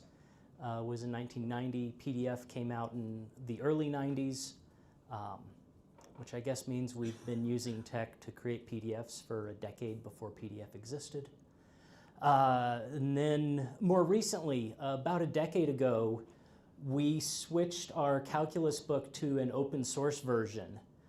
We've been really pleased with it. It's full 3 semesters all the way through multivariable calculus. PDF finally came out with a second version that has better math support. The LaTeX team began working on accessibility, and now all of that needs to come together to make the textbook accessible. So I kind of think of this in 4 different pieces. There's the preamble that we've been talking about. We need to look at images. We'll talk about tables and then everything else. What's a little bit odd is that for the amount of time that we need to spend on the preamble, that's where most of the accessibility comes from. And then where we spend all of our time is just to kind of finish out everything else, which I guess is how I think of it. Yeah, so we'll go with that. So the preamble, we've seen this document metadata a couple times now. I've also got a check tagging status command or key, and then a math alt key. I'll get back to those later. Unicode math, and then if you just compile this with Lua LaTeX, most of your work is done, and we now have an accessible textbook. Let's see. So how do we want to think of the code? We are very used to, we compile our TeX, and then we look at the output, and if it looks fine, great. We also need to think about that the source code does reflect what we mean it to be, that we're not kind of shoving things around just because it looks nice. One way that I think about this is if I can look at the source code and figure out how I expect the output to be, that's good. If I need to be looking at the output, okay, I needed to shove this thing up, I need to shove this left, then I need to rethink how I'm approaching what I'm doing. The tagging code has a lot of useful messages that it'll put in the log if anything is going wrong. But that means that you want to be able to look through your log file and figure out if anything's going wrong, which means that you want to try and get rid of other messages in the log. So the overfull, the underfull boxes, fix those if we can and spot what's going wrong. Stop using tables to move things around because that's never been a good idea. The big thing that has really helped is that the calculus book really had a lot of semantic macros. So begin an example here, put a margin note here, and that gives you, makes it easier to read the code, makes it easier for the tagging code to read the code is essentially what it's doing. It also makes it much easier to customize things, that if I need to adjust how am I doing my examples so that they're better tagged, a better example, then I can just adjust a little bit in the preamble instead of going through and finding every single example. Okay, images. Images need alt text. We've been hearing about the images needing alt text with TeX, but also with HTML and everything else for decades now. So we need to go through the textbook and find all of the images and give them alt text. There are a few alternatives to alt text. If the image really isn't necessary, we can just mark it as an artifact, and then the screen reader will just skip over it entirely. We can also just call it actual text, and this is really if instead of a screen reader saying, hey, here's an image and let me describe this image, the screen reader just pretends that it's not even an image and just reads the text. So we can see that this should say University of North Dakota Mathematics and Statistics. So that'll be the actual text, and then as the screen reader won't even notice that there's an image, hopefully. So what do we want to keep in mind about this alt text? The sighted users are probably not going to see it. So we don't want anything important there. We want to keep it short. We want to keep it objective. I try to think about what does my audience need from this picture? Why is this picture here? The other thing I think about, especially for a graph, is how would I tell someone, here's how I want you to draw this graph? And so then if I can explain how to draw it, then they can draw it with their mind, and hopefully that gets them to see what I want them to see with it. Some guidelines that I've heard for alt text: you don't want to begin with image, because the screen reader will often say image, and then if you say image, now we have a nice stuttering effect. You don't want to repeat the caption. They have the caption, so you don't need to repeat that again. When keeping it brief, so at most 2 sentences is the idea. And the guideline I've seen is if you can't do that, then your alt text should point elsewhere for where you do have the longer description. I'll get back to that one. Okay. I get to interact with Ally. It's the accessibility checker that our university has. Let's see. So PDF 2.0 is where the math is very good and is very accessible. PDF 1.7, the math is not as accessible, and all of the formulas have alt text instead. Ally doesn't know about PDF 2.0, and so it wants all of its formulas to have alt text. And so that is that document metadata. I can then say, okay, I want my formulas to have alt text, and they will have alt text. The downside is that then screen readers ignore all of the MathML and just read the alt text, and that's not as accessible. So I try to avoid using math alt text if I can. With the textbook, that means I try to avoid putting that in our university system, and we just post that on the website, and then that's okay, because that's not smart enough to check for PDF 1.7 or 2.0. It's fine.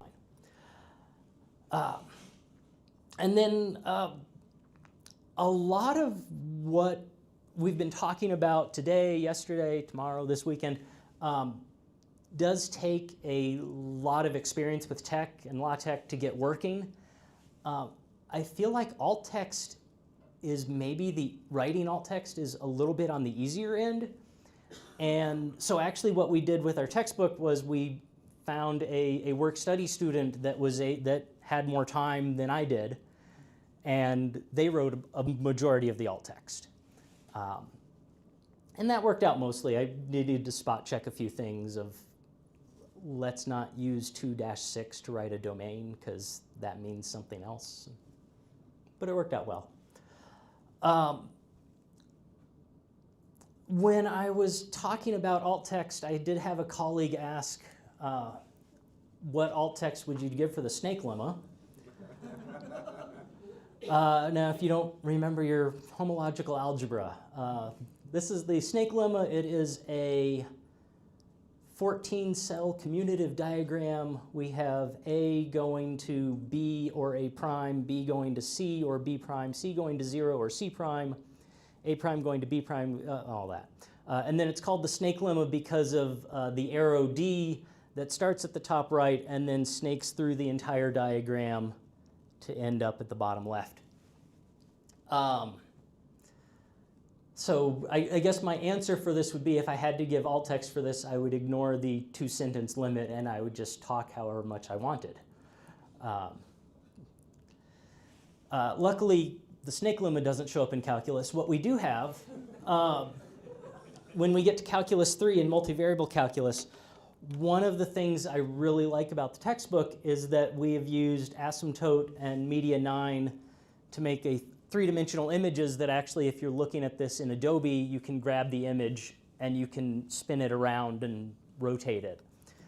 Now then, how do you describe this? This is described something like a wedge where z is between 0 and 2x, and let's see, x is between 0 and 1 minus y squared. And I don't know. So that completely describes it mathematically. I don't know how well. Maybe the wedge is good enough to describe what's going on. But again, right, there's not a mathematical problem with too much text here. It's more just, are we annoying the reader by giving them too much text to read through? The other problem we have is toward the beginning of Calculus 1, where we're asking students to, okay, describe this function. Where is it increasing? Where is it decreasing? What are the limits? And then you run into the problem of like, well, what alt text am I supposed to give that they can't just then copy and paste that back for an answer? And I don't have a great answer to this. What I've kind of done is just describe it and not use the words increasing, decreasing, concave up, concave down. So this function starts at negative 2.5, goes in a straight line to negative 1, 1, where there's a hollow dot, and then there's a solid dot at negative 1, 0. It goes and up and peaks at negative 0.5, 0.6, et cetera, et cetera, et cetera. I don't know. I've had good discussions with a colleague about this, but I don't have a good answer yet. That covers images, tables. We needed to make our tables accessible, and so for that we needed to say, okay, here are the headings for my table. So the header row, the header columns, there's a few multi-rows, and so we needed to, my understanding is, so multi-row is not compatible, but if you say this particular cell is a multi-row cell and it takes this many rows with the tagged PDF code, then you're okay.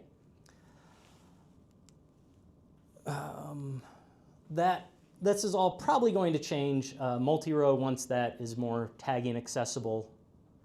And I don't know, my preference would be that header rows and header columns would move into the tabular, be there. Yeah, Frank agrees with me, so that'll work. And we can follow that with TechDoc LaTeX lab table. Okay, so everything else. If we do that check tagging status key at the very beginning, then our log file will say, okay, here are the packages you are using. Here's their status on whether they're tagging compatible or not. You can also go to the tagging project's website and find those particular packages. For things that are labeled partially compatible or partially incompatible or whatever the phrases are, a lot of times there's a GitHub issue and you could go in there and Ulrike has provided some code of, okay, if you just copy these 2 lines, you're good to go. QR code takes about a page and it goes in there. Media 9 took several hundred lines of code, and I think I have that working, so I will not talk about that more. Other packages, so enum item, even with the templating, we were using enum item to change how various lists are formatted later on, setting up various environments. And so we switched that out for enum ext. I was using margin note very extensively. At the time, that was not compatible, so I switched that to marginalia. Now it is compatible, so I didn't need to do that work. Luckily, though, I mentioned that I wanted to try to do things in the preamble. So with my margin notes, there was just a specific command that said, okay, put a margin note here. And so when I needed to change things, I just needed to fix the preamble, and then that all worked. Title sec we were using, so I had to switch that out. As long as I'm talking about packages, Beamer needs to change to ltx-talk. I'll come back to that. Let's see. So now we have what we think is an accessible document. We want to check that. A screen reader is where you want to start. Unfortunately, there's not many options. NVDA, JAWS, I think, although that costs money. Orca, although I have a Mac, so I need to use Windows. NVDA and JAWS are Windows, and then Orca's Linux, and I have a Mac. Worked out well.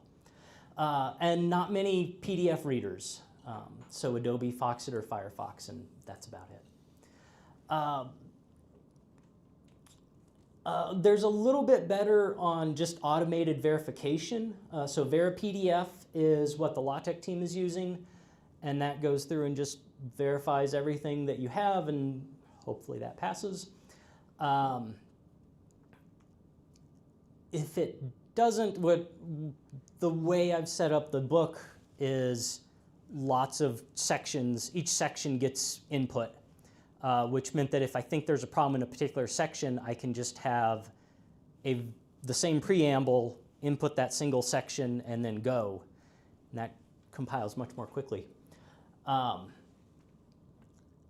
then I can isolate the errors. The problem with VeriPDF is that if it does find an error, it will tell you where that error is according to the PDF structure, which is not exactly enlightening. PDFX,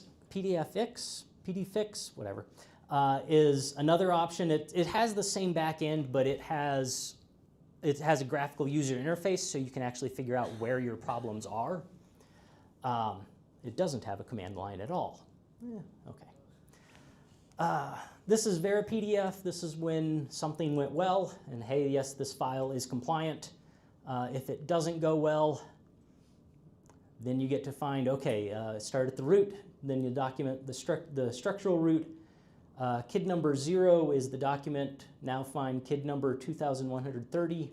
Now find KID number 71. And there's a problem with a float, maybe. Okay, PDFX looks like this.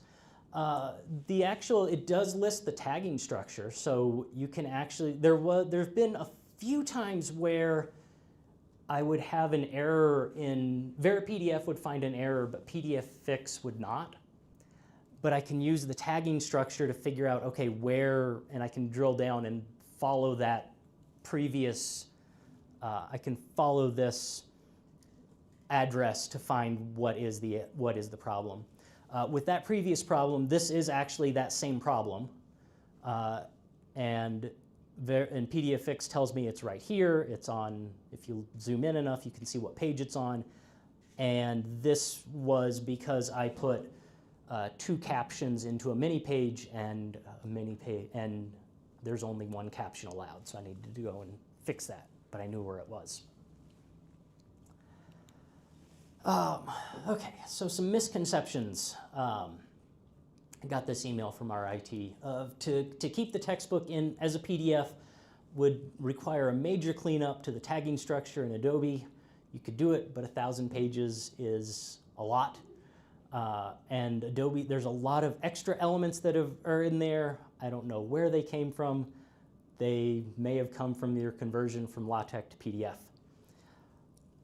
Let's see. So setting aside that we've miscapitalized LaTeX for no reason.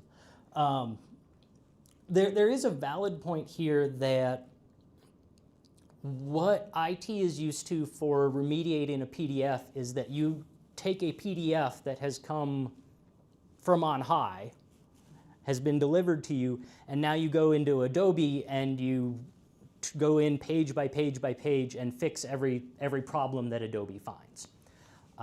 And the guideline I've seen is that you want to allot about an hour per page,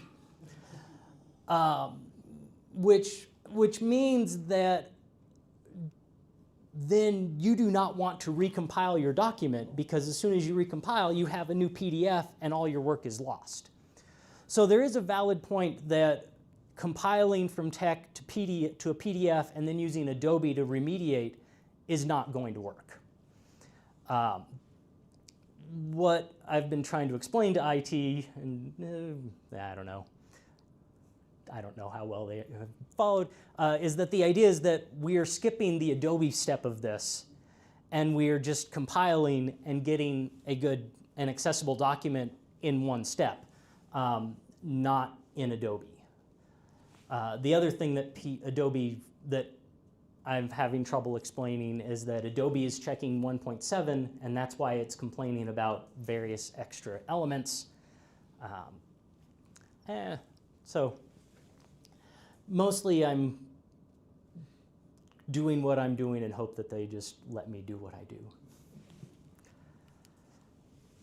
Let's see, a few final bits. So the LaTeX Tagging Projects website has documentation on all of this, and has the tagging status and many examples and all of that. I have this and then several other resources at my GitHub site. What else? So making it accessible is much more computationally intensive.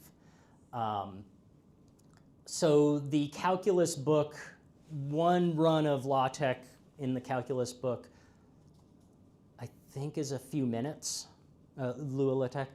To make it actually tagging takes, I think I found it about 7 times as long. So this is very much that if I have, I'll be compiling a section over and over and over to figure out, okay, am I getting the tagging correct?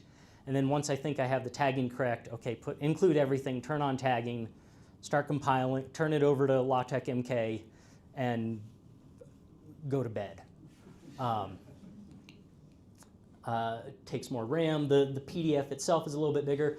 So these numbers are all based on, I've done the calculus book. I've also now done a linear algebra book and a differential equations book. And so there's kind of that spread in these numbers.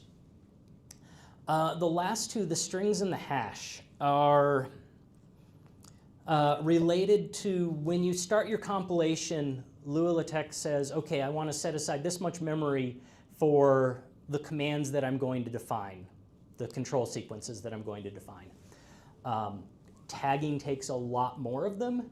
And so with the calculus book and the differential equations book, I am running out of that pool of items, which I get halfway through this hour-long process, and it just dies. Okay, so that you need to, at the very beginning, just increase, okay, set aside this much space for your things. So one way to really help with that is, instead of that full document metadata command, if you just start with tagging equals off, then everything is defined, and so you won't have a compilation problem. But now you have a compilation that is basically on par with an untagged compilation, and about as fast and about as much memory. So if you're trying to do the entire book, you can just focus on that part, tagging off, make sure that's working, looking how you want, and then turn tagging on and go to dinner. And then the last thing I want to say is, I've said a couple times, you want to try and just keep your edits in the preamble, hopefully, and not need to go into the rest of the book, but that may happen. So if you need to, you need to. And I think I will stop there.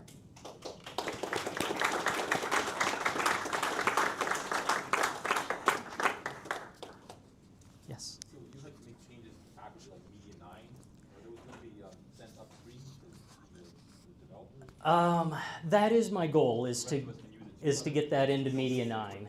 Yeah. Yeah, so I do want to try and get that into Media 9. When I've looked, there's something I don't quite understand about how Media 9 has coded the package, because if you look at it, it basically does everything twice, once if it's debugging and once if it's not. And that's the we enjoy typing model. yeah, I think it's we don't want to put a conditional midway through the function, but essentially sockets are conditionals that are going to be midway through the function. So if I'm going to do that, I would like to at least get some sort of permission, although maybe I'll just upload it and ask forgiveness or something. I don't know. I'm not sure yet.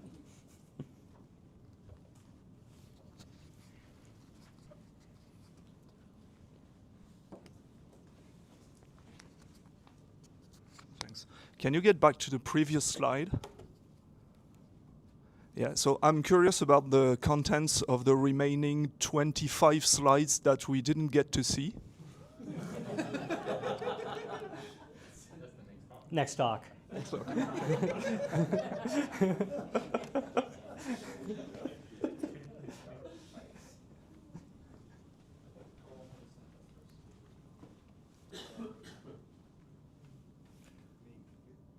Who we got?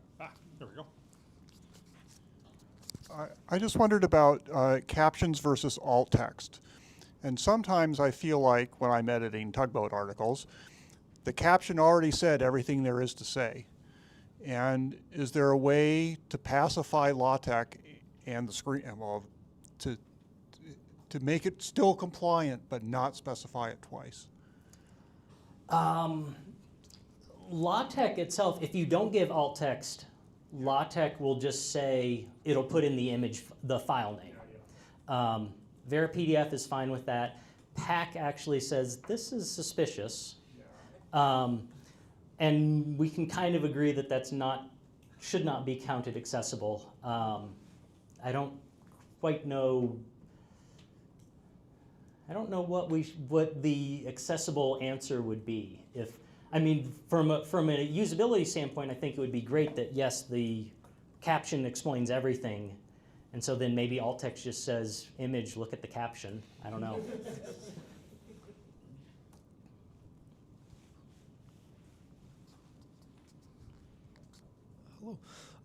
For commutative diagrams such as the snake lemma, which are composed of nodes and directed edges, what would be wrong with just listing each node with its outgoing edges? Yeah, probably, yeah. If you wanted to give alt text for that commutative diagram, You would probably just go through and I don't know how long that alt text would end up being, but you would want to just say, okay, I've got this node A, and it goes to A prime and B, and et cetera, et cetera, et cetera. What would Aarush say to yes?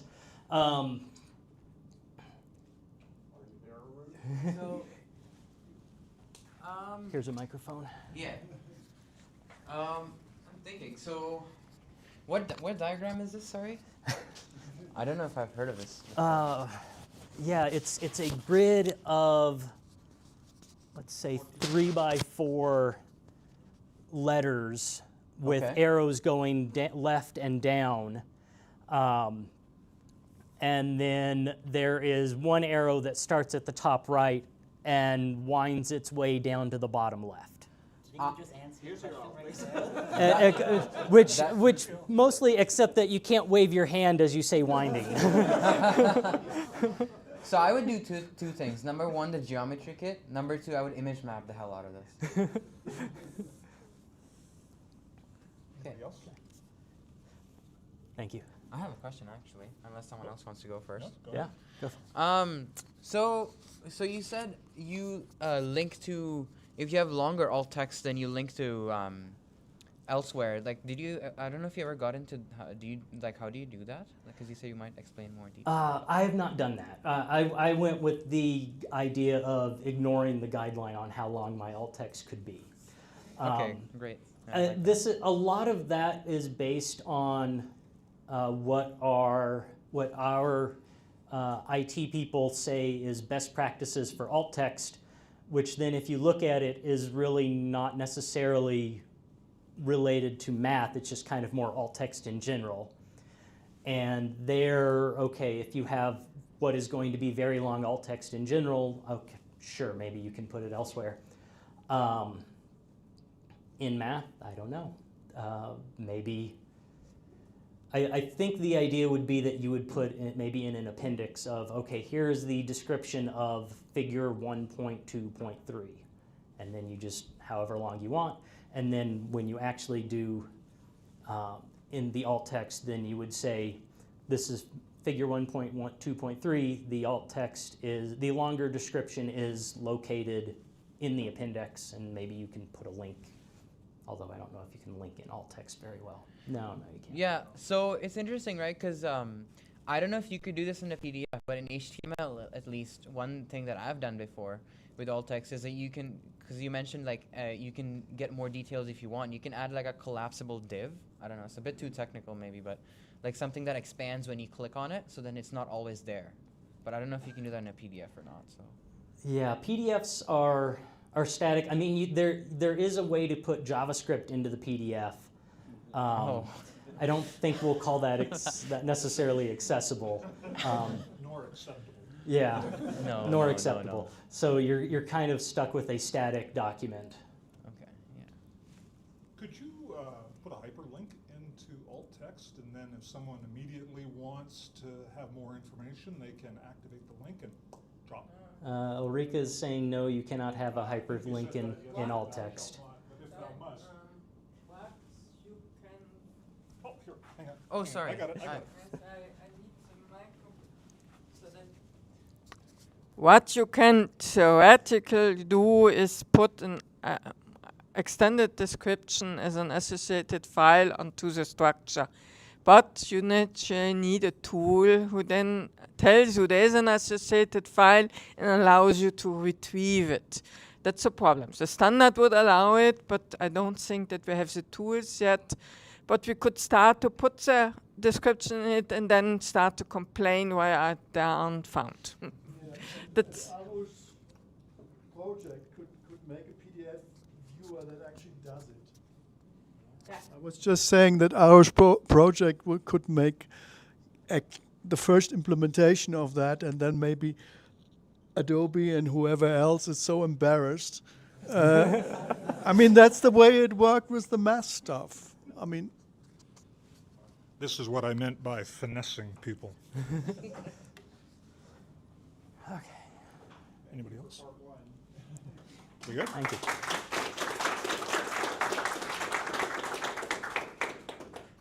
stepped on the toes of our next speaker a bit. Okay, for my next talk. I want to talk about creating accessible presentations with LTX-talk. So we're trying to make things accessible. In the previous talk, I was saying that Beamer needs to be replaced by LTX-talk, and that'll come later. We are now at later. Okay, same document metadata. There's one new line about about frame titles being H1. Ally again complains that that headings must begin at level 1. By default, LTX-talk, the titles are H4s, not H1s. So this changes things to make them H1. And then you are good to go according to Ally. According to the standard, you never needed to do this, but oh well. Let's see, document class LTX-talk. Okay, we need to compile with LaTeX to make sure things are compatible. We get 3 colors defined out of the box: alert, example, and structure that are red, green, and blue, slightly darker than that. We do want to think of this as it is a very it is a replacement for Beamer, so a lot of the Beamer ideas do carry over. For right now, if you are familiar with Beamer's idea of a fragile frame, instead of creating a frame environment, if you have fragile text, so where you've tried to change cat codes, you would want to do a frame star, and then you are fine. And so we want to think of this as a tagged PDF with overlays. And if you are not familiar with Beamer, the idea of overlays is that we have our command, and then we'll put angle brackets after the command, and that the argument of that angle bracket has a slide specification, and then if you are on that slide of that frame, that command is active, and otherwise that command is not active, or something along those lines. So a little bit more about overlays. There are a number of commands that start out defined with overlays, several of the color commands, the font commands, right? And the idea is then on those overlay slides, that command is active, otherwise it just does nothing if it's a color, or just kind of leaves the text there if it's not.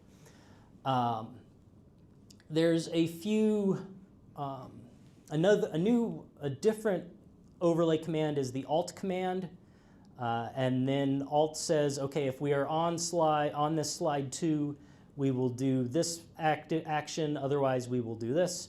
So because we're on slide 1, not slide 2, we get the secondary action. When we go to slide 2, we do the first action, so the include graphics, and we pick up the image. And then when we leave slide 2, we go back to the not slide 2. Related to that is the temporal command that kind of takes things up a level, and we get a before, a current, and an after. So before slide 4, we have this image.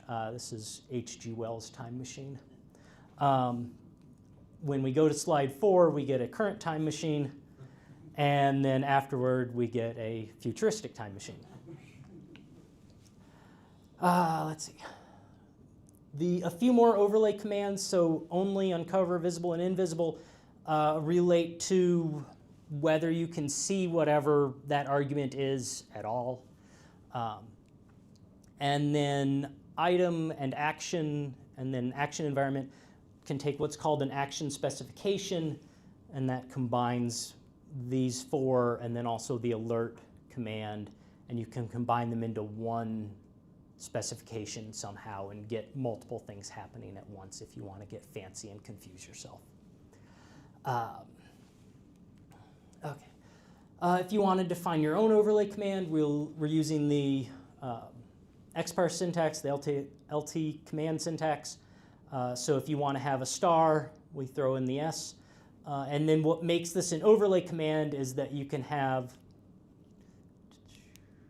a lowercase d if you need to supply what is my slide specification, or an uppercase D and then the angle brackets, and then a default if you want to have a default if you don't supply an argument specification. Okay, sectioning.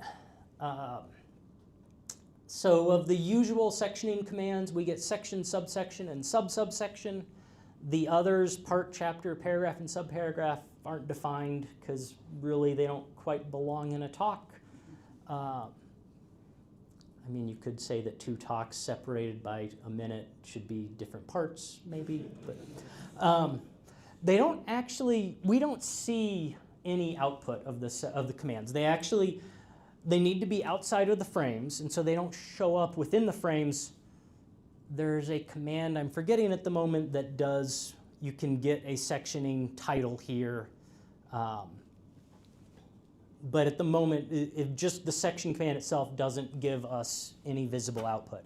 What it does is it affects the table of contents and the bookmarks and the tagging.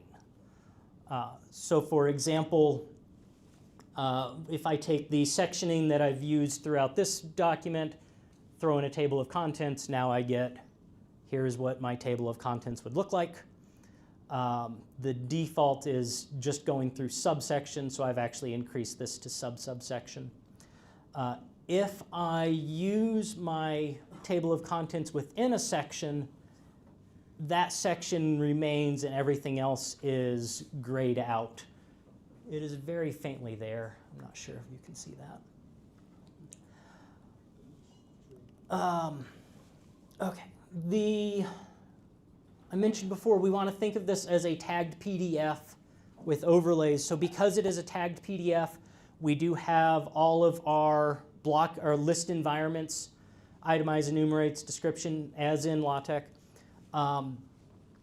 Because we've done the document metadata, we have all the template power, and so we can pass those options to those environments and style them how we wish without needing to pull in extra packages. We pick up an extra key, action spec. So if you are familiar with Beamer, you can say, okay, I want to uncover one item at a time. And if you want to, and we have that ability here, that we can uncover one item at a time. We can also alert that new item. So here's an example of doing that. So on the left, we have the code of this frame. And then on the right, I'm implementing this frame.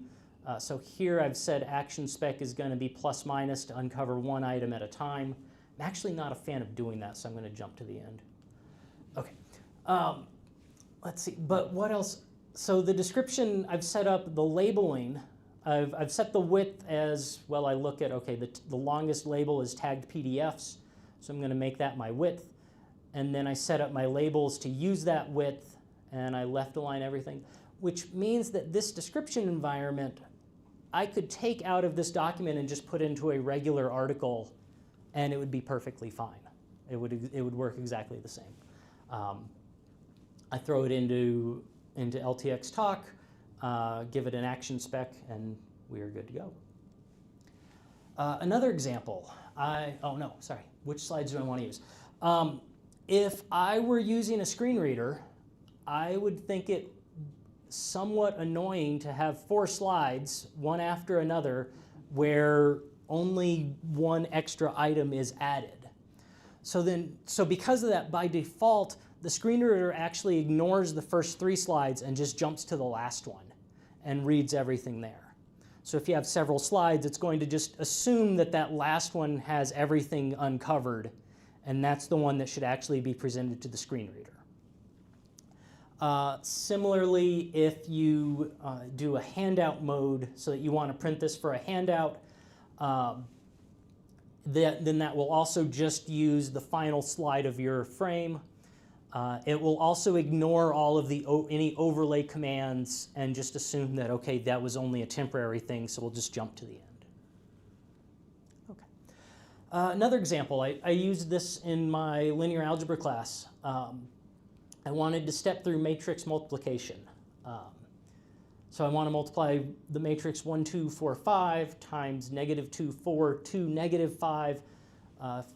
If you're forgetting matrix multiplication, I'll step through real quick on this right side. So we multiply the first row and the first column, get dot producted, that gives us a 2. The first row and the second column, dot product is -6. Second row, first column, dot product is 2. Second row, second column, dot product is -9. and there's our answer. Okay, now back to the beginning. What do I want to know? So this, I've put tag slides equals 1 dash. I'll come back to that at the beginning, at the end. The thing to notice is that all of the math is present on all of the slides. I've just changed what's visible or not. Right? So at the very beginning, we have our matrix 1, 2, 4, 5. And I'm using alerts to say, okay, I want to alert the first row on slides 2 and 3, and I want to alert the second row on slides 4 and 5. And then my right matrix, I want to alert the first row on slides 2 and 4, the first column on slides 2 and 4, and the second column on slides 3 and 5. The product matrix, I want to be visible on slides 2 and onward, and then I set up that product matrix is 2, -6, 2, 9, 2, -9, and then I want entries to be uncovered on specific slides, and I alert them when they're uncovered, and then I leave them uncovered but not alerted. And then my final product, let's see, no, then the dot product down below, I have the, let's go back one. I have those vectors present on every slide, and then is it visible or not on slides 2, 3, 4, 5, 2, 4, 3, 5, etc.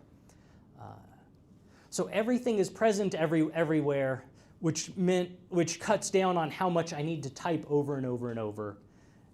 And it also allows me to have a somewhat consistent formatting on this right side, that this matrix is not moving around as I change slides. Isn't that a problem with what you said before? The screen reader jumping at the last line? Yes. So the screen. So what slides do the screen readers? So because I'm stepping through matrix multiplication, I would want someone using a screen reader to have access to all of the slides. And so that was why I put tag slides 1 onward in the very beginning of that frame, and that tells the that tells Lua LaTeX, okay, I want to tag all of the slides instead of just the last one, and so then it does tag all of them. With handout, again, that just uses the last one, which it also ignores all the overlays, which is a problem because then it means that everything is alerted all the time on those slides, and that's not what we want. So then I would need to actually go through and adjust those slide specifications, and I could say that for the projector, I want this to be alerted here, and if it's a handout, I don't want it to be alerted, and so I could put article to just not have it alerted. So I would need to go back and adjust my specifications, which is a little more work, unfortunately.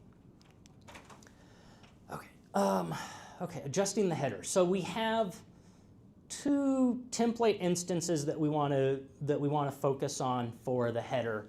The header template and then the frame title template. The header is setting up what the header in general looks like, the background color, the font, the margins, whether that frame title gets printed, and all that. The font itself of the header comes from the frame title. So in this I have adjusted the background color to be this green color, and I've changed the color, I believe, on the header side to be white. And that gives me the header that I'm using. What do I want to say? This font for the header gets replaced by the font for the frame title, which I didn't realize at first.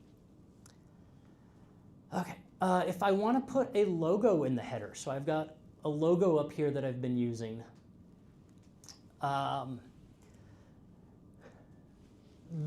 So actually the way to approach this is to think about how would I do this in a regular LaTeX document, right? And then the question in a regular LaTeX document is, how do I do something on every single page? Well, if I want to do something on every single page, I want to look at the ship out routine.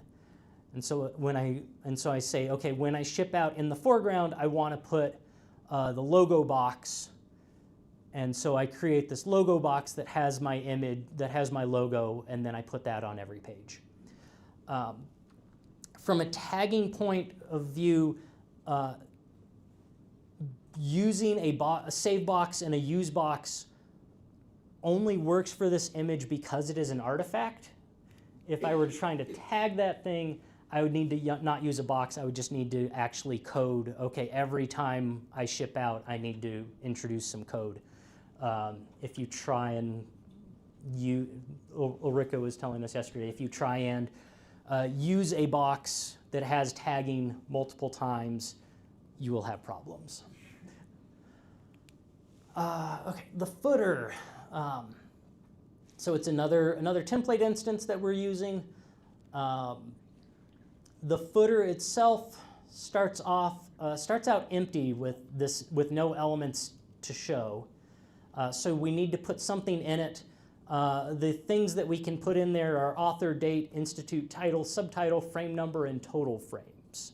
If you want to get that total frames elsewhere, you can ref property last page total frames. So for example, what I'm almost using is the date. I put the author, the title, and then not quite frame number. So what I created a custom. So this is actually a custom frame element down at the bottom, custom footer element down at the bottom, and the idea is. So I wanted to say, like that Beamer idea of frames out of total frames. And so I needed to declare a new instance of the template. So it's footer element, so the my element, this frames of total is what I called it. And then I need to define a command that is at frames of total. And I can either make at letter and go ahead and do that, or if I don't want to do make at, I can expand args, and that does the same thing. And I can define the element and then a short version. I didn't do that for frames of total. Where this comes up is author. So this is actually the short author is Tim Prescott, whereas the longer author was more, and short title is accessible presentations, whereas the longer title was more. So if you want to define two different things, you can define a short version and a regular version, and then this will pick up the short version. Okay, the title page. This also uses templates, but because a title is one-off, you can just give it as custom element, as optional arguments to optional key value arguments. So the key make title has the default, so element order goes title, subtitle, author, institute, and date.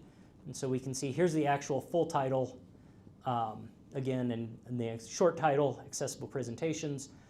Here's the subtitle, and then the full author, institute, and date.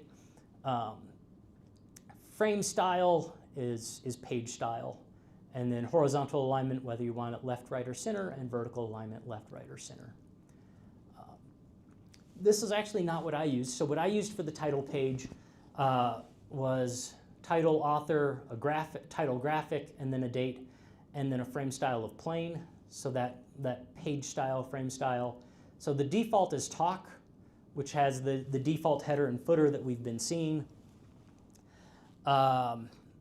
If it's plain or empty, we're used to that as no header, no footer. And then wallpaper, LTX-talk introduces, and that has the same, the header and footer stay, but we don't have any background, any text. Okay, that custom title element. So it's again, I declare an instance of a title page element, and then I define it, and then you can pass it. So I created a title graphic instance, And that was, again, the graphic file, and I used some actual text, University of North Dakota. There's a few more templates running around. The float environment you can tell LTX-talk whether you want your floats aligned to the left, the center, or the right. And then opacity is if you want hidden things to be completely invisible or very slightly visible. You get that option. Let's see, so some future work. I'm probably going to say we in here. By we, I mean not me.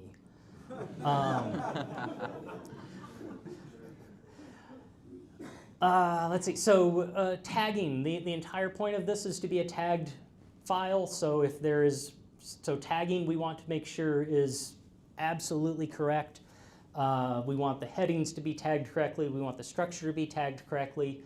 That does mean that we're actually looking for people that use this to tell us is H4 for these frame titles, does that work? Does the sectioning not being visible to the audience, does that work?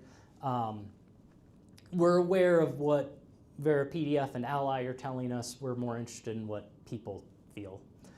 And then other things to work on, so frame layout, so headers and footers, and the title, what other customizations do people want? What are they used to from Beamer? What are they wanting to do that they never could before? What would be interesting to do?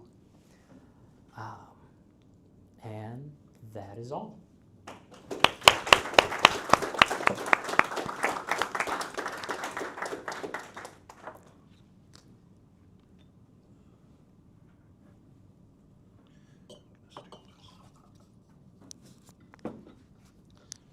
Questions, anybody?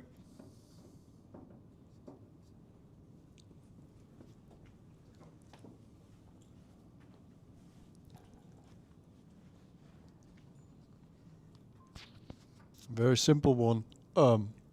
Is that slide accessible, or is this done by hand? This is, I think, mostly accessible. I believe it passes Vera PDF. There is actually a weirdness if you look at the tagging structure. So I mentioned that sectioning commands only work if you do. Let's see.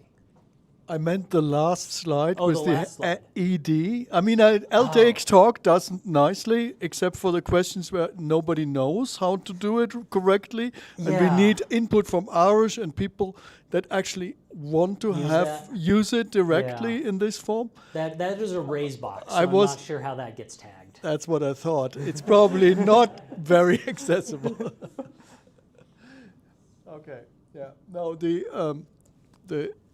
LTX Talk does, I think, a good job. Yeah, I mean, Aarush should tell us. I mean, the slides are on the web, so he should be able to tell us whether they seem to be accessible. Yeah, I can tell you that the tagging, there's a weirdness to the tagging because, right, for the table of contents to look like this, you have to issue table of contents after a section has occurred, which means that in order for this to have happened, I had to use table of contents before any sectioning occurred, which means that all of these sectioning commands occur after this slide and before this slide. So within my actual document, there's a section. So after that slide, I have like 5 section commands in a row to make this happen, which has bad consequences for the tagging. Documenting stuff is always tough. My question is probably not really for Tim, perhaps more to Frank and the others. I think I didn't look at the LTX talk yet, but I saw in your slide that you mentioned uncover, only, visible. Did you keep that terminology? I could never tell them apart. Which one does what? I have trouble telling them apart too. They are intended to be the same as Beamer. I So uncover and invisible and hidden. I forget which. One of them, the idea is you can't see it at all. One of them is it's faded out, which means that if opacity is 0, you can't see it at all. But if I were to tweak opacity up to 0.15, 0.5, whatever, then it would be faded in or out. And so then you would have an option of not there or faded away. It will occupy space. It will occupy space. Well, the only command, it just throws it away. So you have an option of I don't want to use this at all, or I want to typeset it but not actually, and I want it to take up space but I don't want it to be visible, or I want to typeset it and I want it to be barely visible. My point is not whether they do different things. I know. It's which one does what. Yeah. So, well, to be honest, I don't know either. Anyway, I always look up in the Beamer or now LTX documentation if I really have to do it, and besides this I try to avoid to do too much with overlays because it's so complicated to find out which one of the commands I need. So keep it simple, then you don't have to look up too much this stuff. Yeah? Some of them are duplications where people, I guess, asked him, the original Beamer author, to have a different name because they couldn't figure it out. I mean, me personally, I use only sometimes because that's as you said. I mean, it's there to be there only on this particular frame. So for example, when I replaced what do you think with this is what you have to do, same place, then one of them is only on slide 2 and the other one is only on slide 3, and so the text changes. So and the other is uncover, where you simply do it for educational purposes, not to show everything, but show one after another. So the spaces always be used. Those two I can remember, and those I use.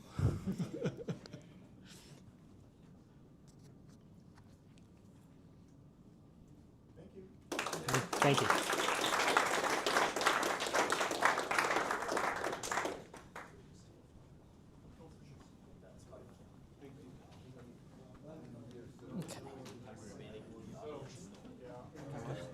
Remaining, we're showing it to the other.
Yeah, wake everyone up.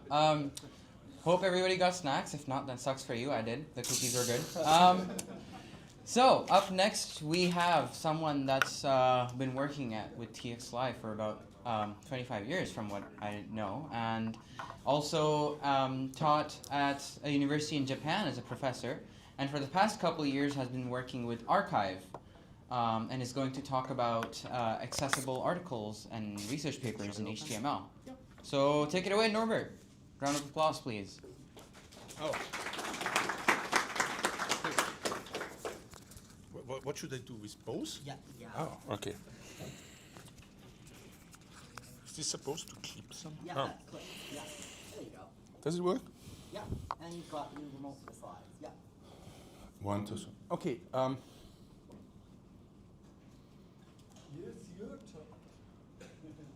Yeah, that's me. Yes. Yeah. Hi everyone. I'm happy to be here, and I'm happy to stand and not fall because I just slept on this hanging chair out there. Coming over from Japan last night. Well, actually, it took 1.5 days or 2 or something. I'm still a bit destroyed. I want to talk about web accessibility, and I also have a surprise announcement, not really at the very end. Can you go to the slides? Yeah, you got your remote. You can go Ah, so, oh, okay. No. Other way. Oh, wow. Oh, that's good. So, what are the strange things you see on these slides? No. Okay.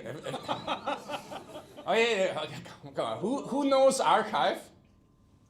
Yes. What was the color of Archive until 2 weeks ago? Right.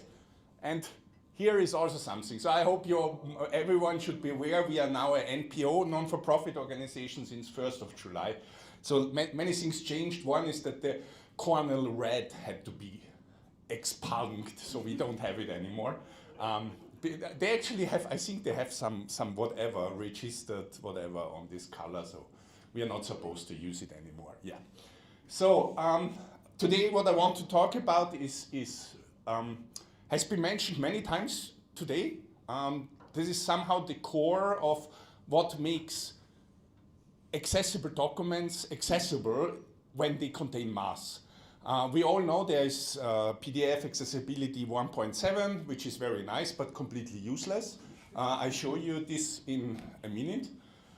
So I want to talk about MathML a bit after introducing Archive, and then what this means for rendering on the web.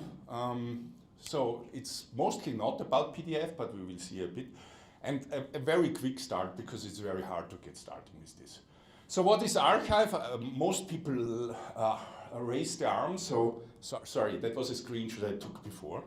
There is still the cornel red, right? So we are a preprint server. We just people upload their code and we make PDFs. And nowadays also HTML, and publish them. Yeah. So it's the world's oldest since now nearly 30 years. Well, more than 30, 35 already. Well, officially 30 or something. At the moment, we are at 3 million articles. The last years, we were at 2 million, I think we were like 4 years ago, and only in the last 4 years, we got 1 million more. I don't comment on some of the quality of these articles. We try to cut on slop, but automatic detection is not easy. It's hard. So, yes? AI will solve that problem. Yeah, we explode. Yes, that can happen. So why is it important? Well, it contains some of the most famous and most important research.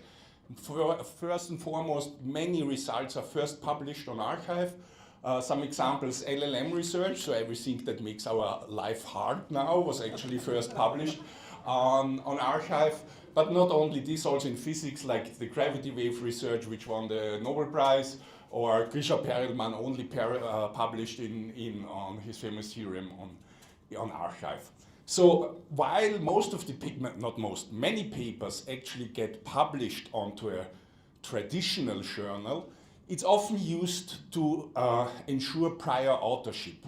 This is in traditional mathematics. Where I work in mathematical logic, nobody cares because, I mean, the speed is very low, let's put it this way. And not many people work on proof theory for strange logics. But if you look at computer science and LLM research, there is a race, I don't say to the bottom, but there is a race to publish as quickly as possible. And with journals, it often takes months to get the paper out. And so first authorship is very important nowadays. So yeah, not nowadays, always. So archive is often used for this. Yeah. Okay, accessibility. I think we had so many talks about accessibility today. I will not go into details, just a few things about archive and accessibility. So as was already mentioned, there is a legal requirement. Well, it was diluted just before the deadline in the US. Still, it is there to make websites, for example, accessible. And all our websites are conforming to the everything standard, but there is a huge problem. What is the main content of archive?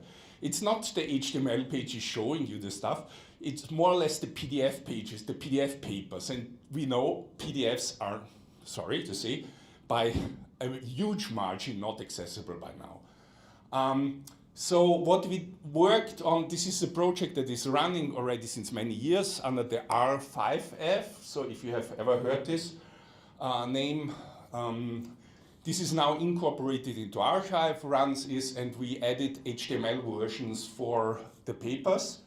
We are working on the backlog, not all papers back to 1991 are converted, but many ours. I always have to get the right button. So I want to give, because it was mentioned today already, many people probably have no idea what this practically means.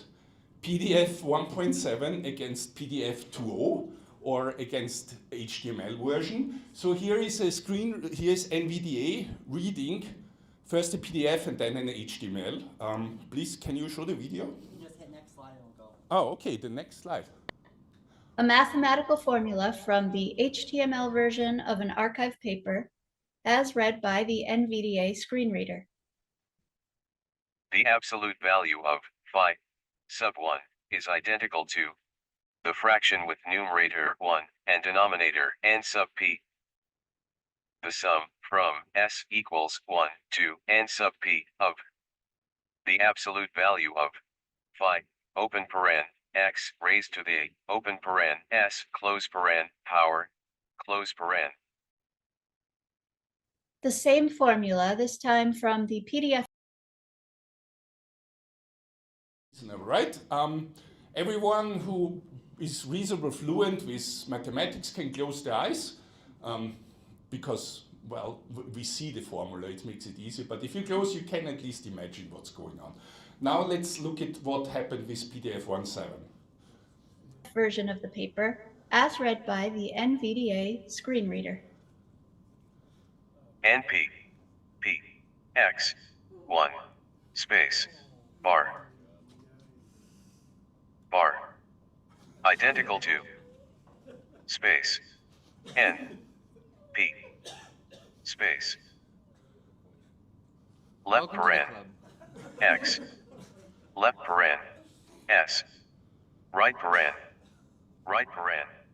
space dot space left paren now we are 2 here, right? dot 1 We are still 7 having that right that paren number. 1 space S equals 1. The same mathematical formula from the Okay, we can. I mean, it's nice to see, but what NVDA actually can do, you can let it run. HTML version of the paper, You can demonstrating stepping through sections of the formula, with the by NVDA screen reader. comments on your keyboard and move and let it read out parts of the formula. Now I'm going to show how we would move inside the formula by going back and forth. The absolute value of phi in subscript 1. and then you're gonna go right. Out of subscript is identical to. Now we're gonna move on to the fraction. I'm gonna press the right arrow key again. The fraction with numerator 1 and denominator n sub p. Let's say we want to hear the fraction again. Let's hear it again. The fraction with numerator 1 and denominator n sub p. I think Now you get we the will idea. Can I down? So I think you get the idea. This is a huge difference, right? That's the difference between PDF 1.7 UA 1.7 and 2.0. The one is completely useless with respect to mathematics. There is no, I mean, it reads normal text, that is nice, right? And the math is just completely useless. There's no way anyone can understand what is actually written there. I mean, at least I cannot imagine understanding it. So what's the difference? And the difference is independent of PDF or HTML, right? If you have PDF UA2, you have the same property. If the reader supports it, like with HTML. The point is that the math structure, that the mathematics in the paper is not like in PDF 1.7 whatever, before 2. It's not like just blobs of, blobs more or less of ink, pixels that are read out. It has a structure that this is an XML structure of mathematics, and that is what I want to talk a bit about. So, okay, that is something I guess I gave the talk somewhere else. I think everyone here knows what's the problem with mathematics and typesetting is. Yeah. So so if you want to render mathematics on the web, so that was our aim at my archive, because one problem is first Lua LaTeX and PDF also TeX PDF is not was not there when we started there first. And it still requires very modern tooling, which we cannot easily run. I will talk about this tomorrow, but we run TeX 2. I mean, who of you has used TeX 2? I think very few people, yeah. So that's very old stuff. And we still have to run it. So that is not an option. So that's the reason why we convert the text source to HTML. And there, the important part here is that the mathematics part is converted to MathML. And then the rendering on the web is, so what you need are open type fonts. This is the one ingredient, of course. You need MathML. In particular, what is nowadays in most common use, MathML Core. I will talk about this later.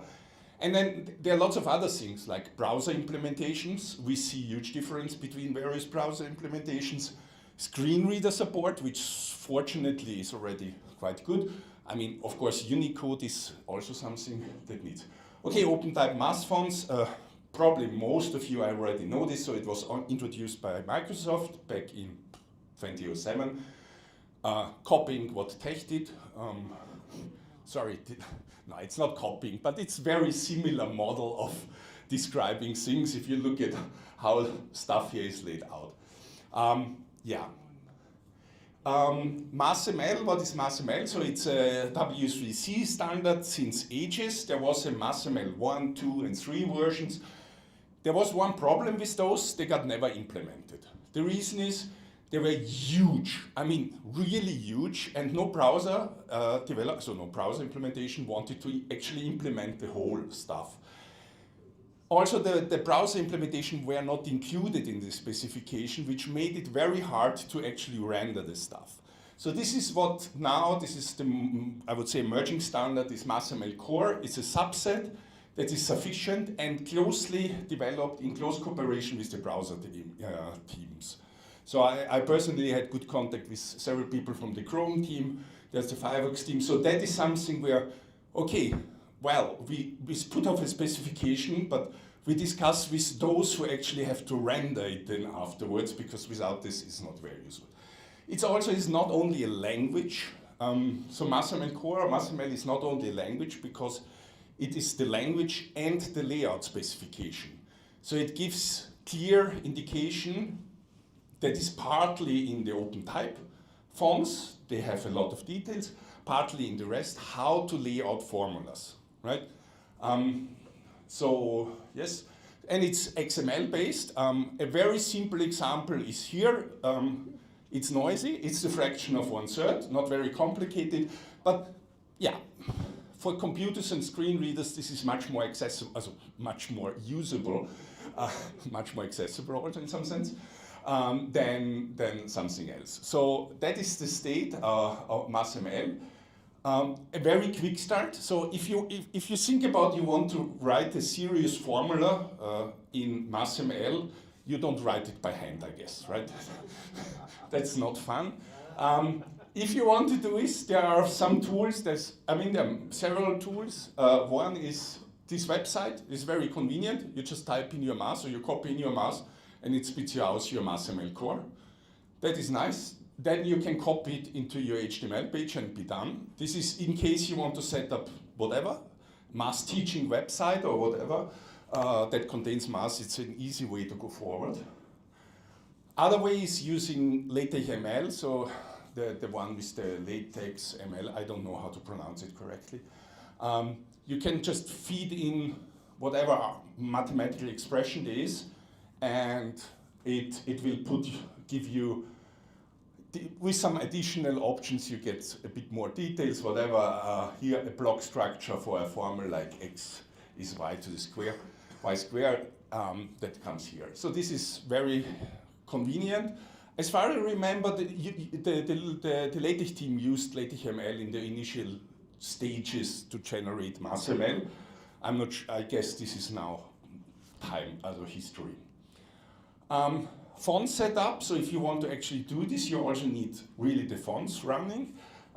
It's actually quite easy nowadays. You just throw in a bit of CSS.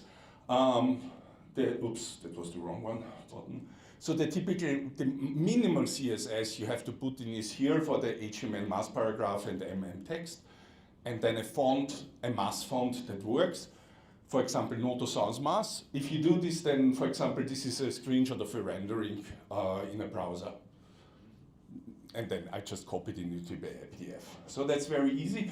I wanted to give a lot of examples online, with my laptop, but then we decided to make it more simple, and I just give some screenshots. You can run locally setup, so I do this also for testing. So, for example, for the archive, we evaluated several math fonts, discussing of which math font we use in our HTML rendering.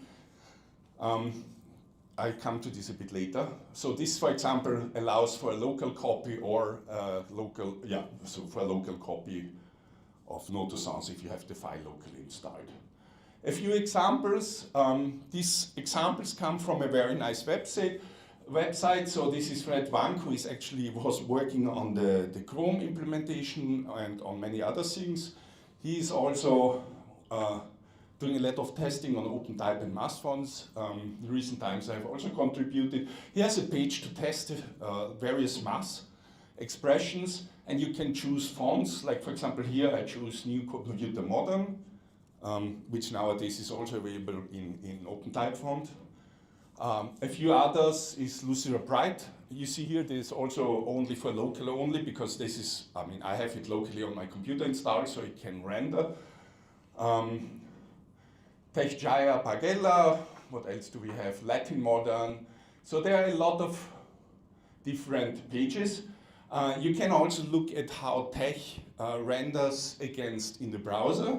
That is a very nice view. So this is, whoops, wrong button, no. This is the Stix font. Where you compare here, that is the Stix fonts rendered in my browser against, this is just a pixel image rendered from Tech. And yeah, this is quite strange, I have to say. But there are worse things, right? So during the time I found several OpenType fonts which just render completely, rubbish. There's one, I think I tried Firefox with one, and it rendered like parentheses of the matrix, like super spaced out, like between every line, like there were 20 lines of empty. So there's still problems. They are being worked on, but it's getting better. There's also a nice page, I think this is from the LaTeX team, as far as I remember. They have set up also a very similar page comparing fonts. So practically all these fonts are available on both sides and give an overview of what is available on the web if you want to use an OpenType mass font. The list actually continues here to the right. I guess I cut it off at some point. So if you want to use something on the web, you have to think about which of these fonts use. So for example, at Archive, we have a hard time. For example, our normal text font is a sans serif font, and the mass is still rendered in Computer Modern. Now you might say this looks ugly. I agree. The problem is the coverage of the OpenType fonts. With 3 million articles, every possible symbol has probably been used several times. And if we use any other font, we get less coverage. So it's mostly a coverage. It might be possible to stack mass fonts. I'm not sure this is possible. I don't want to try. But yeah, so it would be nice to have a nice font fitting to our, like Vierer mass would fit, for example, to our stuff, but it has the coverage isn't by far not enough. So this is really depends on what kind of symbols you use. Normal stuff works with all the fonts. I think probably most papers work with all the fonts, but then there are those who use Cyrillic letters in subscripts and I don't know what else. So this is about a bit about MathML. So a few summary stuff. I have more things to say, but anyway. Accessibility for scientific documents is incredibly important. I have to say we have, after introducing the HTML versions of our papers at Archive, there was an incredible positive feedback. Interestingly, not only for those who use a screen reader, for those who is actually necessary. This is not necessarily only blind people, they are highly sensitive. There are all kinds of restrictions you can have, but also from the general community are very positive. The core elements are MathML, especially MathML Core, which we should OpenType mass fonts, where we should work more, and browser compatibility. The list of open source OTF mass fonts, this is not the complete list. I mean, there are probably many more, but those who do reasonable render are here, as well as the page I showed before from the LaTeX team. And as I said, it's the last, I would say, 1.5 years have brought an incredible improvement in this whole area. Okay, a few thanks to Dejan. Dejan Ginev is one of the authors of LaTeX for lots of input. Fred Wang, with whom also I have worked on the math fonts, and all the many scientists with whom we have worked at Archive to get this out of the door, to help us to make our main content a bit more accessible. Okay, and now for the surprise announcement. So that is, well, it's not that, well, it's for us, it's super important. Today, actually, Dejan released LaTeX Oxide, which is a Rust rewrite of LaTeX. Now you might say, well, Rust, everything needs to be Rust. There is a reason. If we convert Archive to HTML, it takes about a month, or maybe 2 months. That is long, especially if you improve the LaTeX conversion, you have to rerun it again, right? These are costs that are considerable, right? If you rent a machine in the cloud with sufficient computing power and let it run full time for 3 months, that is not cheap. So that was one of the reasons cut cloud conversion costs, because that was a huge part which restricted us to regenerate the HTML pages quickly. It also allows faster submitter previews. So when people submit papers, We don't show them the HTML version because the HTML version with the Perl, so LaTeX is originally a Perl program. It takes up to 5 minutes, 10 minutes to make a conversion. That is, we don't let authors or submitters wait there. It's also a sustainable issue. Less and less people can write Perl and read Perl, I mean both of that. We are suffering at Archive because all our stuff was written by scientists who wanted to win the obfuscated Perl contest. Many things still run on that, you won't wonder. So this Rust rewrite started a long time ago when Dejan was at Asorea, so like 10 years ago. And then he was working with the NIST from 20 to 24. There were about 50,000 lines of handwritten Rust. Most of the TeX implementation, emulation, so to say, mass parsing. And that passed only 25% of the test code, which is not enough, of course. Yeah, what happened is that with the help of Claude, I have to say that that changed a lot here. Yes, you wanted to say? No. So with Claude, we came now to, that was released today. Actually, today is the first day. I mean, it was, we used it already since time, but it's the first public release. So it's 10 to 30 times faster than Perl, which brings down the cost of conversion to a day of the archive, of the whole archive, which is a nice speed. In addition, it's one self-contained binary.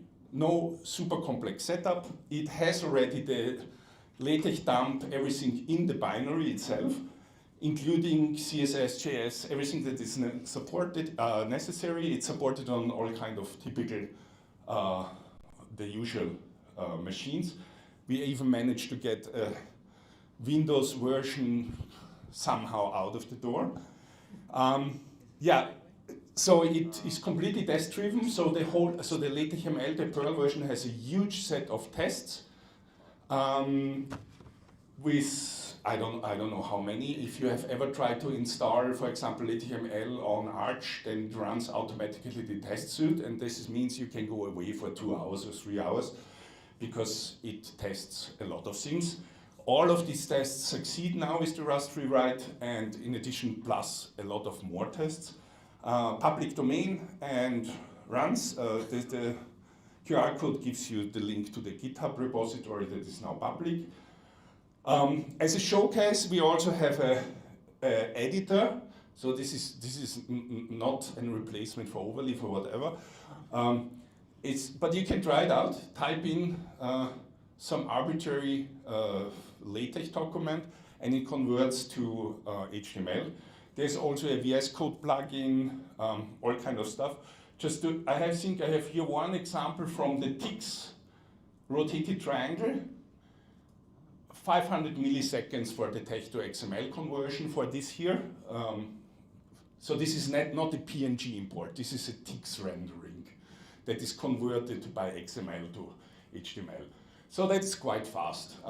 You can put in whatever you want here. It's anonymous. Everything is deleted afterwards, so you don't worry about this. It's just to show and to stress test the conversion. That's nice. A bit about, as I say, 2 years of development. So this is the Perl code that has increased. And so the current HTML pages on Archive are still Perl conversions, but this will change very soon. This is the Rust rewrite. So these lines of code were Claude generated, all of them, with, of course, input and testing. But it worked, was nice. Yeah, just to give you an idea how this works out. So our conversion, both from the Perl, from the Rust version of Archive, we have 98% success rate and 75% without warnings and errors. So there we are reasonably sure that the output is correct. And so the rest between 75 and 98, there are warnings. Many of the warnings come from font packages which are not supported, like loading whatever font people load into their PDF document. We are running this now on archive since over a year. We get a lot of feedback. We have a big fat feedback button. We have, I don't know, 5,000 or 6,000 issues that are going down now to a few items. So the state is that it's working very quickly and very efficiently. And with the new Rasterite, we hope that we can give the submitter feedback already while submitting, because that is something where we want a good HTML version checked by the author, right? We already show them the PDF and hope they check it. Well, we know that they not often check it, but we at least give them a chance to check it and the HTML version. And in the future, we might even force that we have a successful HTML conversion to improve just that every paper that is going up on archive actually has an HTML version. That is not the case now. There are very few, but still there are. Yeah, that's the state somehow. If you want to contact me, this is my email, also easy to remember. And yeah, thanks for your attention.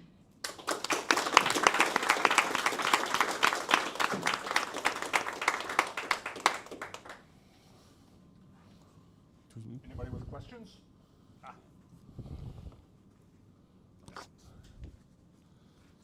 My question is trivial, actually. I want to know why H space and M space are reversed on your example slide. Where? It's in one of the charts, one of the tables. Back. Stop. This one here? No. Hair space This one here? and M space. M space. Ask the LaTeX team. They generate the tables. It's a screenshot for their website, not mine.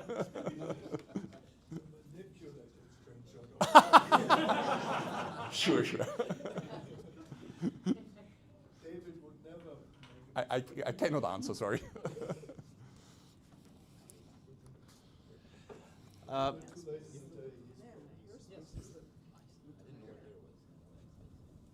was going to ask a question. Is it fine? Yeah, but wait, first. I'm not very familiar with all these things, but I know of one way to go from Markdown, LaTeX through Pandoc, and then to an HTML page that would go through MathJax. What about this? MathJax is not good because the screen reader will not read it out correctly. Because MathJax use JavaScript to render the stuff, so this will make it not usable for screen readers. Okay. It reads for me though. It sometimes reads because it reads what MathJax converts to text somehow, but yeah. It's kind of slow. That's the other. Yeah. Two related questions, or maybe just one big question. First, great work converting to HTML, like it. First, is this HTML automatically accessible? Not just math, but everything else. And second, what should we do on LaTeX side? Are there any limitations on the LaTeX side so the output is accessible? Yeah, very good questions. Yes, the HTML version is accessible. That's no problem. For the PDF, this is one of my plans for the next year to make, we are currently, as you said, we were spin out. We're currently also in the process of moving all of our archive to cloud-based deployments and rewriting stuff. So there are some things on the back burner, but one of the projects I have already code ready is I want to try new submissions to run through automatically to Lua LaTeX with tagging enabled and see, just to get statistics about how many documents fail, how many succeed, and then look into this. So this is one part which I plan to well, hopefully deploy within not too far future, that at the same time we produce a normal PDF with the selected compiler. The problem is that people can use XLaTeX or PDF LaTeX. They can even use LaTeX with DVIPS. I talk about this tomorrow. I want just to try to see what happens if we run every new submission from archive through Lua LaTeX with tagging, and then put maybe experimental UA2, maybe with complete broken tagging or whatever, as an experiment on the archive website to gather experience and to gather data points about how good the state is with respect to these, let's say, restricted types of LaTeX documents, right? To be honest, the papers we get at archive, they aren't like super complicated. Most of them, by far most of them, are not so super complicated LaTeX who write their own super complicated macros to cheat, whatever. Yeah, they are those people, but most of them are not. So I expect, as long as the coverage of packages is sufficiently large, that at least some packages will work. What is the biggest problem, and that is, I mean, not sure if we should discuss this now or tomorrow, is that a lot of publishers' macros, class files, especially physics, APS, they are old. They already break with TechLife 2024. The core rewrite breaks like a lot of class files from publishers. They are not in TechLife. They are just, people have to download it from the publisher's website.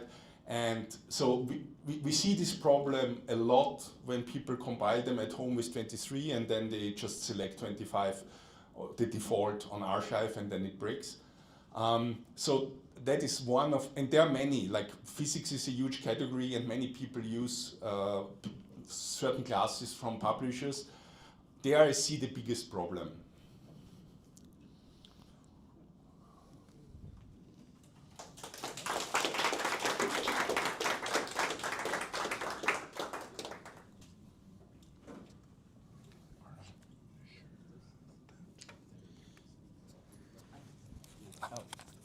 Sorry. Good that you. Okay, thank you, Norbert. The final talk for this evening, you actually already heard from him before myself. He held the mantle of the power to destroy the world. And he'll be reflecting on some of his travels, some of the conferences that he's been to. So give it up for Erik.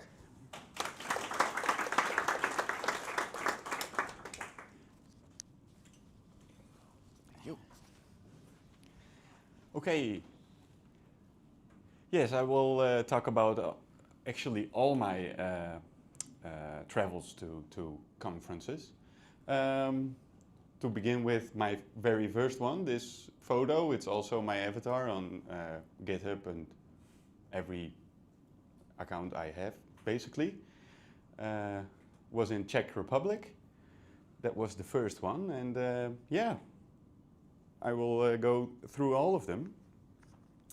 And so I'm fairly new, like Barbara Beeton, for example.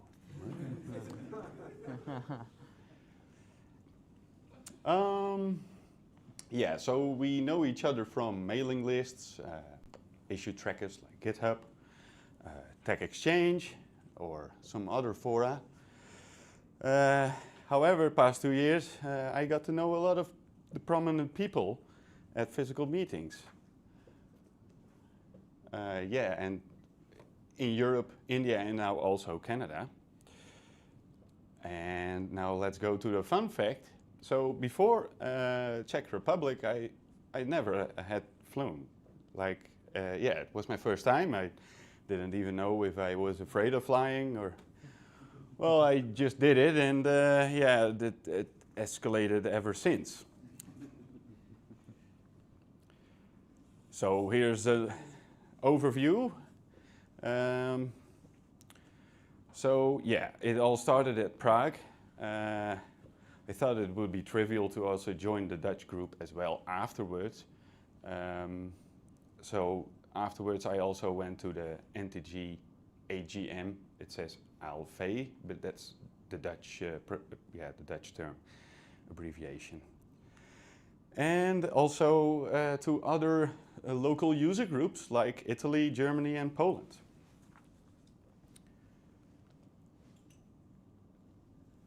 Yeah, so every group has its own character.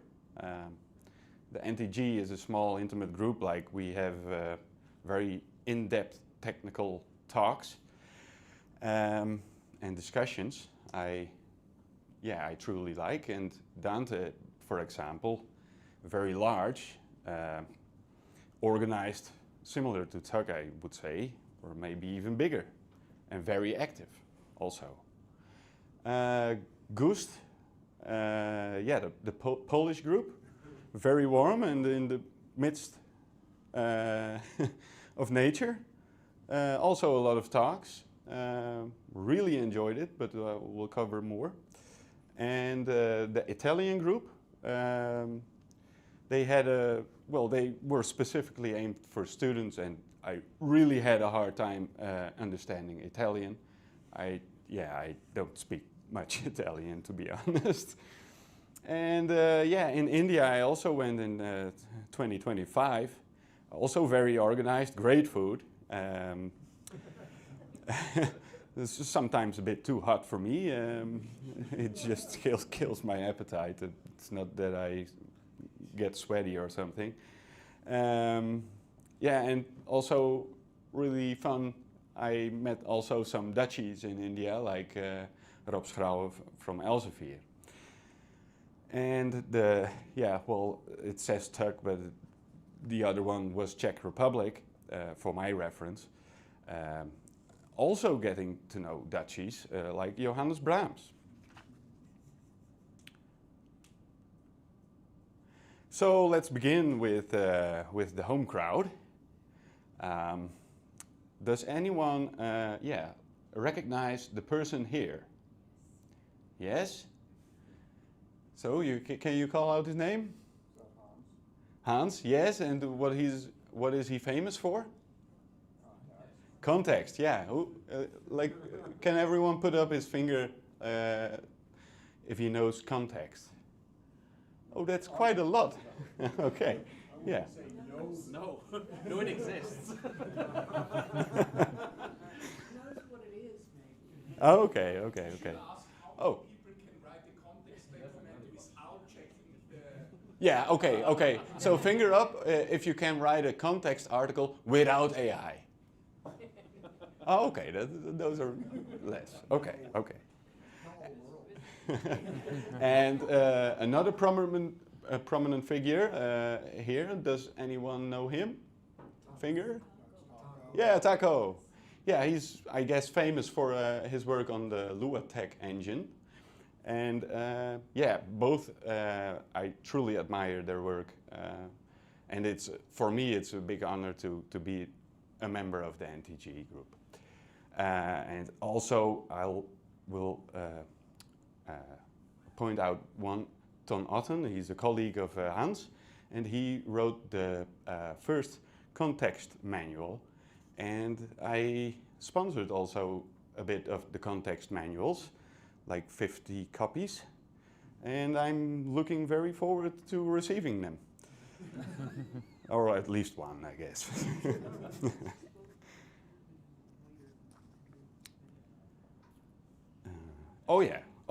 Another important thing, I always wanted a t-shirt of NTG. Well, it's very simple. You just ask for the logo, and I ordered them at Vistaprint, which is a Dutch company. This is the version. Everyone also wearing there. So that was a gift to NTG. So let's fast forward to India. You always have like excursions or, this was a performance, this was a dance performance, and there was also a musical performance I also really liked, but didn't have a photo. There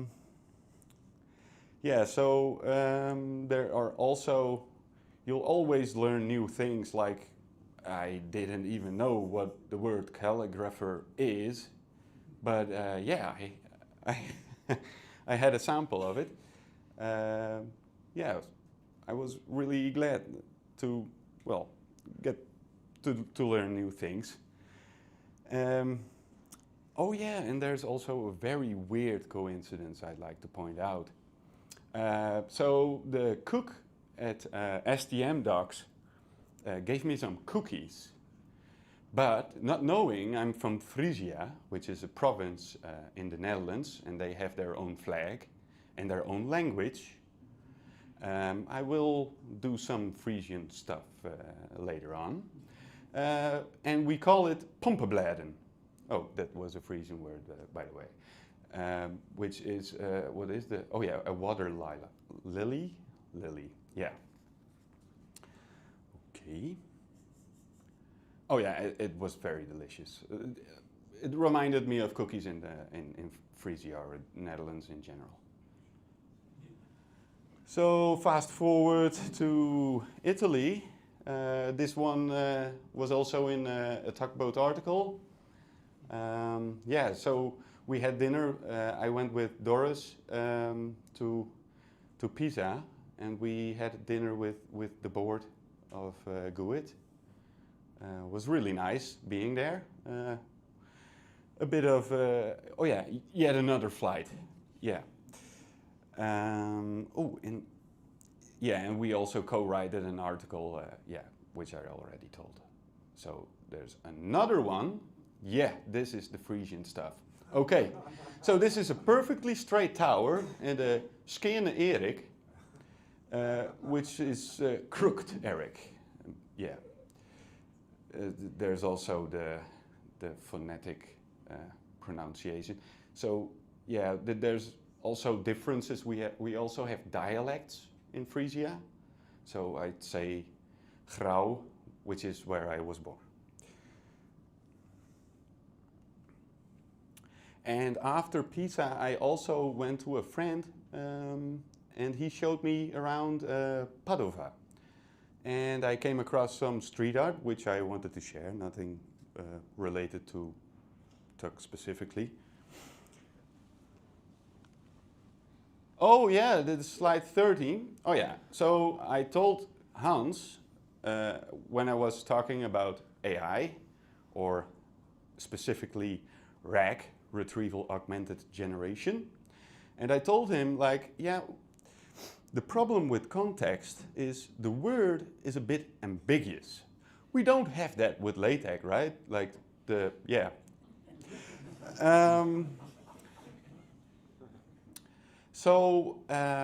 Yeah, I also wanted to go to the Dante meeting in Lanao. And, well, it was a week away, and I was figuring out, like, I couldn't get a plane, and it's also a bit near Germany. So I called a friend which does car stuff, and he said, well, I only have this one. And that was the pink Suzuki Alto. But yeah, I will probably deny, because if you search it on the internet, it says red. Yeah. Yeah, the image is generated by a friend of mine, partner in crime, in a compliance sense of stuff. And it's plausibly AI generated. I don't know for sure. The muscles are a bit, yeah, small compared to the, yeah. And yeah, so finally at Dante, oh yeah, this is a hard one for me, the Frühjahrstagung in Lanao. Was it a bit okay? Yes. Hopefully. Okay, so again, a workshop. Only this time it wasn't only LaTeX, but also context. Which was very nice, because I had to install context on my laptop, and I also discovered some bugs on my Linux system, and yeah, eventually I worked around the bugs. But I couldn't compile LaTeX documents anymore, so well. not a bug, it's a feature. Yeah, so another thing about conferences, there's also always a host, not always at a hotel. So this was at Viva, and they're making industrial pumps, if I recall correctly. And maybe someone has to correct me on this, but I think it was, they create their manuals in context. Oh, it's LaTeX, okay. So I will rectify it. Context developer creating in LaTeX. Context developer, okay, hence, yeah, the confusion, okay. Yeah, this was also really hard for me to understand all the German. I had German in school, but I will talk about that later, why that's a problem for me. So fast forward to Poland. This is a photo in the morning, like 6 a.m. or so. Yeah, and I finally, well, the benefit I had was I went by car, so I was able to bring my baritone ukulele, which is a music instrument. So I always do my rituals in the morning or evening or the whole day, if I have the time, and then just meditate on some tunes, which Bach-O-Tech is really good for. So another excursion, fun fact. I don't know if there are gamers in the room. It's a very old game, Age of Empires 2. I always played the Teutons and always won, of course. However, they didn't win in Poland, I understood. Like the castle was buried in Gong.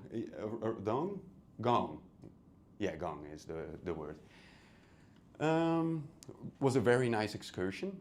Hopefully I have some other nice. Oh no, we're going to the bad student. Okay, so yeah, I wasn't always the best student, so that also gets me to why I am not that proficient in German, because I always got detention from my German teacher, so I dropped as fast as I could German. Sorry, it's nothing personal.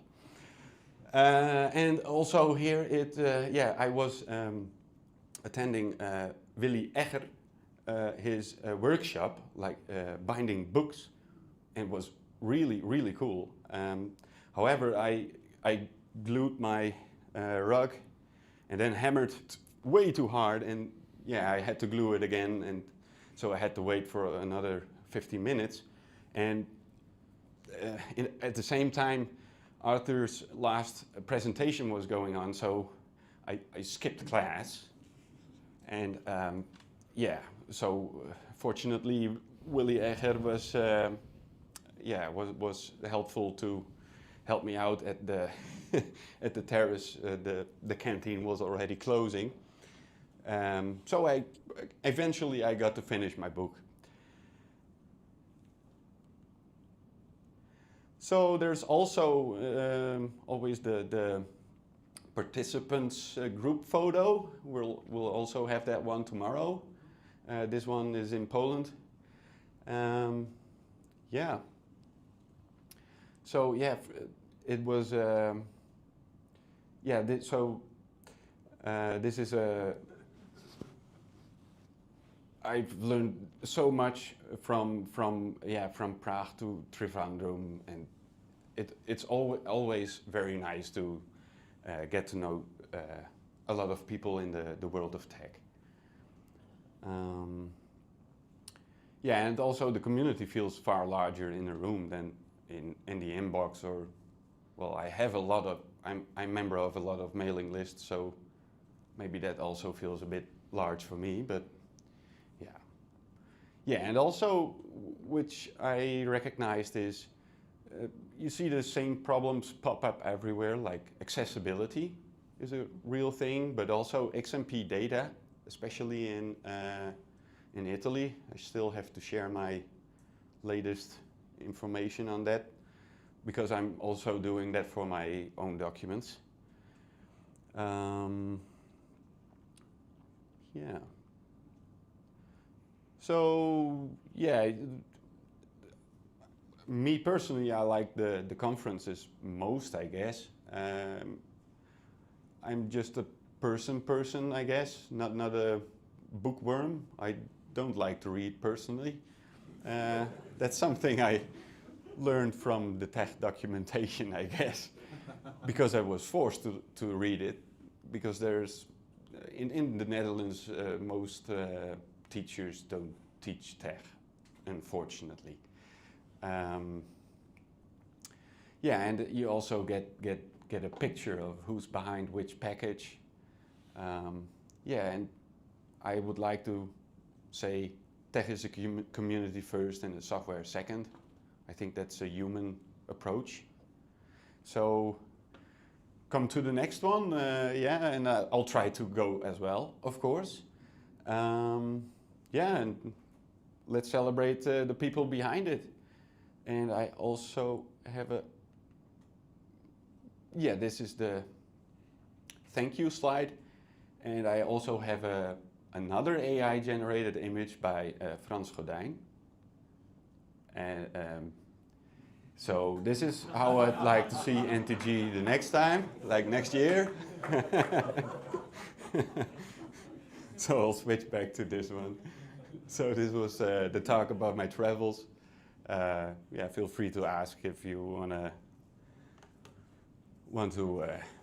yeah, explore some further.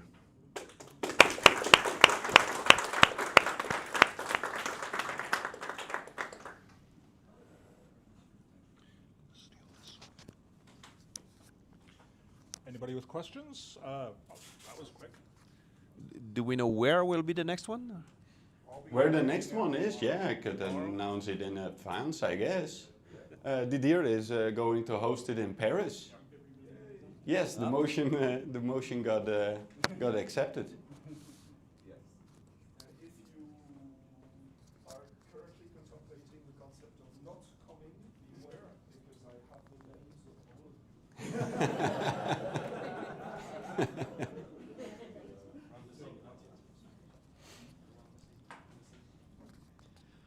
What does LUG stand for? LUG stands for Local User Group. Because there are no other user groups besides tech users. Another one you can go to is the next Dante autumn meeting. It's the last weekend of September. Okay, I still have the car, so maybe I can switch it to another color, but the suit, yeah. Yeah, I'm always wearing that every day. Just so you know, I also drive a Suzuki with a stick shift too, so I can relate to your picture.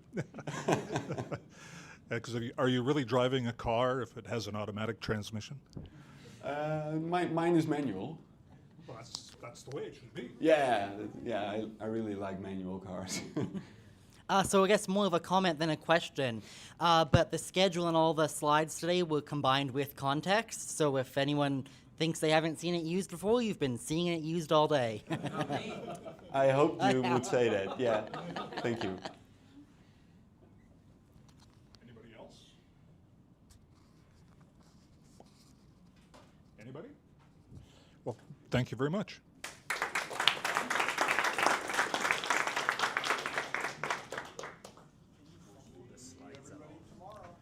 So here's the microphone. And you have the online.